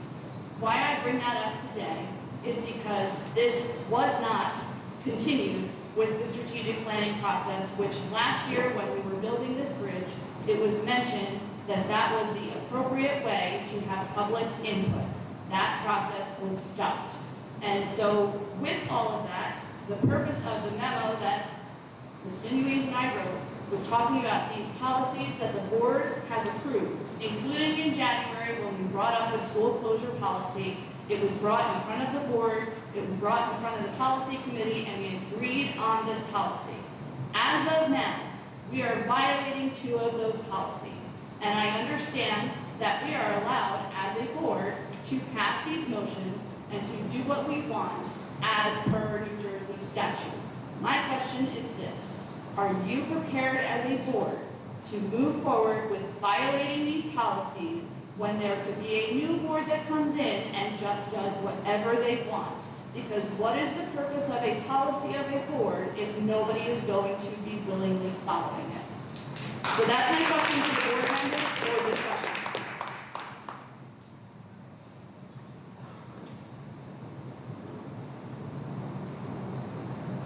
I thought policies were there for us to follow, and that's always been what I was told. So then I will go with that since I'm getting no response. I spoke with New Jersey school boards and I asked this question. And we went through 4 or 5 different minutiae of how we got to where we are. And what I was told is that when there is a policy, the board sets policy and the board sets goals and the board sets things in motion, because that is the job of the board. It is the job of the administration and the lawyers to ensure that those policies are followed. I am asking you, Mr. Burns and Dr. Alfone, you have these policies and you have the motion. How do you reconcile and how do you move forward and not follow through with your duty of following these policies? Because this is how things go in education, to stop political moves from coming in, to stop a new administration from coming in with an agenda. It's the same reason that there's tenure, so that there's due process. This is there to protect the administration and the school district from a political push from somebody up here. That is what I'm asking. So how do we do that?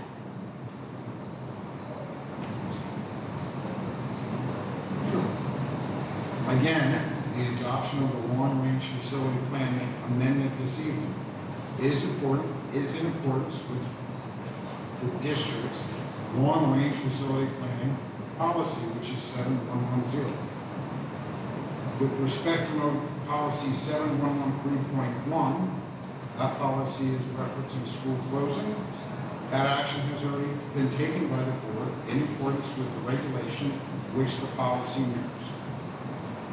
So I also asked for I know this is, I guess I'll ask this for later. I will read this to all of us, so can everybody actually hear me? I'm not sure. Can everyone hear me? Board members, we can hear? Yes? Thank you. I appreciate that. Last week we got a code of ethics for school board members, so I'm going to read this statement and hope that you take this into consideration with your vote on the long-range facilities plan. I will make decisions in terms of educational welfare of the children. I will seek to develop and maintain public schools that meet the individual needs of all children, regardless of their ability, race, creed, sex, or social standing. We are not doing that if we go through with this long-range facilities plan that does not address the needs of our special education students, never mind all of the others that need the individual education plans that they have. If anybody else has anything to say, I would love to hear it, because I am still tired of hearing myself speak. Any other discussion? Roll call on item E, Ms. Darling. Mrs. Minuez? Wait, I don't have any question. I'm just curious, what happens if the long-range facilities plan does not pass tonight?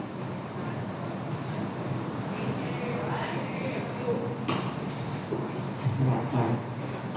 We cannot then obviously submit it to the state for part of our approval package, and obviously would have to wait for another opportunity to have that approved in order to move forward. Could it be done at the May 13th meeting? Yes, but like I said, time is of the essence. May 13th is only 2 weeks away, so no, I understand. I was just saying it really for the board to hear. Obviously, this is all very timely in the sense of, we're under the gun with regards to a time clock. So we do have time to amend it and get it submitted May 14th.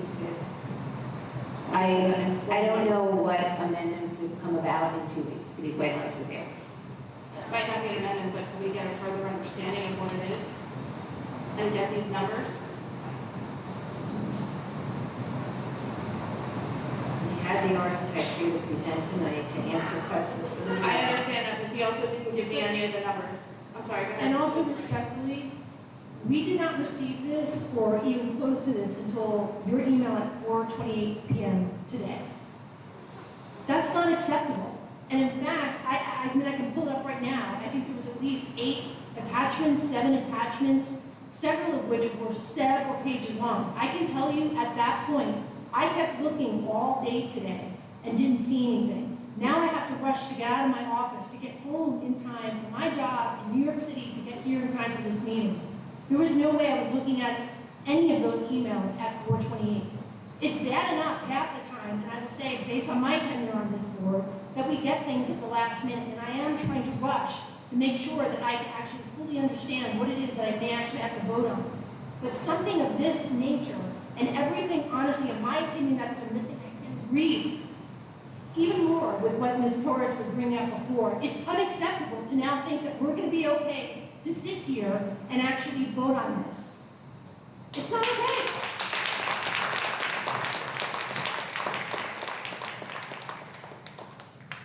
I'm a no.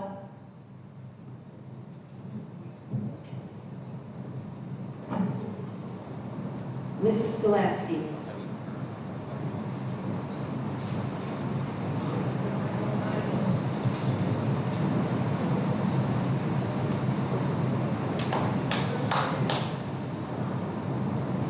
I have to vote no. Mr. Sobolewski. No. Mrs. Tobacco. Yes. Mrs. Torres. No. Mrs. Weinstein. Yes. Mrs. Wright. No. Mr. Capone. Yes. Mr. Avila. Yes.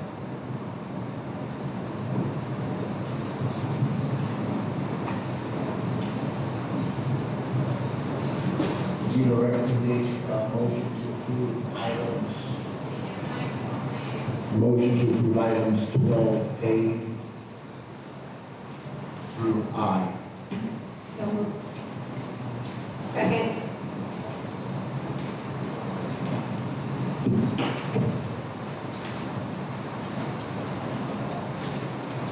Question?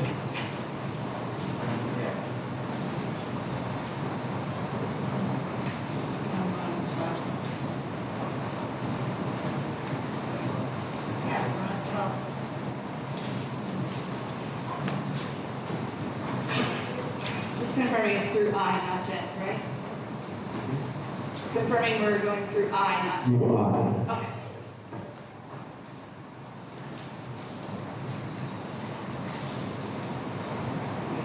Do you have discussion? Roll call on 12A through I. Mrs. Louise. On 12A, I am yes on the nose and no on the yes. The rest is fine. Mrs. Gillespie. Yes. Mr. Sobolewski. Yes. Yes. Mrs. Tobacco. Mrs. Torres. Yes. Mrs. Weinstein. Yes. Mrs. Wright. Yes. Mr. Capone. Yes. Mr. Avila. Yes.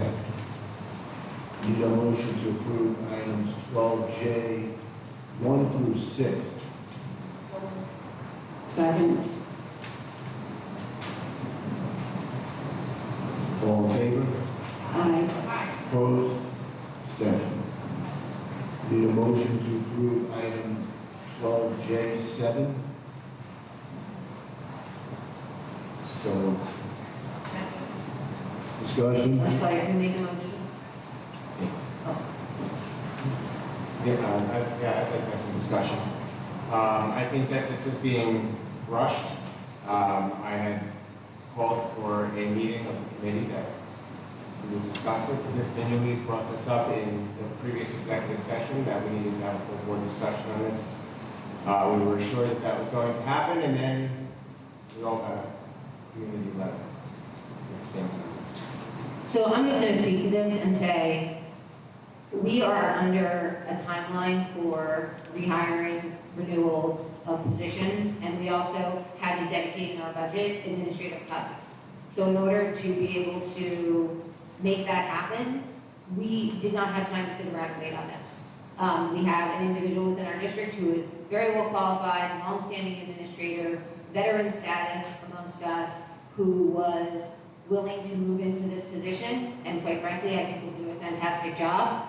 It does help us administratively in the sense that we will not have to, we want to keep our best people, and to have the ability to do that when we are making 3 reductions administratively is a big deal. So all I can say is we can't have it always. In an ideal world, sure, could we have had further discussions, but we didn't have the time to have further discussions.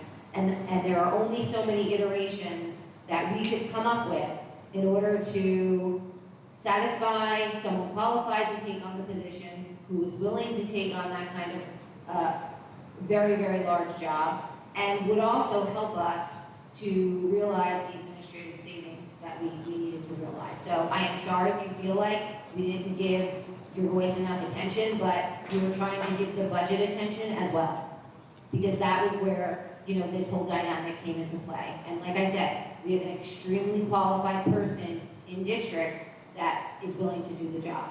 And I'm not questioning the person's qualifications. I've never. No, but the process. I have no information on. There was no process.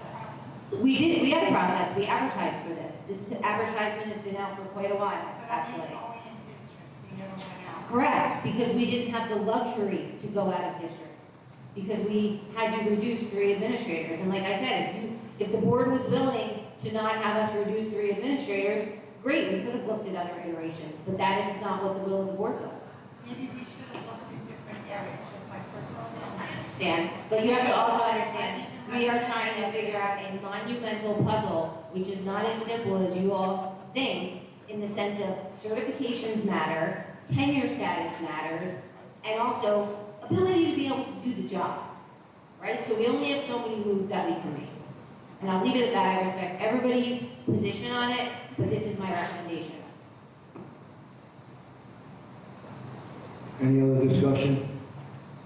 Roll call, Ms. Doherty? Mrs. Bailey's? No. Mrs. Gillespie? Yes. Mr. Safarowski? Abstain. Mrs. Tobacco? Yes. Mrs. Torres? Yes. Mrs. Weinstein? Yes. Mrs. Wright? No. Mr. Capone? Yes. Mr. Avila? Yes, congratulations, Mr. Congratulations. Need a motion to approve items 12J, 8 through 18. So moved. Discussion? All in favor? Aye. Opposed? Abstentions?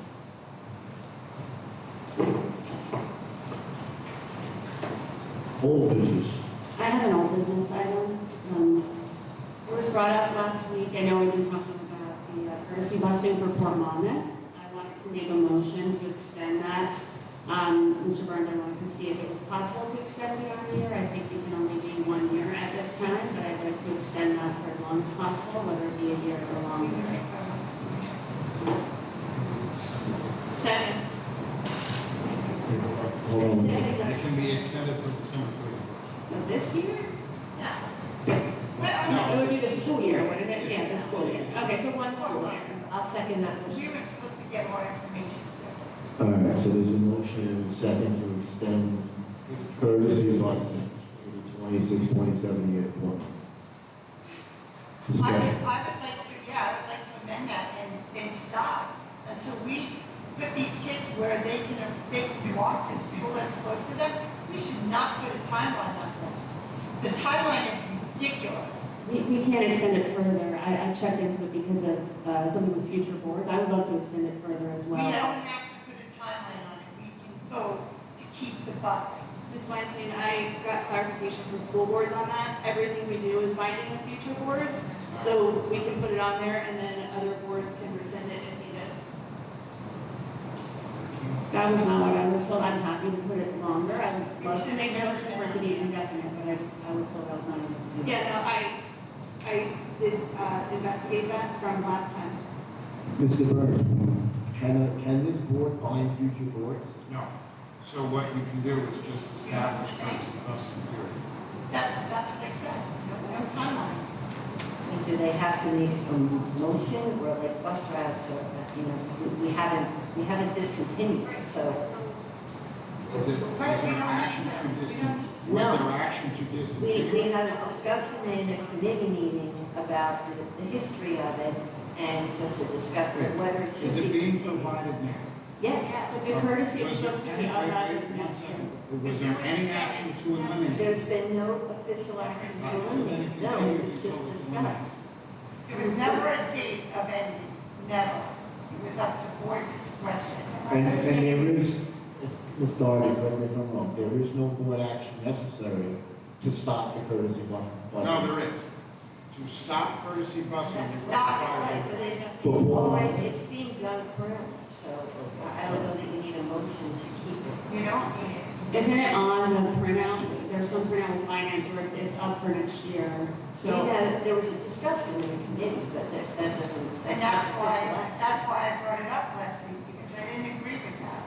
And by the way, going on to that, I asked for this meeting to have any other bus lines that were being discontinued told to us for this budget, because it's not right that people are gonna get a letter in August saying, oh, by the way, your bus route was discontinued. No, We the as a only, board need to Mrs. know. Bailey, the only issue the only situation we're talking about was specifically that busing that was extended as a result of the 2020 school closure. There hasn't been any other routes discussed to discontinue. Right, but the beyond our discussion, regular eligibility, mileage, hazard. the discussion was that our transportation department was investigating ways and looking at eliminating. No, that was merely, I'm sorry, that's merely to just combine routes, being more efficient. It's not to discontinue busing for students who are eligible. And the rationale for the courtesy busing for the Port Mama students was based on the rationale that the kids that originally were in that group have aged out. Yeah, but the people that live in that area. I mean, they definitely, I mean, there's gotta be a cutoff point at some point, but I do agree with you that in a redistricting plan, you might eliminate it naturally. Yeah. Well, and I think, Ms. Weinstein, with you, it sounded like last time that was a done deal, so I appreciate you bringing it up. I never remember a timeline on it. And I was here for the closing. Deb, did you remember a timeline? Well, I was here in the discussions I were in, talked about. That was mentioned last week. That was what was mentioned, because we were told it was being cut. We've talked about it. So what do we, there's nothing that we can do right You now. don't need to make a motion, it's already. So. No motion on any other old business? Any new business? Yes. I would like to make my motion to amend the resolution to close schools for 26-27 school year.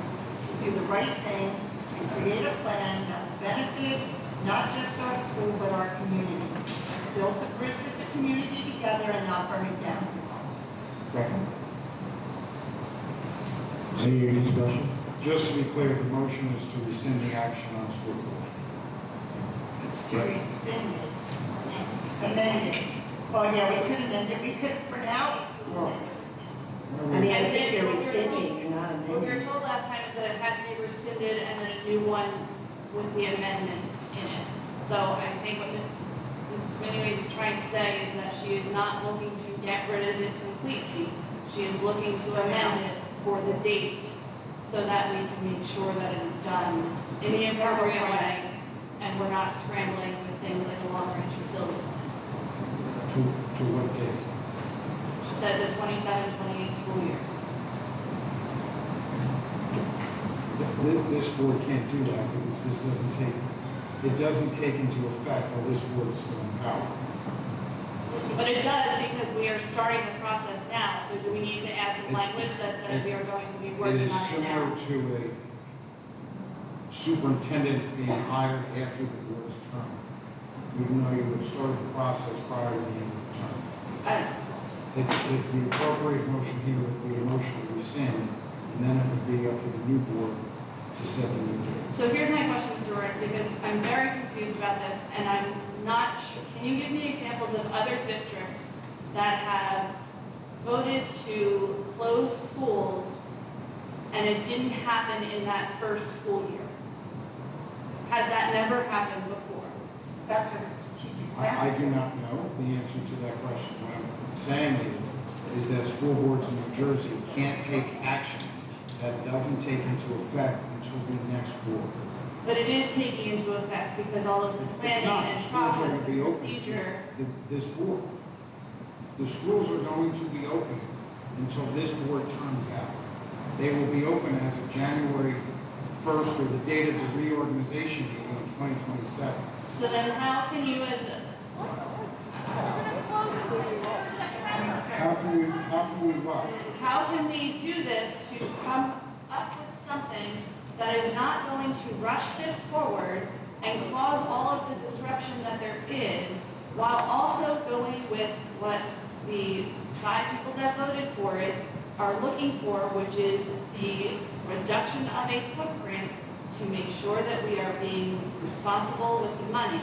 Well, I think that's, to go back to what you were saying before, that the motion to rescind would be the appropriate motion so it doesn't go into effect in the 26-27 school year, and you couple that with the continue to engage in the strategic planning and the amendments and adoption of a long-range facility. So, Dr. Ruffalo, maybe you could help me with this, because I'm really struggling to understand. I'll try. Thanks. How were you planning on doing, when you came up with the initial plan, right? How are you going to roll that out, and why was that going to be allowed if we can't bind future boards to the plans we're coming up with here as a board? Giving this year to get a plan.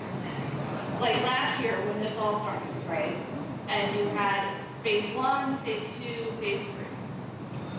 How could that? Well, the board wasn't voting on that particular, like they weren't voting on that plan in particular. That was the structure of a potential long-term phased, kind of future for Is the there district, something but funny they didn't going vote on? on that. I'm missing it. What? Is there something? But but they did, but there was no vote on that.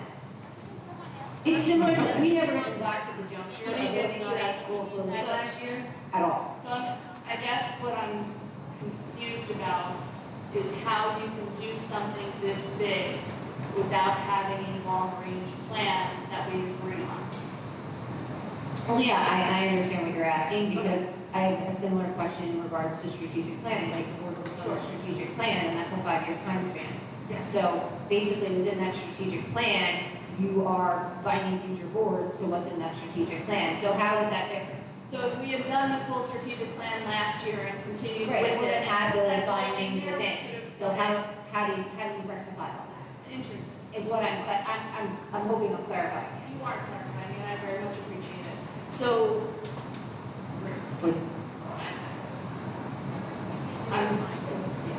I understand what you're saying. This is not right. This is for. Please don't. So I guess our motion would be to rescind. That's it.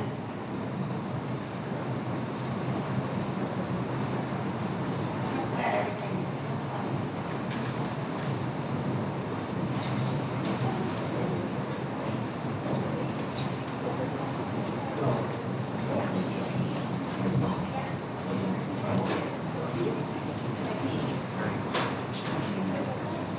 Yeah. Second. You have to wait. thought we had a motion. So there's a motion and a second, so there's a motion to rescind. Okay. And then to continue to engage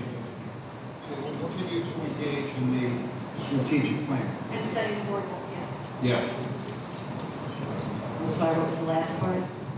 All right, so there is a motion on the floor that's been made to rescind the action taken with respect to school closures so it does not go into effect during the 26-27 school year, and to continue with the strategic planning and, Mr.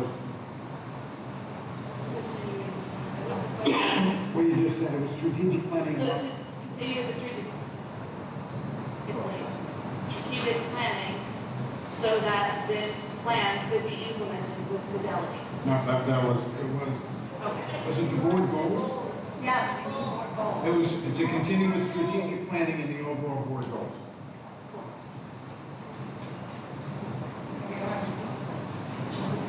Is there any discussion? You gotta repeat. Yeah, I just came back. I knew. Oh, and amending of the long-range facilities plan. That was the other one. No. Not tonight, to continue to work through amending the long-range facilities plan. That motion was already done. No. I thought your motion was to rescind the motion to close schools, engage in the strategic planning, and adopt a long-range facilities plan according with the strategic plan. Bill, what's the clarification on how can the strategic plan find future boards, but yet the resolution for school closures Because can't? strategic planning starts the time it's adopted and carries through. It starts as this board. The strategic plan encompasses the present as well as the future. Just like superintendent contracts are 5 years, as long as day one of the year one starts within the current year of the board, it still binds future boards to those contracts. But the board can't adopt a contract that starts 2 years from now. So does this motion follow our old strategic plan that we're still operating under? Yeah, because our old strategic plan was not a school closings anyway. So, did we violate that? Because we didn't put the new ones, the old ones stayed in place. So, to be clear, the motion on the floor is to rescind the school closures effective 26-27 and to continue to engage in strategic planning. So, yes, but Mr. Burns, clarifying on what you were just talking about with the strategic plan. Once the strategic plan goes into place, that is in place. We don't have a new one, so we're operating under the old one, correct? We're operating under none. Yes. So we're in violation of state code. To the fire in regards to the fact that we've started it, but it is a 5-year time span, so there is a definitive start and end date, which is why we started the process well before that. Didn't it take them a long time to approve this 5-year plan? Who, the board? No, county. The Department of Ed doesn't approve the strategic plan. The board adopts it. All right. Yeah. If there's a school closure inclusive I'm within it, talking then. about the long-range facilities plan. We don't know how quickly they'll turn that around in the sense of the approval for the school closures, pending the submission of that long-range facilities. So we should be following our rules. long-range facilities. But as Amy said, this is already said, like, as things come up, you can submit amendments. Like it's a fluid document in the sense that it can be amended over time. But did we just violate it by taking that vote of closing schools first, when it's not in the plan? That's procedural for Bill, yeah, I don't know procedural ramifications of that. All right, so the motion on the floor is to rescind the resolution in closed schools 26-27 and engage in strategic, continue to engage in strategic planning. Yes. Roll call. That's the motion. That's our final version.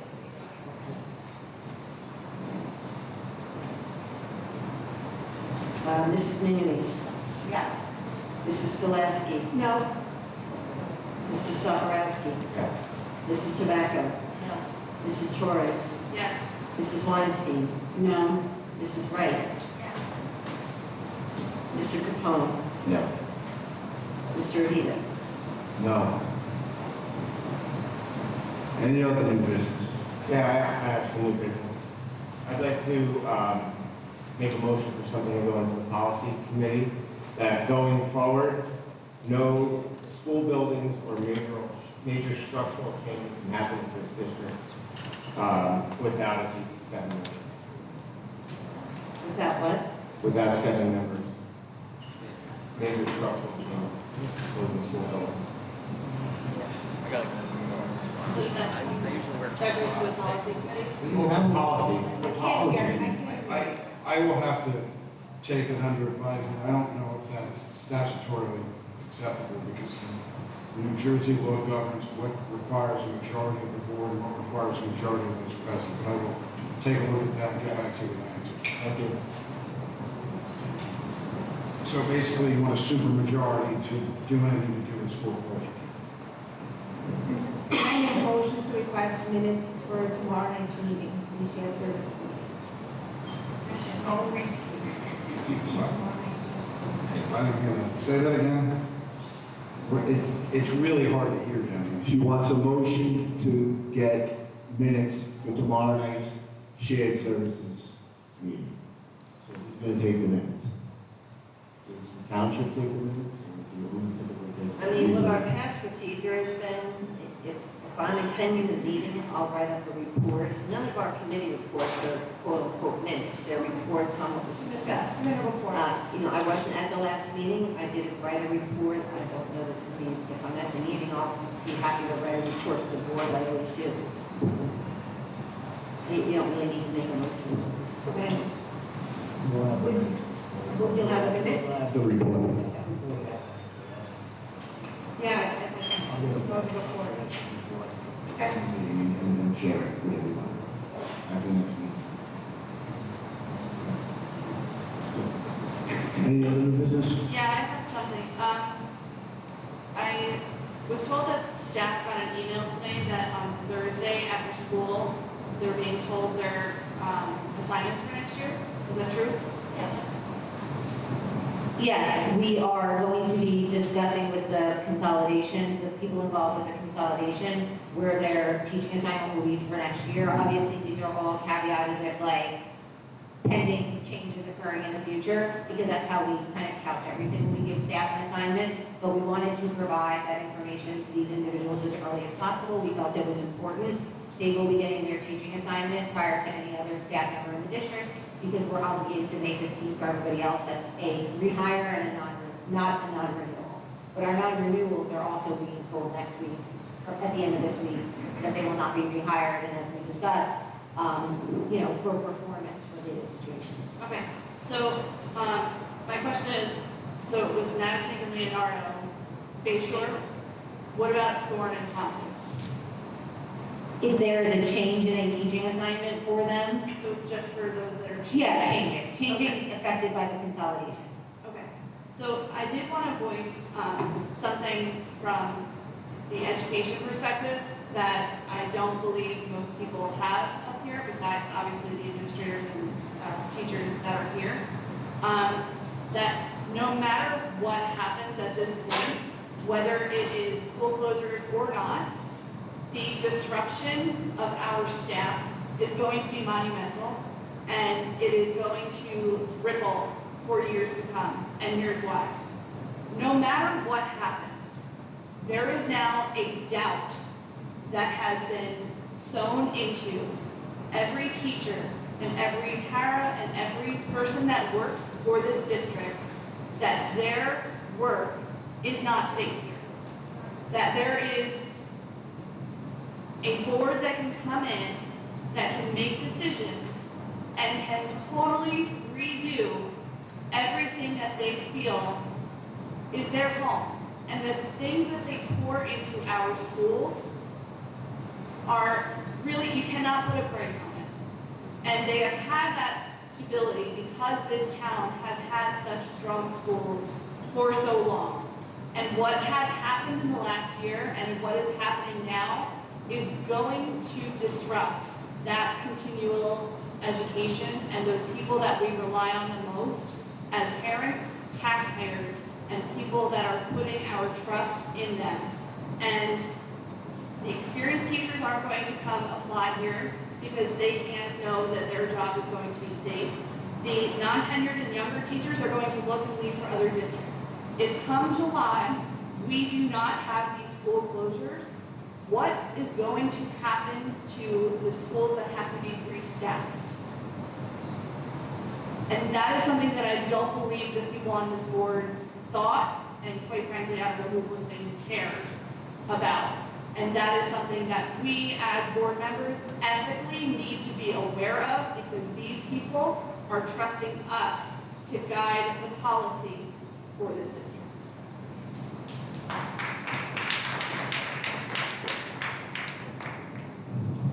Any other new business? Okay, public comment, non-agenda items for 30 minutes.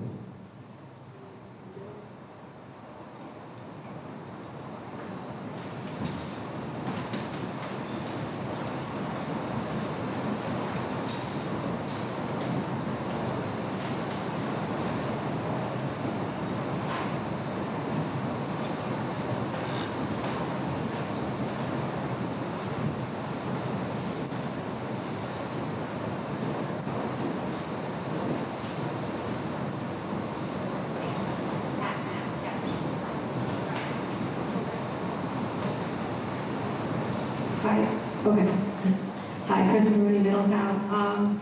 Just some questions related to special ed. I don't think the special ed plan has been released, but I've seen things that say, I think the elementary autism program is set to split between Nut Swamp and Bayshore Elementary, and they're currently at New Monmouth. Okay, so elementary autism, currently in New Monmouth, new plan, summer in Nut Swamp and summer in Bayshore Elementary. I don't know if you've considered whether or not they do need fences for that autism program, because for safety, I've talked to some kids and I have friends with autistic children, so just other things that I don't think you've thought about in terms of the special ed population, and the fact that I don't know that those parents know anything right now is concerning, because Bayshore has no fences and is made for bigger kids, and it's not made to have kids playing outside right now, because middle schoolers don't play outside. They currently cross the street to go to gym, so I know we don't know where the playground's gonna go, we don't know how big it's gonna be, but the fence was a question I had. The bathrooms for students who are in the middle school autism program, or any student who has a medical reason that they need a para in the bathroom to help them. I mean, some of these kids need help using the bathroom, some of them have accidents and they need an adult to go in the bathroom with them. So do we know that the bathrooms are close to where the autism rooms are gonna be in, I think, Thompson, or is where we're saying middle school autism program is going? So does a bathroom need to be inside the autism classroom? I don't know the answer to this, but these are questions that people are asking me, and I don't know the answer, and I've had a lot of parents just asking me a lot of questions, and I have no authority on special ed, but these are very worrying things to me for these kids. And I also worry about a middle schooler who needs help in the bathroom, being in a bathroom with everybody else, and just how that feels. It is my understanding that at Bayshore, there are bathrooms in the autism classrooms already that were present there, so we can repurpose those for. What about the middle school program? In Thompson, we will have to find out what their plan is for the bathrooms there. Right. But, you know, Mrs. Rinder is very astute in, her knowledge of special education and what legally is required and what is good practice as well. And that's obviously. I'm just thinking of the change in the middle school and Yep, like all we'll get that. those answered. So just the safety is in regards to that, which I haven't heard a lot about, so thank you.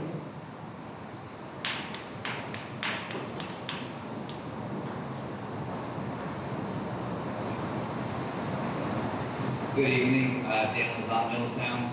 So after watching the budget presentation again tonight, I saw the slide highlighting and bragging about the tax levy increases over the last decade, averaging, I think, about 2.74%. A lot of years were at or below 2%. Can we also brag about everything else that's happened over the last decade? Our reserve accounts in 2021 were about $10 million. As of last year, they were less than $100,000. Ongoing delays in capital improvements and in maintenance. Anybody that knows anything, you delay your oil changes on your cars, they fail. You don't keep up on that, they fail that. It takes a lot more to bring them back up to par. And we've only been doing that because we haven't been keeping up with our tax levy increases as we should have, right? Closing 4 schools in 5 years. All right, let's brag about all of those, while we also left $30 million on the table, at least over the last 7 years, by not doing a more sensible, even a 3% increase would have kept up and given us $30 million. Seriously? Right, going forward, I beg everybody on this board and future boards, understand what these levies are, how incremental increases work, and how much of an impact it will have in your future budgets. Right? This is not a bragging point. 2% is not something to brag about when you are systemically defunding your schools.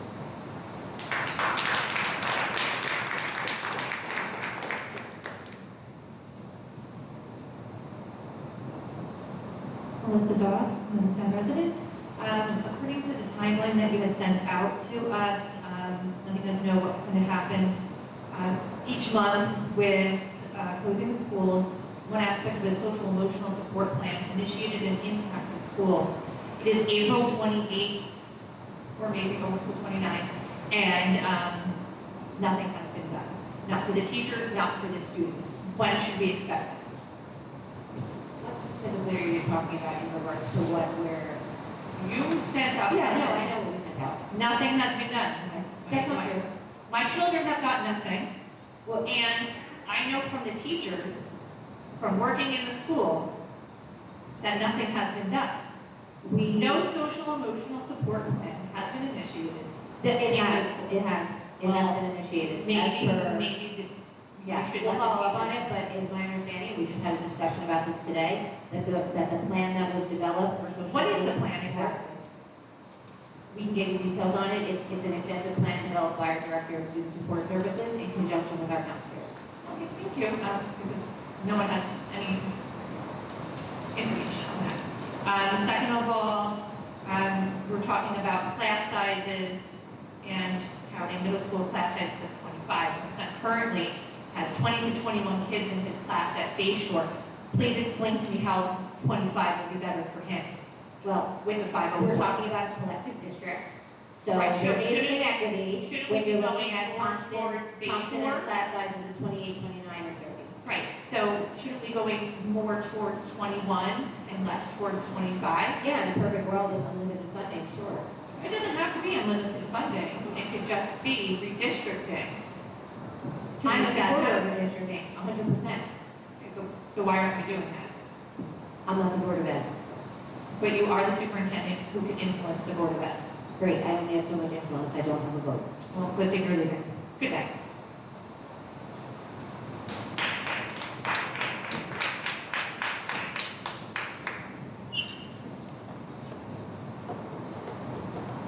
With Bustler, Middletown.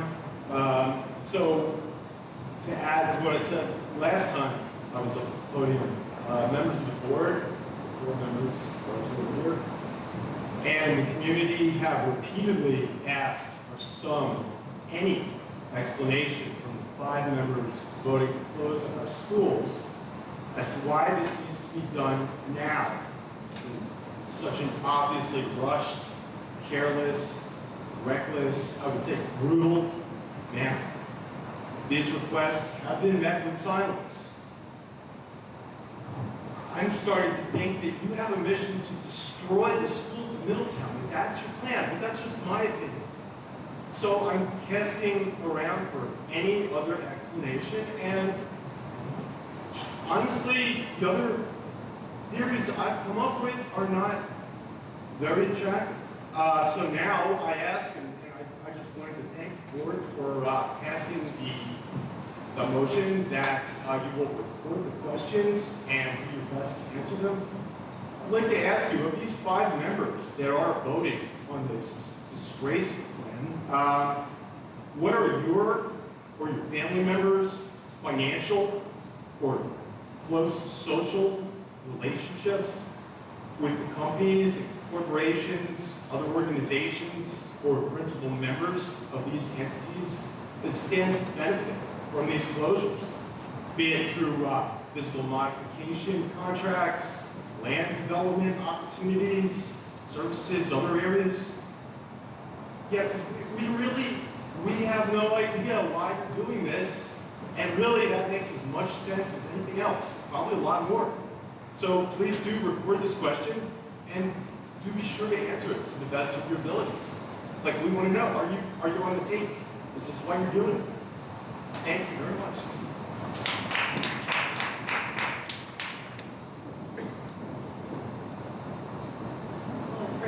Belford. I was hoping that someone would be back in the bathroom, but she's not, so hopefully she'll be back. I have a question about why are we constantly telling the side of the table that they can't vote to amend the resident Google search? And it says a vote to close a school in 2027-28 is not binding in the sense that a board sitting in 27 could technically vote to reopen and rescind the plan, provided that they have a budget and state approval to do so. This is the second meeting in a row that they have tried to rescind this plan, and you have told them no, and it's not the right information. So I want to understand why you personally are so invested in closing the schools that you're trying to silence half of the table. No comment to that? I'm talking to our attorney, who's supposed to be advising us on the law and is advising in the wrong direction. Read what you just read again. A vote to close a school in 27-28 is not truly binding. Right there. What I told the board before is that this board can take action that binds a future board. And the appropriate motion to ensure that schools would not close in 26, 27 would be a motion to rescind. But you can amend it for 26, for 27, 28. You would not bind them. You're cutting into my time and you're not going to give it back. No, you can, because you're not answering. You're talking circles. Because they could say, I want to make a plan for 27, 28. And in 27, if the board that is sitting up here does not agree with that, they can rescind that. So they are allowed to make that motion that they want a plan for 27, 28. That was Ms. McNeely's motion. It was a motion to rescind, engage in strategic planning in accordance with the law. You said that they couldn't bind a future board. Correct.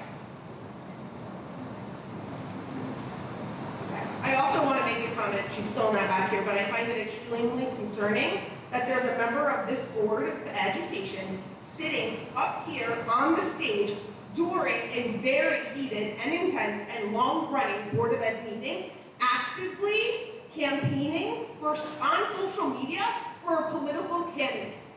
So not only is she disinterested and sitting on her phone and not paying attention for the entire meeting, except for when conversations happen about South schools, is the only time she gets involved, but she is sitting on social media at this table campaigning for Alex Sedan. So there's Alex Sedan's political affiliation, and I'm so happy that she touts that she's a Board of Ed member while she's doing this in a Board of Ed meeting. It's real classy.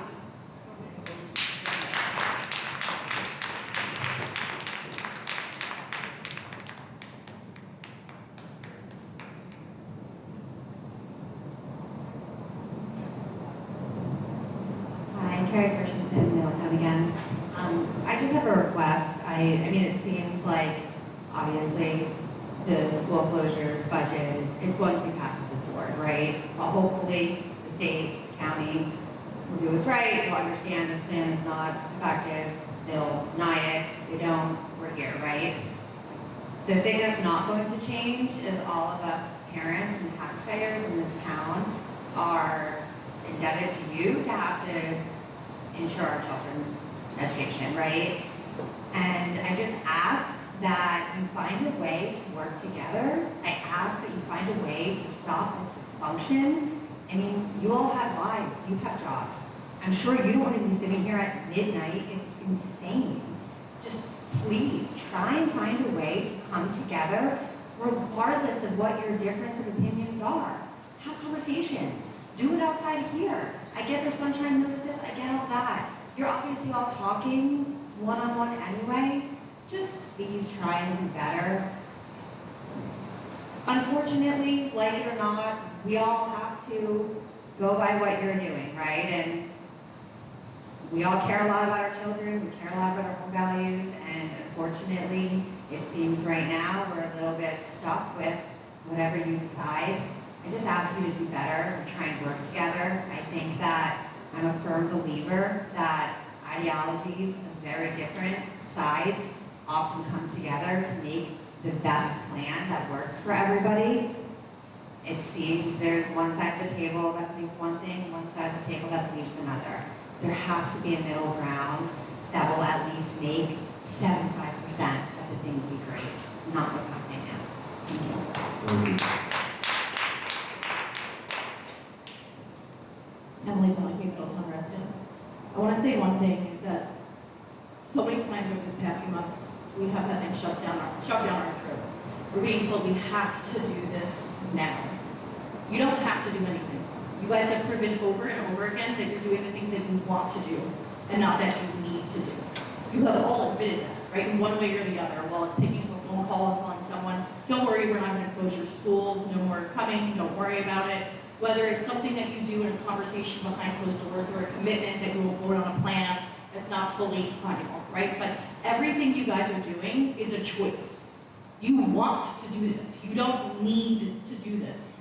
Amy has said over and over again that the budget can be balanced in different ways. We don't need to close the schools. So I don't get why we're still doing things and saying it. You're kind of gaslighting us. You're saying we have to tell the teachers where they're going. No, you don't. You actually have chosen the path of recklessness instead of the path of being conservative, which I don't think any of us will ever understand. And the oath that you have taken and the people that I think you are actually is a little different than who you are up here, and it's so disappointing.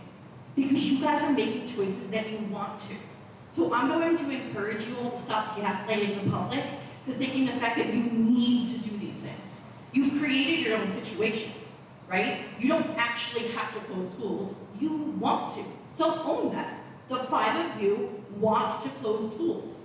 You first said it was because of the budget. That's not true anymore. You can say it like over and over again to make us believe that we're not hearing and seeing what's reality, but the truth is you don't. You want to. I'm not going to sit up here and tell you why. You all have your own reasons. I put faith in you all that you're doing it for the right reasons. I find it hard to believe, but I want to believe the fact that you're doing it for the right reasons. But stop making the public believe that we're not hearing and seeing the same things that you are. Because at the end of the day, guys, we can see it, right? You've never seen capacity numbers. You never saw the budgets before you actually voted on them. You don't know capacity, it was made up, and you're all actually wanting us to believe that you believe it, but I know you. You are smart women. I'll leave it there. I think you're smart women. And I think that you know better than you have not actually seen these numbers. So what you're doing is a want and not a need. So please stop making us believe that this is because it's something that has to be done, because it's not. I also have one more thing, Dr. Alphone, I commend you for what you had to go through.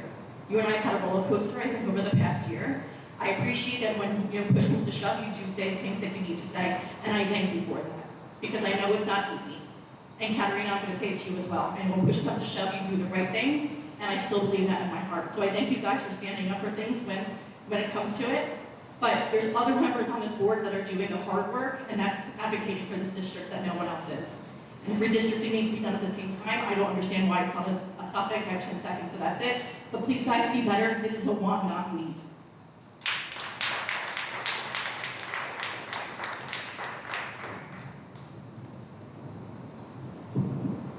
Eric Dowell, I still live in Nativistic.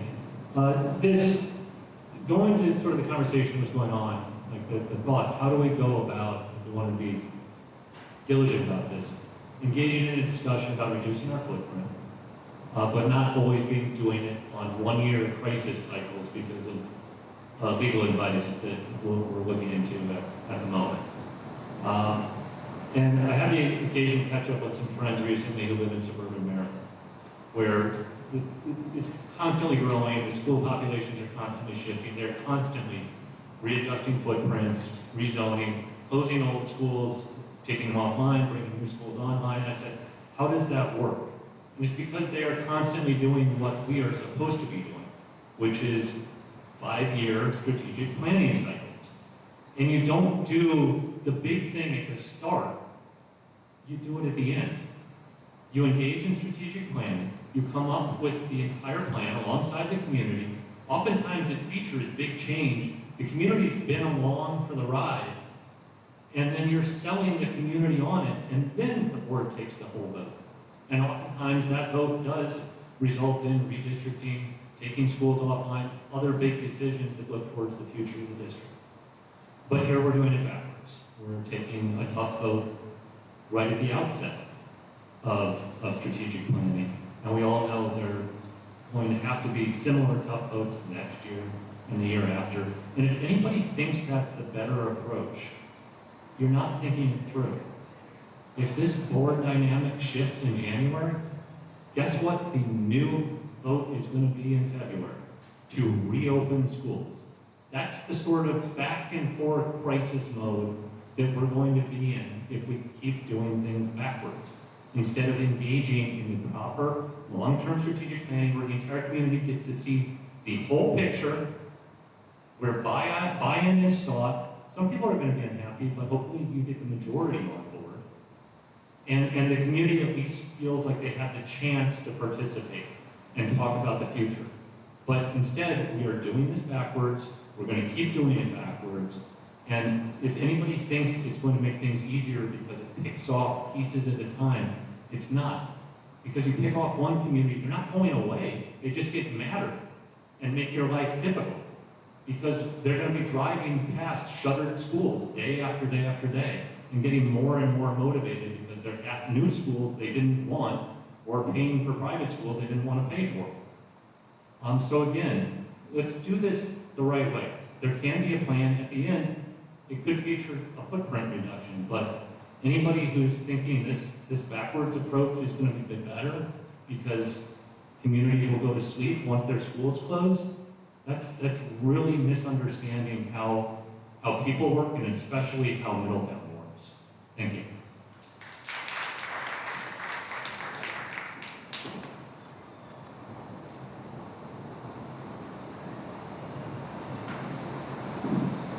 Scott McPherson, Middletown resident.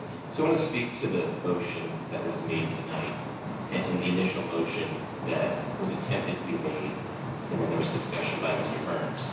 So I'm looking at an approval letter from August 22nd of 2016 from the state of New Jersey, the Office of Facilities and Finance, regarding a proposed school closure in Evesham Township that was made by a Board of Education in April of 2016.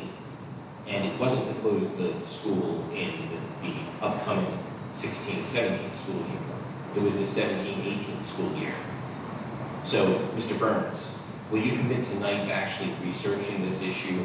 And if you were incorrect on the advice that you gave the board members regarding delaying the implementation of the school closures until 27, 28, will you give them your, will you research that issue and agree to get back to the board regarding that topic? And I appreciate that because I'm fairly certain that I recall you saying in a previous board meeting, and I don't remember which one it is, I've attended so many over the last year, as I know all of you have, or most of you have, where you said just that, exactly that, delaying implementation on its own was appropriate, but I believe at that board meeting there was some other things attached to it. So I'd appreciate you looking at that issue because I think that it would give the board a lot of clarity if they knew that they could delay implementation of the school closure plan until 27, 28, and it would give administration time to come up with an actual plan, because as we've heard tonight, there is no plan. We're doing this on the cuff, we're doing this on the fly, because obviously there's not enough time between now and the end of June when Dr. Alphone leaves the district, and then September. And the real problem with that is not only that it affects our teachers, but really it affects our students, right? And we're looking out for the best interest of our children, right? That's what we're here to do. So if there was a way to delay implementation of this, to give administration, teachers, staff, the parents of these children, and the children themselves, time to come up with a plan, time for us to speak to our children about this, and time for everyone to have an understanding of how this can actually be implemented correctly. And maybe along that path, we also do some redistricting, we also do some strategic planning, and then we don't find ourselves in such a contentious position that we found ourselves in for the last year. Thank you.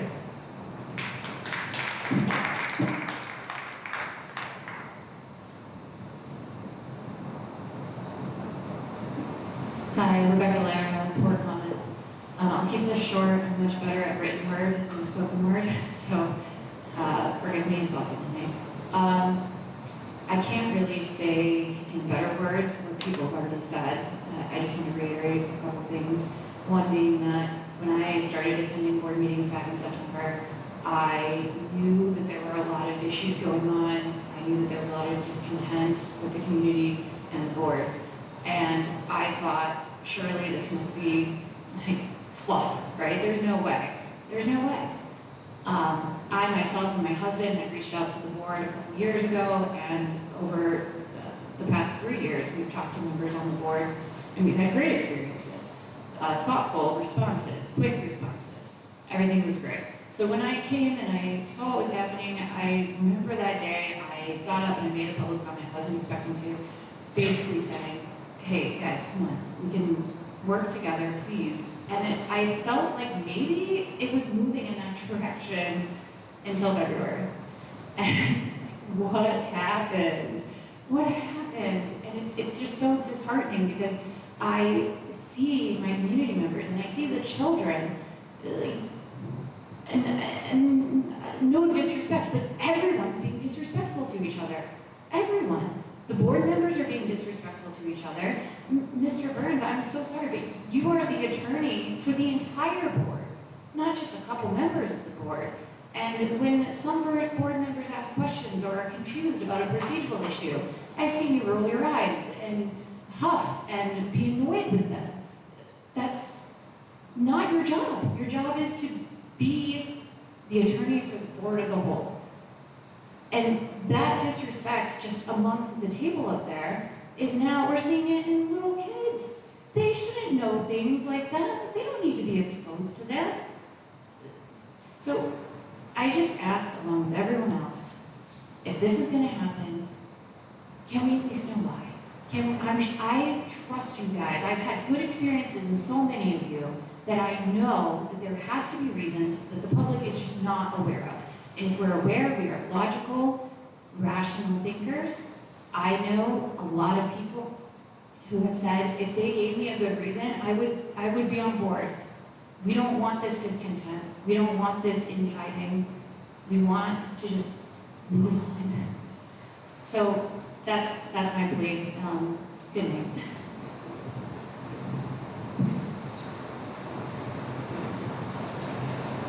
Kristen Bolton, Middletown. Mr. Cullen, I think you were here at the last meeting. Jackie, Frank, Dr. Phone, Mr. Burns, you were not here. My concern was when my child left this district on a bus with other elementary schools, left the town, went over a bridge, and was never notified about it. What is the protocol for parents being notified when their kids are left on a bus? One incident. I know Katerina, Frank, Jackie, Sarah, your kids, Chris, I think your kids are all older too, aren't affected by what you just did tonight, but mine are. And this adds to every trauma that you've caused to my family. This bus is one straw. What is the protocol for kids leaving the district without parents being notified because their bus driver doesn't know where they're going? What is the law? Why are we notified? So we can't sleep at night because of your votes? This is one incident. You don't even have the answers when kids are being left and their parents don't know. For all we know, if they have a watch tracking, they're being kidnapped. But thank you for the heads up for not telling us what's going on. So I'd like the protocol. And then just to be clear, 3,000 units are coming to Middletown. We're closing 3 schools. Manufacturing crisis here. Mayor Perry spoke at the Eastern Monmouth area Chamber of Commerce and stated that pre-K is so overwhelmed that they need to find more space. What does that mean? Enrollment's up, coming to the public school. I'm saddened by all your votes that didn't go in the right way for the town, the future of the town. Before we end it, I just want to make a statement to the board predominantly in regards to my concern at this point for the staffing piece of this. In absence of the long-range facilities plan being approved, there is no chance that the county will approve the school closure plan. And we are supposed to be telling staff on Thursday, which is only 48 hours from now, where they're going. I am not comfortable doing that.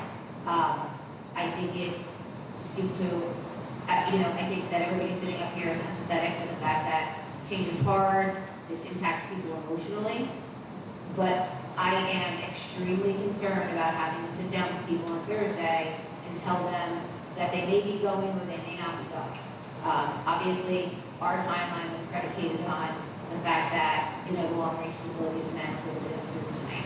So I want the board to really consider that in the mix of this, because it is I know that probably my administrative team is feeling the same way, because we're dealing with the human impact of this on a regular basis and having to sit with these people and tell them on Thursday when it's not, not so solid anymore, concerns me really, really a lot.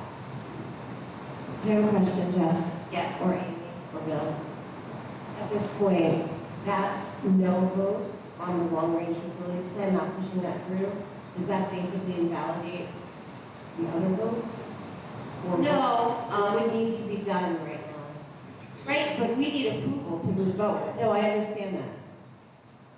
So we can't submit the long-range facilities plan as amended to the executive county superintendent for approval. So it just lengthens the timeline to do that. So because there is not any approval from the executive county superintendent at this point, schools will not be able to be closed until the executive county superintendent of the Department of Education. And he has already informed me that without that, he will not be passing it up the chain.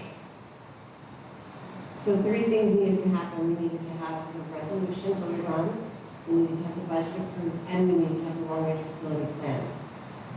Yes, the budget, right, the budget was approved, so that's fine. That's the monetary amount for overall operating expenses, and then the tax increase. That has nothing to do with school closure in the sense of there's separate items to rescind or approve, or, there's separate voting items. So the budget's fine. Obviously, many people spoke about being able to rectify the budget in absence of school closures. We already clarified that. The long-range facilities plan, amendment was the last piece we needed in order to be able to submit our full application to the county, which we felt that, and we've been reassured that if we did that it would be approved. However, in absence of that, we're still in limbo, with not another voting date until May 13th, which is the earliest. And that doesn't even take into consideration the time that it's going to take for the state to turn it around. But my concern lies, hold on, let me finish, please. My concern lies within today's date and May 15th, where we are required to staff this district by statute. And so we will be having conversations with people about non-renewals, right, based on all of these other moves in the consolidation. And that's concerning to me. Because those things are absolute. When you non-renew somebody, you non-renew them.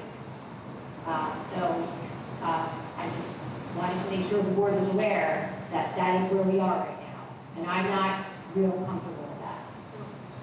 So, wait, if I can chime in with that, just to be clear, the approval from the state is a two-pronged step. It is the recommendation of the executive county superintendent, and the application actually to the Division of Finance and Administration cannot be made until the executive county superintendent signs off on it. He will not sign off on this until there's an amendment to the long-range facility plans that he deems appropriate. At that point, he then makes the recommendation and it is sent to the Division of Finance and Administration for review and final approval. The timing on that is there's no clear timeline of how long the Division of Finance and Administration will take to do it. So at this point, I just feel that the board should really strongly consider an alternate pathway for this, because you're asking us to do the impossible right now, in the sense of this is now 2 more weeks out, and you might say 2 weeks is not that much, you know, like you're already working on a short timeline, but in those 2 weeks, critical things have to happen. So I'm just leaving it there.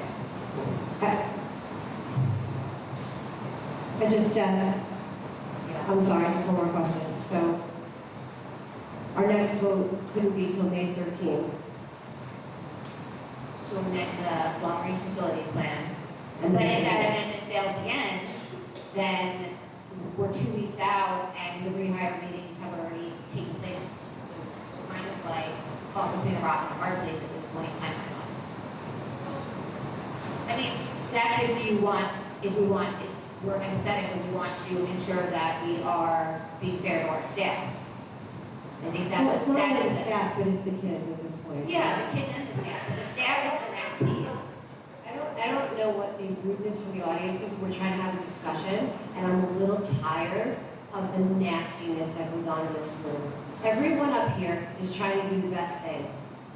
Everyone up here is a friggin' volunteer, and you people are so obnoxious and rude. Keep taking pictures. I don't care. I'll take one too. I don't really care. I don't want to post on Facebook. I really don't care. We have big decisions to make. We are elected officials. You people are not the only people in this town. There are big decisions here. There are people that cry to us that have to move out of Middletown because they can't afford the tax increase that happened. A lot of things have gone on, and you are the only people in the world. And I have questions I'm trying to ask my board administrator. Jessica, I'm sorry. My question is, you know, if this long-range plan would have gone through tonight, I would have been fine with our decisions. Pushing this out until a few weeks before school ends leaves me feeling like we're not going to be able to get this done correctly. Didn't we already discuss this and vote on it? And we're past those points, can we motion to adjourn? Second. Excuse me? I asked if we finished it and that we could move and motion to adjourn. I can't hear. I asked if we already discussed this and went through it, can we just make the motion to adjourn since we're past new business and public comment? You want to adjourn the meeting instead of me asking questions of Jessica about Well, we already rescinding this? discussed this. This already We happened. already had this. No, we actually did discuss this. This is more information to me, and I have questions. Okay, but we did discuss it, and I asked numerous times if anybody would be willing to have a conversation. No, I don't want to have a conversation with you. I want to have a conversation with the But superintendent. that's exactly what we're talking about with the board and having. I'm a trying to conversation. ask the question of the superintendent. You're interrupting and you want to adjourn a meeting. Yeah. Most of the time, everybody will get their chance. I'd like to make a motion to rescind the closure of schools now. She wants to rescind the closure of schools. What? How can you say that? So somebody second. Second. Hang on. How can you rescind the closure? Because you can't hear the microphone. We didn't approve the LFO. Right. Can we go into exec then? No, so there's, you can make two motions. Well, hang on. Erin made a motion to adjourn the meeting, so so what's happening down I there? don't think that's been seconded. That's Oh, they said that, right, so, there's a motion to adjourn the meeting. No, we made a motion to rescind. No, she made a motion to adjourn the meeting. We're still here. I table my motion. There's a motion and a second to adjourn the meeting. I table my motion. All right, so that, we're not doing that much. So then, the second, you have the option for two motions, because it's really hard to hear. Really? Right, so the first one, you can make a motion to rescind the action to close schools. The second one, which there was chatter, you can make a motion to reconsider the vote on the LRFP. Those are the two motions, the chat. Your motion was the motion to rescind closures of schools. That was seconded by Ms. Lee. Well, I want to see that motion while I Okay. So that's rescinded, and what is the On motion? the LFRP did not pass. I'm not the majority on that. Correct. The only people that could make a motion to reconsider Are the LFRP are any of the people that voted no. Right, so does anybody who's in the majority on the LFRP want to reconsider their motion? No, I'd like to make a motion to adjourn instead. Second. I'll reconsider my motion. So we have a motion to reconsider The LFRP? into the long-range facilities plan. Yes. I made a motion to adjourn before that. You took it off the table. I made another one. All right, so there was another motion to adjourn that was seconded by Mr. Saporowski. Yes. So that was first. Yes. Roll call. On the motion to adjourn. And who seconded that motion? Mr. Saporowski. I'm sorry, who made the motion? And Mrs. Torres. So we're now voting on the motion to adjourn. No. Correct? Yes. Mr. Burns? Am I doing a roll call? Yes. Okay. Mrs. Venus? Yeah. Because this is such a joke. The pressure was put on. The discussion. The vote was made, somebody doesn't like it now, and now all of a sudden, the pressure's on to pressure somebody to change their vote. And that's not fair. You are really not doing the right thing. And You made your vote, Kathy, you were comfortable with it. Now you have I more. actually don't exactly, I wasn't comfortable with it, But you did it. but I did it, but I wasn't comfortable. And if you notice, I hesitated for 30 Should seconds. this discussion be on the motion to adjourn? This is discussion on the motion to adjourn the meeting. Yes. There's a motion and a second on the floor for the And motion we to have adjourn. one vote. And we have a vote. So this is the motion to adjourn. Mrs. Scholastic? No. Mr. Saporowski? Yes. Mrs. Tobacco? No. Mrs. Torres? Yes. Mrs. Weinstein? No. Mrs. Wright? I'm sorry, no? Yes. I'm sorry. It's hard to hear. It's hard to hear, I'm sorry. Mr. Capone? No. Mr. Lee? No. So the motion fails. So the question with respect to that, the motion to reconsider must be made by somebody who voted on the prevailing side of the motion. And second, right? I make a motion to reconsider. Second. I'll second. I didn't say. Yes, I can do that. Does it have to be seconded by somebody in the affirmative? Discussion. Wait, does it have to be seconded by somebody in the affirmative?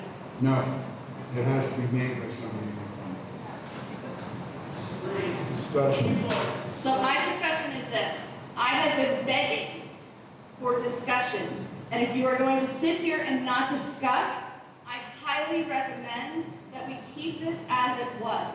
Because why is it that you are going to talk to Dr. Alphone and look at me and say you don't want to talk to me if we are on this board together to have a discussion? I hope I'm loud enough so you can all hear me.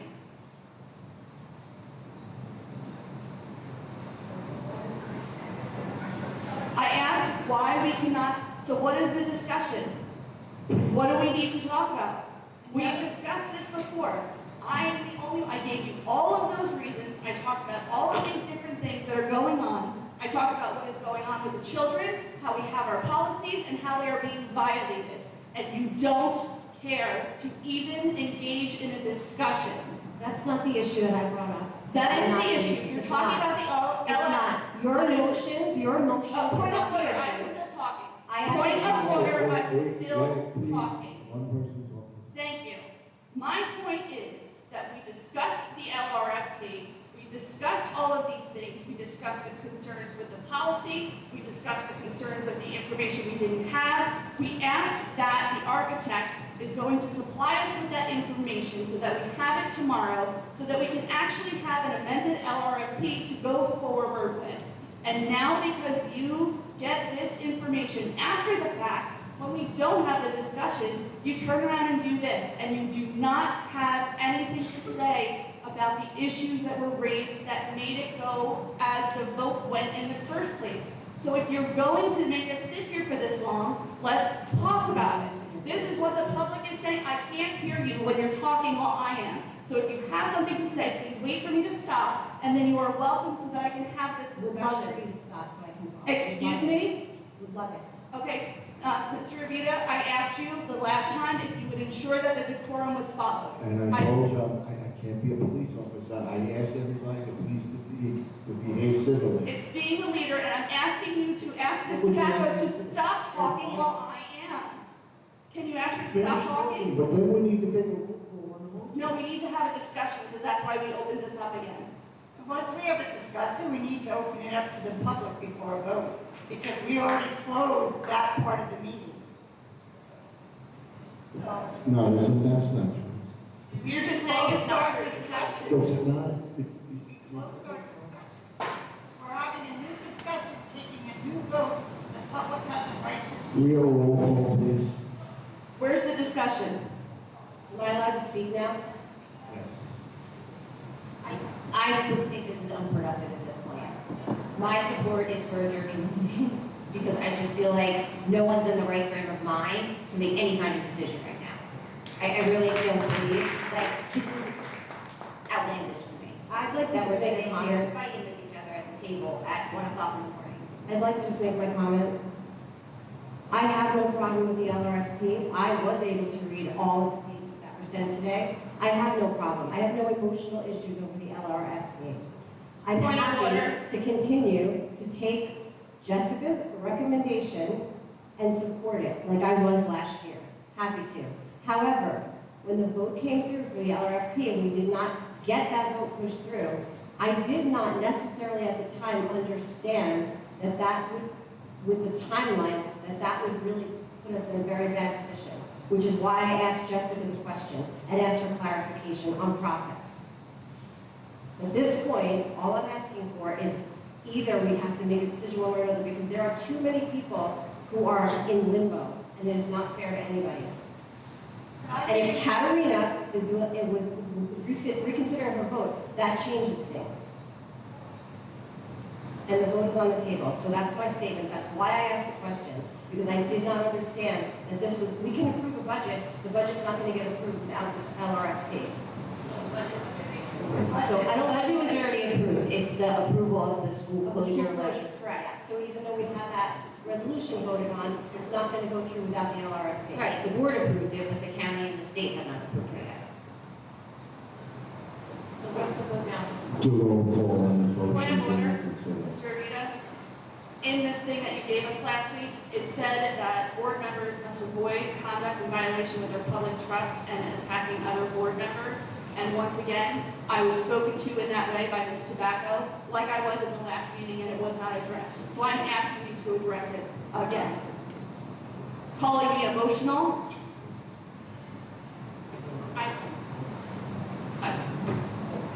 I'm asking you to address the fact that another board member sat up here and said, she's not emotional like me.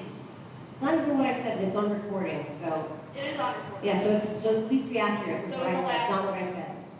I'm asking for decorum. I'm tired of being spoken to. The only time you have any conversation up here is towards me in that way.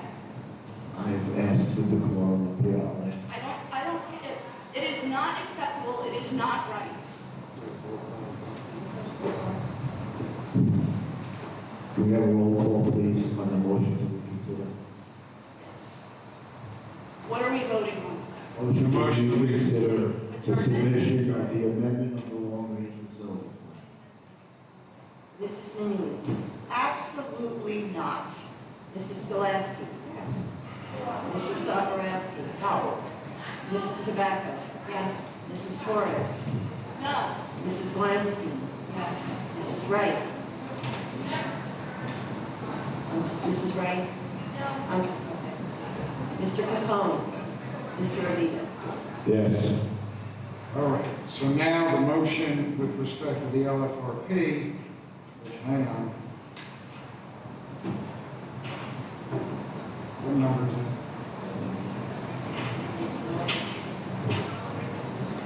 11E is like it never happened. So 11E has been reconsidered and it is back on the agenda for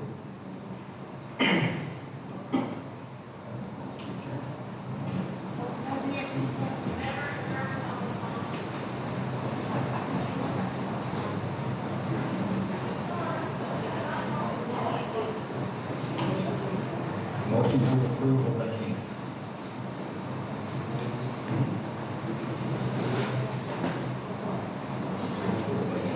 Yeah, second.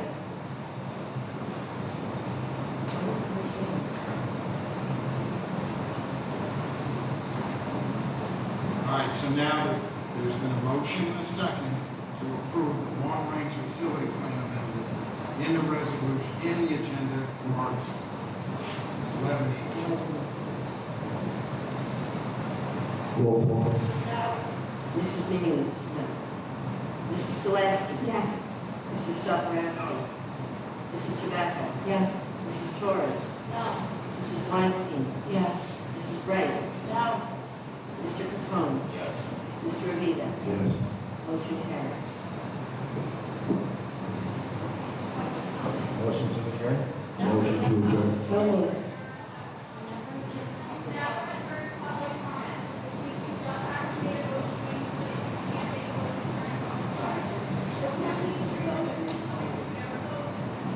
Okay. No, we're gonna go on. So, just, Mr. Burns, this question is for you. Public comment was never closed. You never closed public comment. You just went ahead, again, I'm just super confused, because I actually remember specifically you saying, you cannot make a motion during public comment. You just made like 5. You don't remember that? We have it on recording and actually it's law. So you literally just allowed multiple motions to be made when public comment remained open.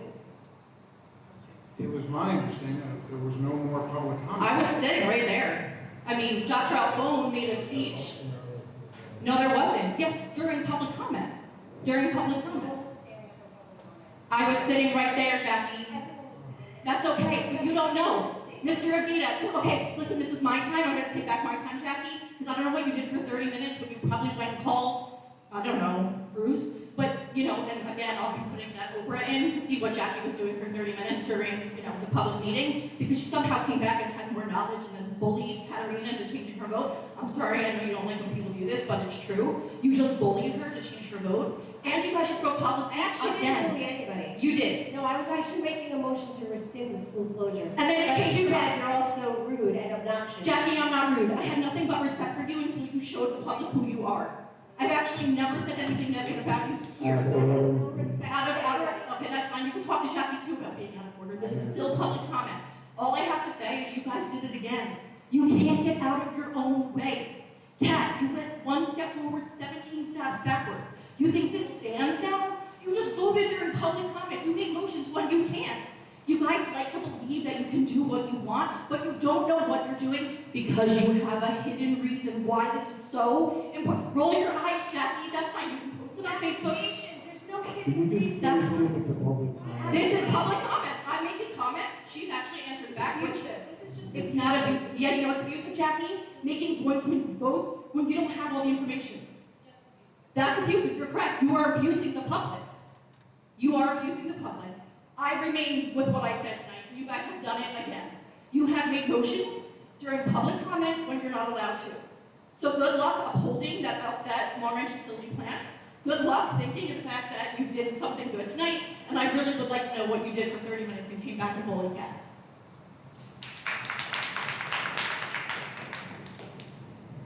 Kristen Running Middletown.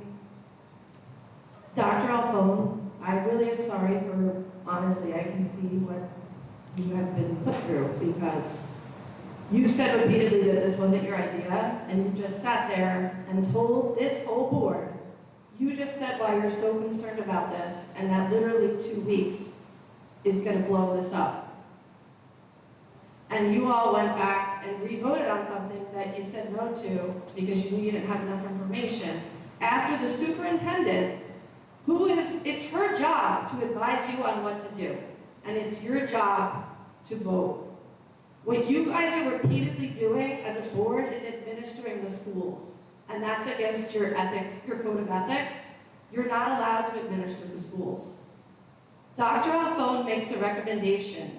You don't say, no, I'm going to take this and we're going to vote on this at this meeting and we're going to close the schools because we're the board and 5 of us voted for it. That's not how it works.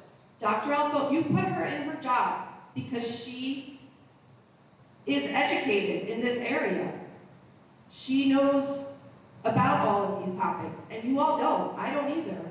You're elected, you don't have to have any skills and I respect that you do this job because I would not want it. But we repeatedly have watched her tonight say how she's concerned about this. And she's concerned about our staff, and she's concerned about our kids. Our kids have already been told so many things that have upset them. So I appreciate it if it would stop, and I've asked for that. But our staff, again, you can't tell them and you can't rehire them. And what happens, here's a real question, what's the drop dead date for this approval? Because you have a rehire meeting in May, and you most likely are not going to get approvals from the state on this until summer, June, July, and maybe you won't. So then what do you do? What are you going to do if this fails? You don't have the approvals. So the fact that you're even going to tell anybody where they might be working is insane to me. But just, you're repeatedly not taking the advice of the person who was hired because she is skilled at this. And we are trusting her to make the decisions for our kids. We did not elect you all to decide what's right for our kids. You want to decide what's right for your own kids? Go for it. But when you stop taking the advice of the professional, this is now egregious. And it's awful to watch. And again, we're going home at God knows what time because you all can't behave like adults. So I'm really sorry for what you've gone through. I'm sorry to lose you because now you're fighting for this. And I know that you had a plan that you wanted to implement with all of us involved. And now you're not going to get to do that because of you being so disrespected in your own job. Because I know you were bulldozed. So shame on all of you.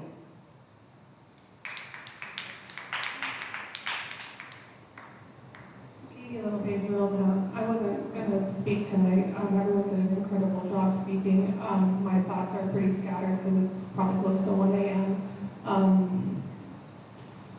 You're cruel. You're cruel. I know people, ever since this happened, let me back up. Last year, you voted to raise taxes and promised us a bridge to make a long-term strategic plan. Did you bring in something like $16 million of our taxpayer money, is that right, Ms. Doherty, with that 10% tax increase? $16 million, is that right? Okay, Ms. Doherty doesn't want to answer me, but I'm pretty sure that that number is correct. And then I attended, and so did hundreds of members of the public, all of these strategic planning meetings over the summer that stopped in August. And we were doing our part, and then All of a sudden, in February, 5 of you voted to close the schools anyway. You robbed the taxpayers of Middletown. You robbed us. You took $16 million, if that number is correct, I'm asking Ms. Doherty, but she's not answering, but I think that number is correct.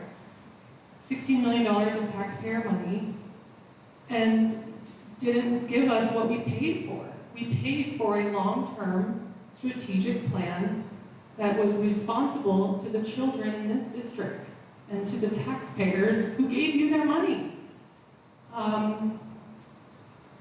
And so now, when this surprise happened to us in February, I'm very engaged in our community.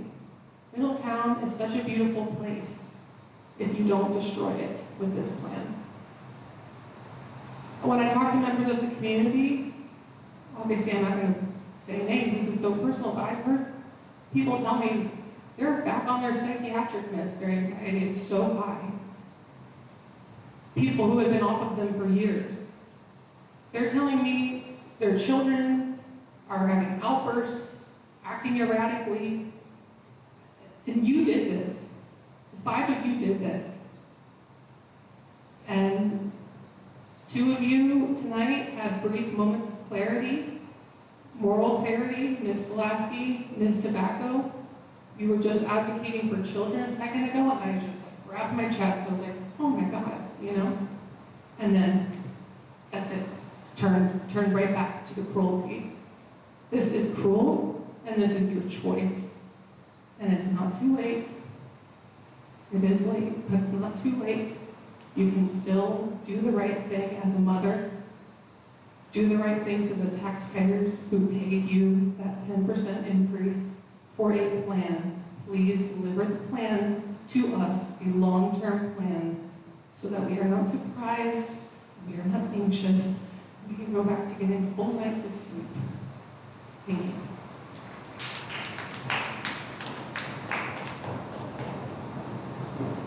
Scott McPherson, Middletown resident. Mrs. Skolasky, what changed? What changed in the hour and a half, 2 hours between your vote to not approve the LRFP based on, I would assume, all the comments made by, mostly by Mrs. Torres, because you didn't have the information, or you got it at 4:30 this afternoon? What changed between 2 hours ago and now? And I want to hold my time.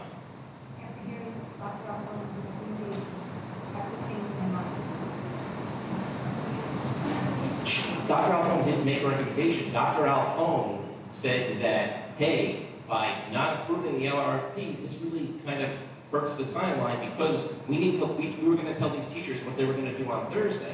Now, let's put that aside for a second, because we just had discussion about the fact that well, first of all, it was said up here, which is very odd to me, that you've already got the notice from the county superintendent or something along those lines that he's going to approve it. So you've been having conversations offline, not in front of the public, and he's assured you or told you that he's going to approve this without actually having the information. There's something wrong about that, all right? So let's put that out there right now. But beyond that, let's move even further. Say he does give his recommendation.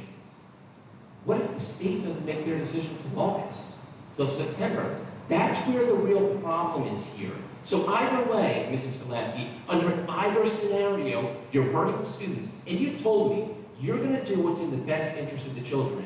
Your vote to delay implementation of or approval of the LRFP to actually get information on it was in the best interest of the children. Your change in your vote afterwards is not in the best interest of the children. And I don't want to feel like I'm attacking you, but it was your vote that changed this, so that's why I'm speaking to you directly about this. And Mrs. Tobacco, you had made the motion, and again, I think all of this was done improperly because I believe Mr. Burns has said in the past that it has to be done during certain times. But Mrs. Tobacco, you made a motion to rescind school closures, and then someone said something in the audience, and they shouldn't have, and I agree with you on that. But we need to have thicker skin, especially when we're an elected member of a public body. I sit up here all the time, my skin is pretty thick, but I'm gonna just tell you some of the right. And I want to just reserve my time, I want to hear you. You can have as much much time as you want, but I'm gonna tell you right now, I am tired of the way this community has acted. It has been disgraceful. Personal attacks on us. We are volunteers. We represent everybody in this community. And believe me, nobody up here wants to do this, wants to hurt kids, but you know what else we didn't want to do? We didn't want to just close one school. We didn't want to just close Navasink and have those kids sent off to 3 different school districts. I didn't think you guys were really happy with that. So as these things have progressed, we have made a lot of decisions that have been in the best interest of the children. And my heart tonight, you want to know what I was doing out there? First of all, I was getting something to eat because I was going to pass out. I haven't eaten yet today. Second of all, I was thinking, I was actually meditating on what is going on, and I didn't know the answers to the questions, and I came back in here and I asked the questions of what was the right thing to do, because I didn't understand, and I didn't think that anybody else on this board understood, that we only had 2 pieces of the 3 that we needed to get this closed. And it is getting late. There are, 7, 8 weeks left of school. We are getting down to the wire. So my decisions, my heart, the amount of attacks that people project onto me that I'm some kind of a monster, when I sit here and I give all my time to this school district for 5.5 years, is disgraceful. The fact that our superintendent has been run out of town over this and doesn't want to be here anymore is disgraceful. In any case, here we are. And my decision, I'm going to say this one more time, I'm going to say it again tomorrow for when Patch calls me and everybody else tries to change the narrative. I'm going to be very clear about it. My decision tonight was based on if we were putting Jessica in a worse position. She's our administrator. I trust her. I don't sit here and try to administer the schools. I don't sit here and try to go through every single point and accuse them of nonsense and accuse everybody of doing things underhandedly. I don't do that. I trust them. I trust them that we pay them the big dollars. I don't get paid for this. They do. I trust them to do the right thing and administer the schools. I asked Jessica for advice and guidance, what she needed from the board. And if that would have been, we just need to cancel this right now because it's not going to go through in time, I was prepared for that. If the answer would have been that I didn't understand what we should rescind, what was happening, the LRP. I didn't make a decision for her. I didn't talk to her, I didn't look at her, I'm not anywhere near her, I don't bully her. But a lot of people in this audience and in the SOS group, they certainly have bullied her. I didn't. That's all happening organically with facts. When I get data, I'm able to make decisions. So I am sorry that this is the way it went down, but at this point, something had to move one way or the other. Thank you for actually speaking to us. Yeah, Mark. I want to know how we're able to do this new business when the first meeting, when you were elected president, I tried to bring something up after discussion, and you told me, Mr. Burns, no new business can happen after discussion. So how is this any different? How is the precedent different now than the first meeting when Mr. Vito was elected president, or your meeting, and I brought something up, and you told me no new business? How are we allowed to have new business? Go back and watch the tape. How is this, what is the double standard? Can you explain that? Chair recognizes the speaker. The body, as I like to say, the body can do whatever. Because you told me something different the last time. So I think we need to get it. I mean, at this point, if we're making motions, maybe we need new legal notes. It's just absurd. Jackie, I was watching Dr. Alphone's face. I'm not being rude, but she wasn't agreeing with what he was saying about what she was saying. And now she's walked out. I don't understand. I can't see your face, and I don't know what you mean. I do want to continue, but I think Dr. I'm sorry for taking your time. I didn't. No. Mrs. Tobacco, I thank you. I don't know if anybody else does, and you're generalizing, because fine, one time that I've attacked you, I haven't. But I thank you for actually speaking to us, because that's what we wanted to hear. And you spoke more tonight than you have, I think, in the last 14, 15 When you guys are board suing meetings that us, it makes it difficult, because now every word that I said is subject to your legal, what's going to happen maneuver. So, Well, when you're not that's a really contentious thing to do. It doesn't really speak to working well together. when you're not following the law and the policy, then you don't get sued. But when you don't follow the law and the policy, then litigation occurs. And a judge is going to decide, not you, not me. So We'll see what happens with that. But I think it's important for us to hear from Dr. Alfone. I think it's important to wait for her to come back to find out really what her recommendation is, because when there's discussion up here about this, even if the vote, this latest vote, which again, I agree was improper, because Mr. Burns, you've said it multiple times, you shut down Mrs. Minui's and Mr. Soborowski a couple of times during board meetings that you can't bring up a vote now, and now we're going to do it at the very end of a meeting, at the very end of public comment that wasn't even closed. It just seems like that really violates Robert's rules, which the policy of the Board of Education says we follow Robert's rules. So is that going to incur more litigation? I don't know, it might, right? So, but I think it's important to hear from Dr. Alfone, because Mrs. Tobacco, you said you take the advice and the recommendation of Dr. Alfone. She's been on record saying that while she agrees school closures are necessary in this district, those are her words, it's not necessary for them to occur in 26, 27. And moreover, that with respect to closing in 26, 27, even if the vote to approve the LRFP was appropriate, which I don't believe that it was, but let's say it was, and it goes to the county superintendent, who, again, I have some reservations because he said that he's going to approve it without even having the LRFP. Seems crazy to me, but that was said. It still needs to be approved by the Department of Facilities and Finance, correct, Mr. Burns? Facilities and And just to Administration. clarify, Dr. Richards did not give us an affirmative that it was absolutely going to be approved, but he has given us zero indication that it won't be. And when we are undertaking things like this, we have constant communication with the county office to ensure that we are providing the necessary information. So none of this exists in a vacuum. They come, they did their walkthroughs, they talked to us about capacity numbers, they talked to Mr. Nasser, the head of our facilities, and Mrs. Doherty. So I really just want to clarify that Dr. Richards didn't say, oh, I'm going to push this through regardless. There is always fluid conversation with the county when something like this is happening. Right, and what if he says, well, hey, you didn't do this? Like, so let's say, well, you didn't do the traffic safety study, right? And look, I don't know if anyone has any students at Bayshore or has ever done drop-off at Bayshore Middle School. It is a disaster. I make my daughter take the bus almost every day, and when she can't take the bus and I have to drop her off there, I dread it. I dread getting into an accident in that parking lot because it's a disaster.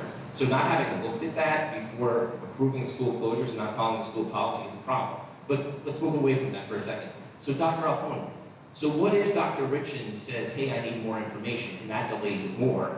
And you're waiting on the state. So if the state doesn't get back to you until, say, like August, like they did with Port Monmouth, like, what do you do then with respect to these teachers and these kids? What if it's beyond August and we're into September? What if you approve school closures, you implement it, and then with respect to the litigation, the judge says, or the Commissioner of the Department of Education says, you can't do that. How do you unwind that? So that's my point in that I was really speaking about the fact, delay this until 27, 28, to buy yourself time to get answers to these questions, to do this the right way, and not harm our children, not harm our staff and our students, and the parents too. I know we're on the lesser end of this, and it's more about it's all about the children, it's all about the staff. But we're here because we're the ones that are able to advocate for the children. But the real problem here is that there's not enough time. Even if the LRFP vote tonight went the way it went, not approved, then approved, there's still not enough time to implement this because you're not going to get a decision from the state until at least over the summer. Thank you. So you should really maybe have another discussion and another vote.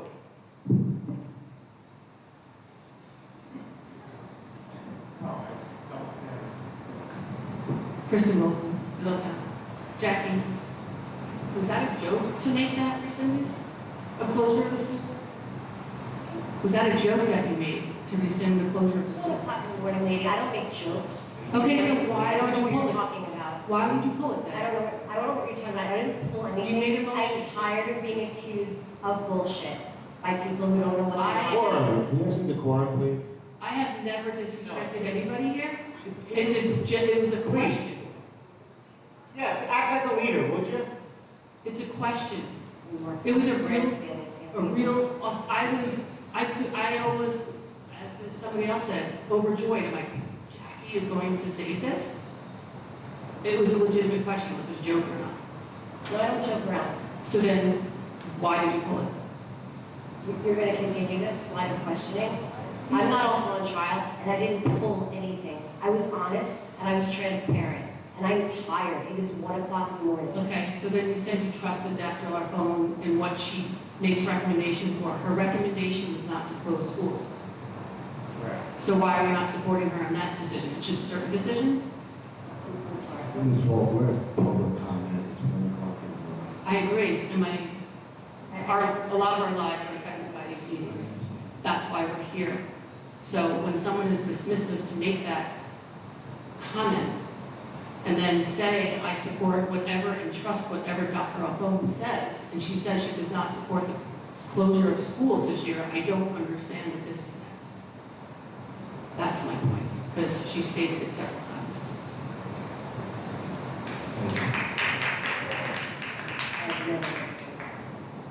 I'll just make it quick because they said a lot of what I was going to say, but you know, not to pile on. I mean, I think I agree. Sorry, Jeff Mack, Middletown resident. Jackie, I agree with you that I think the behavior of a lot of the people here is boring. I think the personal attacks don't get us anywhere. I've felt that way for the last year, but I did appreciate you saying that Dr. Alfone makes the big bucks because she has expertise in that she has been hired to administer this district. But what I haven't seen in the last year is anyone up here actually listening to Dr. Alfone and giving her the latitude to make their recommendation in public. So if her recommendation is this is not the way that it should be moving forward, and it should be, hey, we need to reduce the footprint, but we need time, whatever her recommendation is, this is why she's here for the next 60 days. I think we owe it to her to listen to her recommendation and make a vote based on her expertise and what she thinks is the right thing to do. And again, me personally, maybe I'm okay with the school district striking if there's a proper plan and it's well thought out and the public can get behind it. But I think we've heard over the last several weeks that Dr. Alfone has a plan. We haven't heard what the plan is. But I just invite all of you up there to just give her the forum to give her honest recommendation and trust her and vote based on that recommendation. I don't see that, so I'll shut up. It's late. There's no one behind me. We'll see you next month, I guess.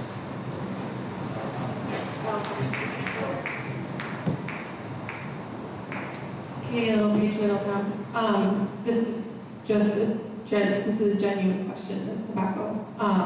Because you were out of the room and there was another member of the public, I don't know her name, but when you were out of the room, she was making her comment. And she said that while you were sitting up there, she noticed that you were posting on Facebook about a political candidate. I didn't post anything on Facebook. I don't know. I think she I said do often for my job, I think she said social. child. I'm not. No, this is a question. I don't know if she said Facebook. She said social media. I think you were posting on social media about a political candidate while you were sitting up there. Is that true? It's not true, but it is my job, and I do have political posts programmed on my social media. And it is actually none of anybody's business what I do for my job and when I do it. And all questions are actually supposed to be directed to the chair, but I'm going to sit here at 1 o'clock in the morning and answer your questions and your accusations. Not an accusation, it was a question. Yeah, that's an accusation.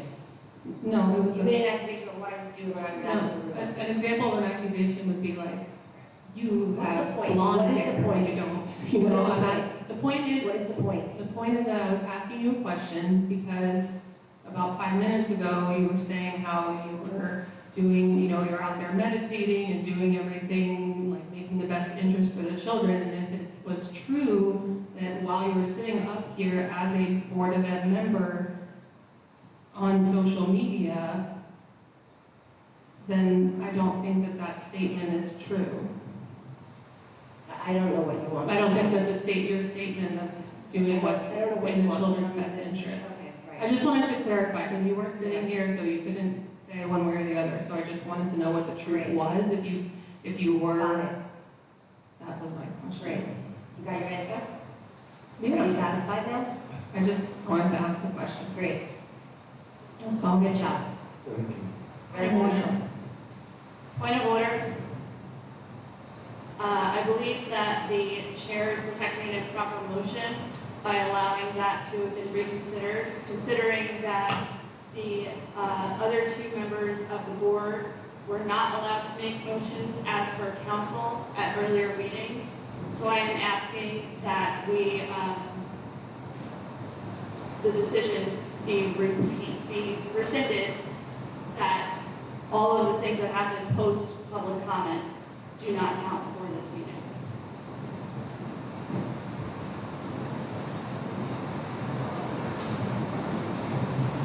It was. Second. Roll call. We have discussed Yeah, discussion. So if the point of order is raised regarding a legal issue like an improper motion, if we were following the rules of the meeting as it had been since Mr. Revito took charge and Mr. Burns has been the council, I believe that it should be following that same procedure. I respect that Dr. Alphone added that information in at the end. I do not believe that it was made as a point of order for everybody to start making new motions. I am apologizing that I played a part in that because I didn't know. I would have hoped that council would have stopped me. Since I don't know those rules, after looking them up, that is what I am putting the motion forward for. So, to be clear with that, Yeah. it was my understanding that public comment was over. Now there is a dispute about whether or not public comment was actually over or not. There was a motion from this side of the table that was seconded by Ms. Minnie Weeks. Then there was clarification, that motion was withdrawn, and then there was a second motion. So you have now made a motion that's been seconded. It is a discussion at this point for the board. Well, it's really, So I'm making more of an appeal. Well, I have a So- discussion. The discussion is why is there a double standard in that when I made a motion, you told me there are no motions to be made after public comment. But now this instance is There's no different. motions to be made during public. No, after. It was after public comment. You can go back and watch the tape. But can I, point of order, I'm speaking. I'm speaking. I don't care what that. Can you explain to me why there's a double standard, Mr. Burns? At 1 o'clock, So then until you have clarification on this, I don't know how any of this can stand.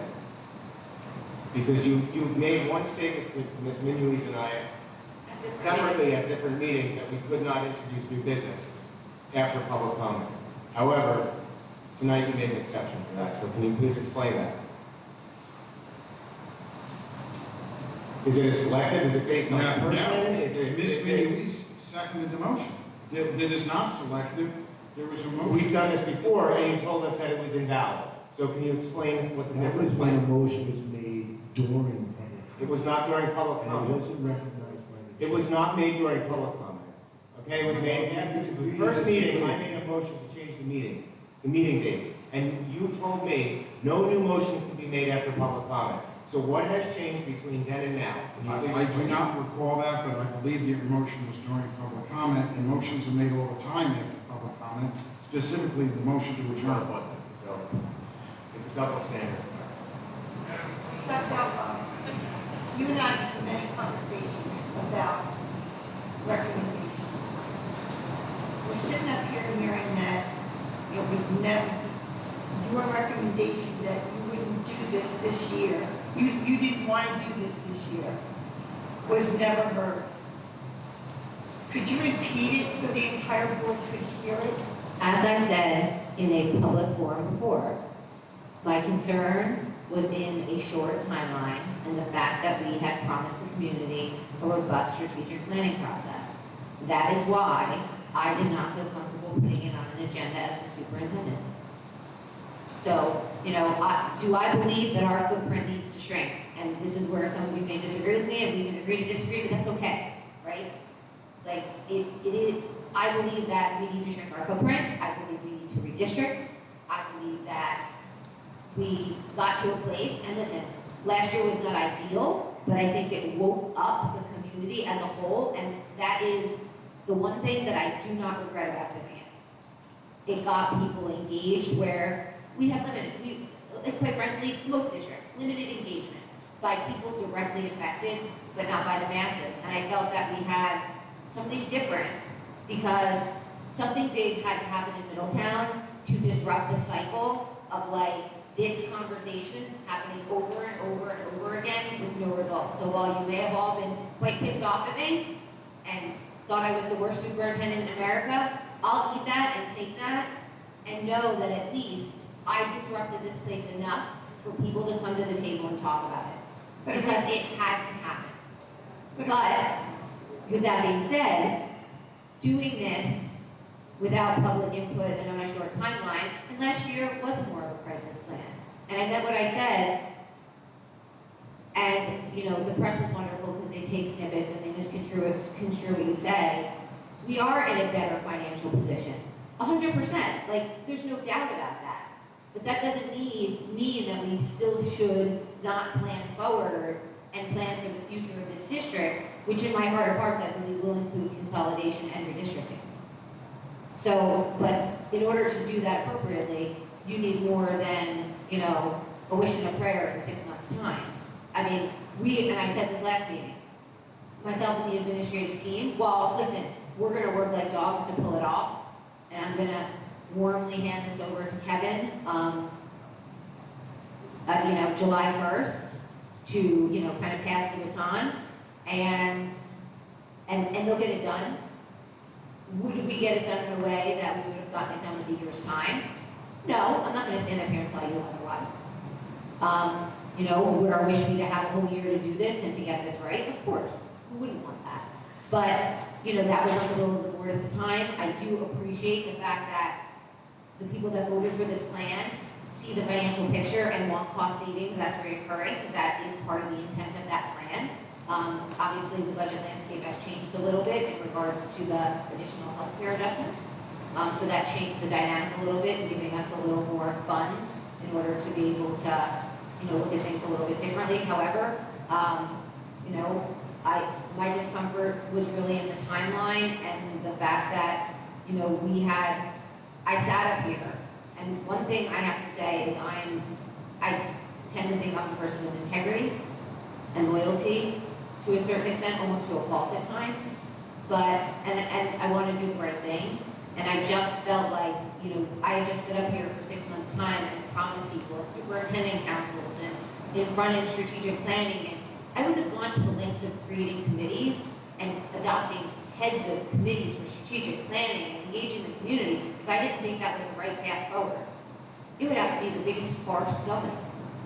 So, you know, when this all came to fruition, while I appreciate the intention behind wanting to do it, I had a lot of discomfort with, you know, what we had already really been engaged with the community with. So, you know, that's where I still stand. So in other words, what we're being told, people are voting on your recommendation. That wasn't your recommendation. I made no recommendation to those schools, and that is why I did not put it on an agenda. So, listen, if the board, obviously, and there are members of this board that wanted a different path forward financially, then that's their prerogative, right? I can provide counsel, Amy has provided information. Certainly, you know, I think that the plan is viable. I would put it forward if I didn't think it could work. Do I think that there are more layers to this that we need to vet out? Absolutely, because this is not a one and done. This is not solving the problems of Middletown forevermore. Like there's a lot of other things that are kind of on the wish list for how do we get this ship moving in a direction that we can all be proud of. And I do stand by this.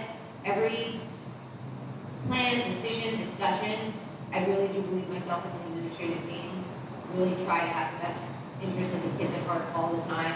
Our staff obviously comes a close second to that because they're just as important to us. And these are difficult decisions, don't get me wrong, they're emotional decisions, But, you know, sometimes you have to make tough decisions. But we were given the gift of time because the board, you know, did take that tax increase last year. And, you know, I think that some of this can still be salvaged. Like, I think that there was, we had some momentum going for real community engagement. And I've been in Middletown for, I mean, there's some people here much longer than me, but I've been here 11 years, and just in the 11 years collectively that I've been here, I've seen this on spin numerous times. And this is the first time I've seen sustained community interest in this because we were at a crucial juncture. And I still believe we're there. We just have a little more time to be able to figure it out. So that's where I stand. The recommendation is we could use time to figure Oh, it out. I don't think myself or anybody on my administrative team would be like, we couldn't use more time.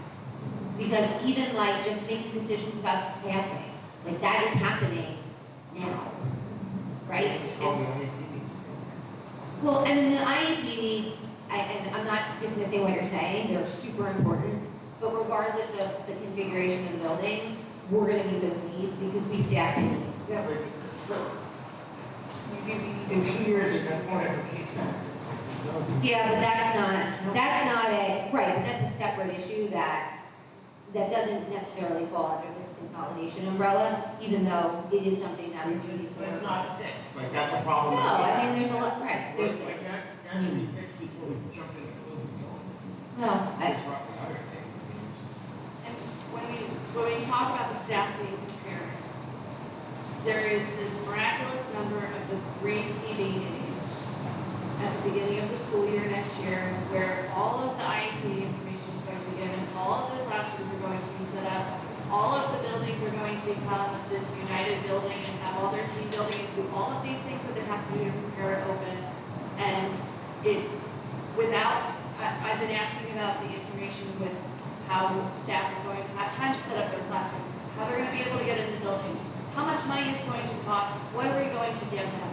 And the answer of people move classrooms all the time is not sufficient because it is not just moving classrooms.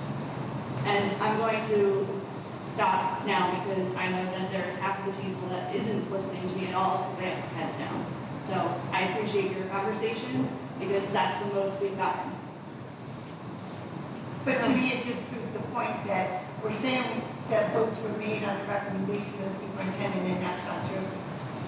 For the record, they can't be. And for the record, per Robert's rules, short answer, no motions allowed after new business as it's an out of order and violation. Point of order and adjournment are allowed because they are procedural and privileged respectively. Therefore, I move to make everything that was done after the public comment, that's the word, was done as it was all out of order.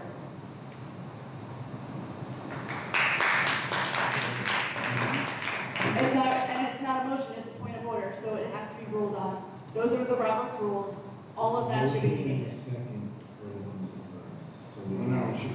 No, it can't be a motion in a second because we're past public comment. So it's up to you to decide whether or not the motion is the fact and just reschedule for May 13th or if you carry it.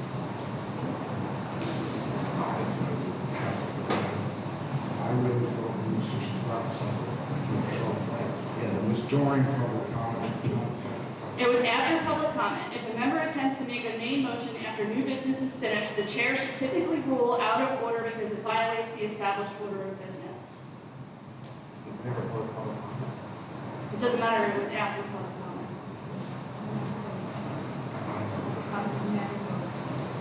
But it was closed because Dr. Alfaro was speaking.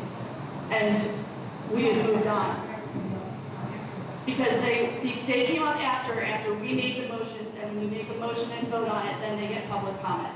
All of that should have been negated. And because I announced that if we're gonna do this, we have to open public comment. Certain motions, such as point of order to correct a rule or a motion to adjourn, are always allowed in order after business is closed.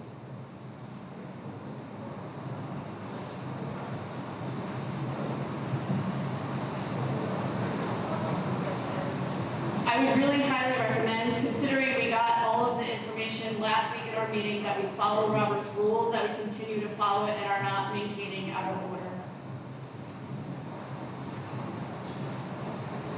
Chris, you're asking her for her, I know, but you're asking her. I know, but it's Robert's, it's not legal advice, it's Robert's rules. No, I'm just trying to say one thing. You're asking for her opinion, but you voted against her opinion. So where are we going with this? I think where we're going is, are we following Robert's rules or not?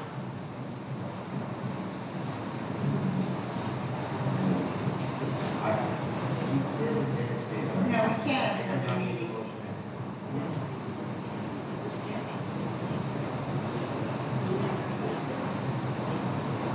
If the motion will get rescinded, what are we going to do? It's not rescinding anything because it's all out of order.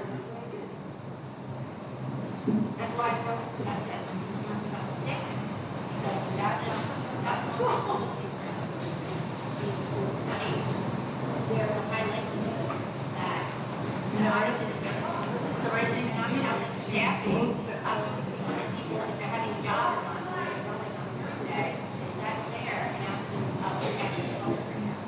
So I'm not trying to prolong this discussion or argument, but I'm sorry, but I'm going to continue to ring this bell. I'm a process person, and you know I have great respect for you. You know that. But what you said after all this should have been said when we were all discussing our issues with the long-range facilities plan. That's what. I know it's not going to be voted on. As far as I knew, it was going to be voted yes. But you didn't know. You didn't know if it was going to be voted yes or no. So if you had concerns then, it should have been raised. I'm not blaming you. I don't think it's your fault. I just think. I'm not blaming, I'm just saying, I'm just trying to point out another process here, right? That could have just been easily avoided to say that. I have to defend myself from my no matter what we say, it's not right. We can't speak our mind. That's the problem.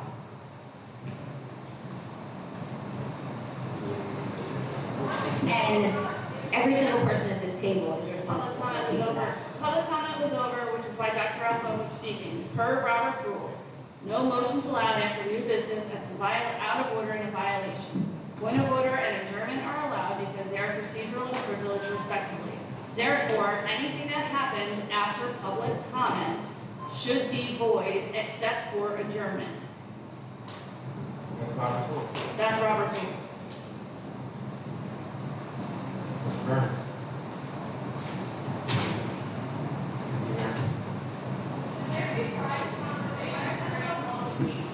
No, but can we just adjourn this meeting? Trying to figure out the procedure.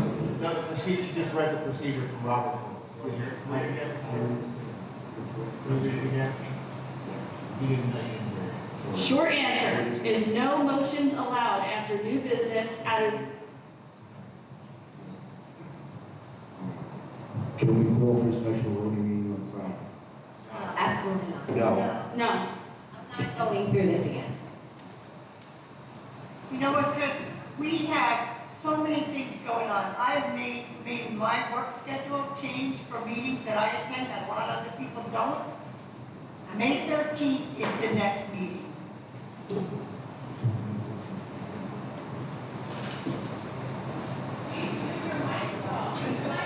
All right, so what we're gonna do for tonight, the motion's gonna stand. For Mr. Burns is a chance to resign. Point of order. Per Robert's rules, there are no motions allowed after new business. So I'm asking you as the chair, who gave us a printout of Robert's rules last week, why is it that you are violating the very rules that you gave us? The motion's gonna stand. No, that's not my question. I understand. No, you don't, because if you understood, you would be answering my question.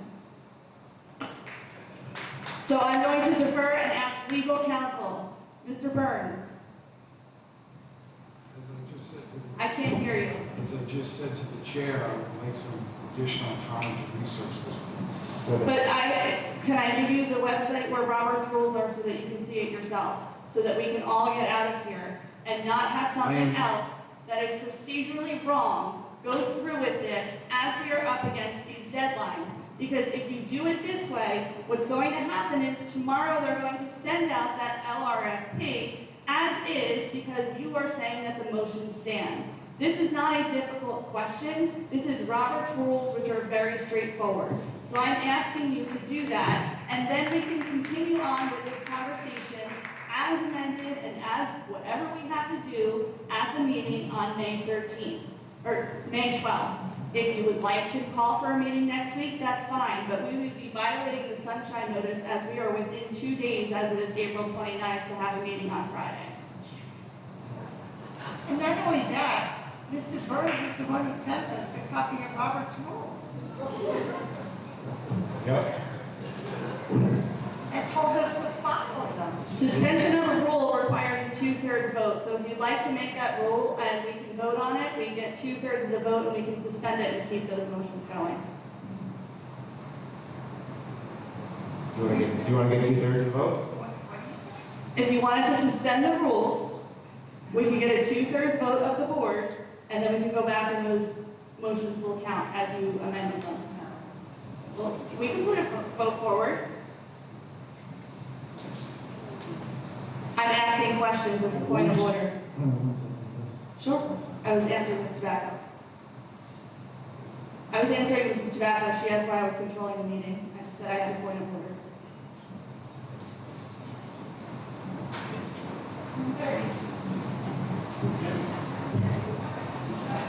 Okay, we're gonna rescind the action, motion. We're gonna rescind the action that was taken, after public comment. Thank you. Can I have a motion to adjourn the meeting? Second.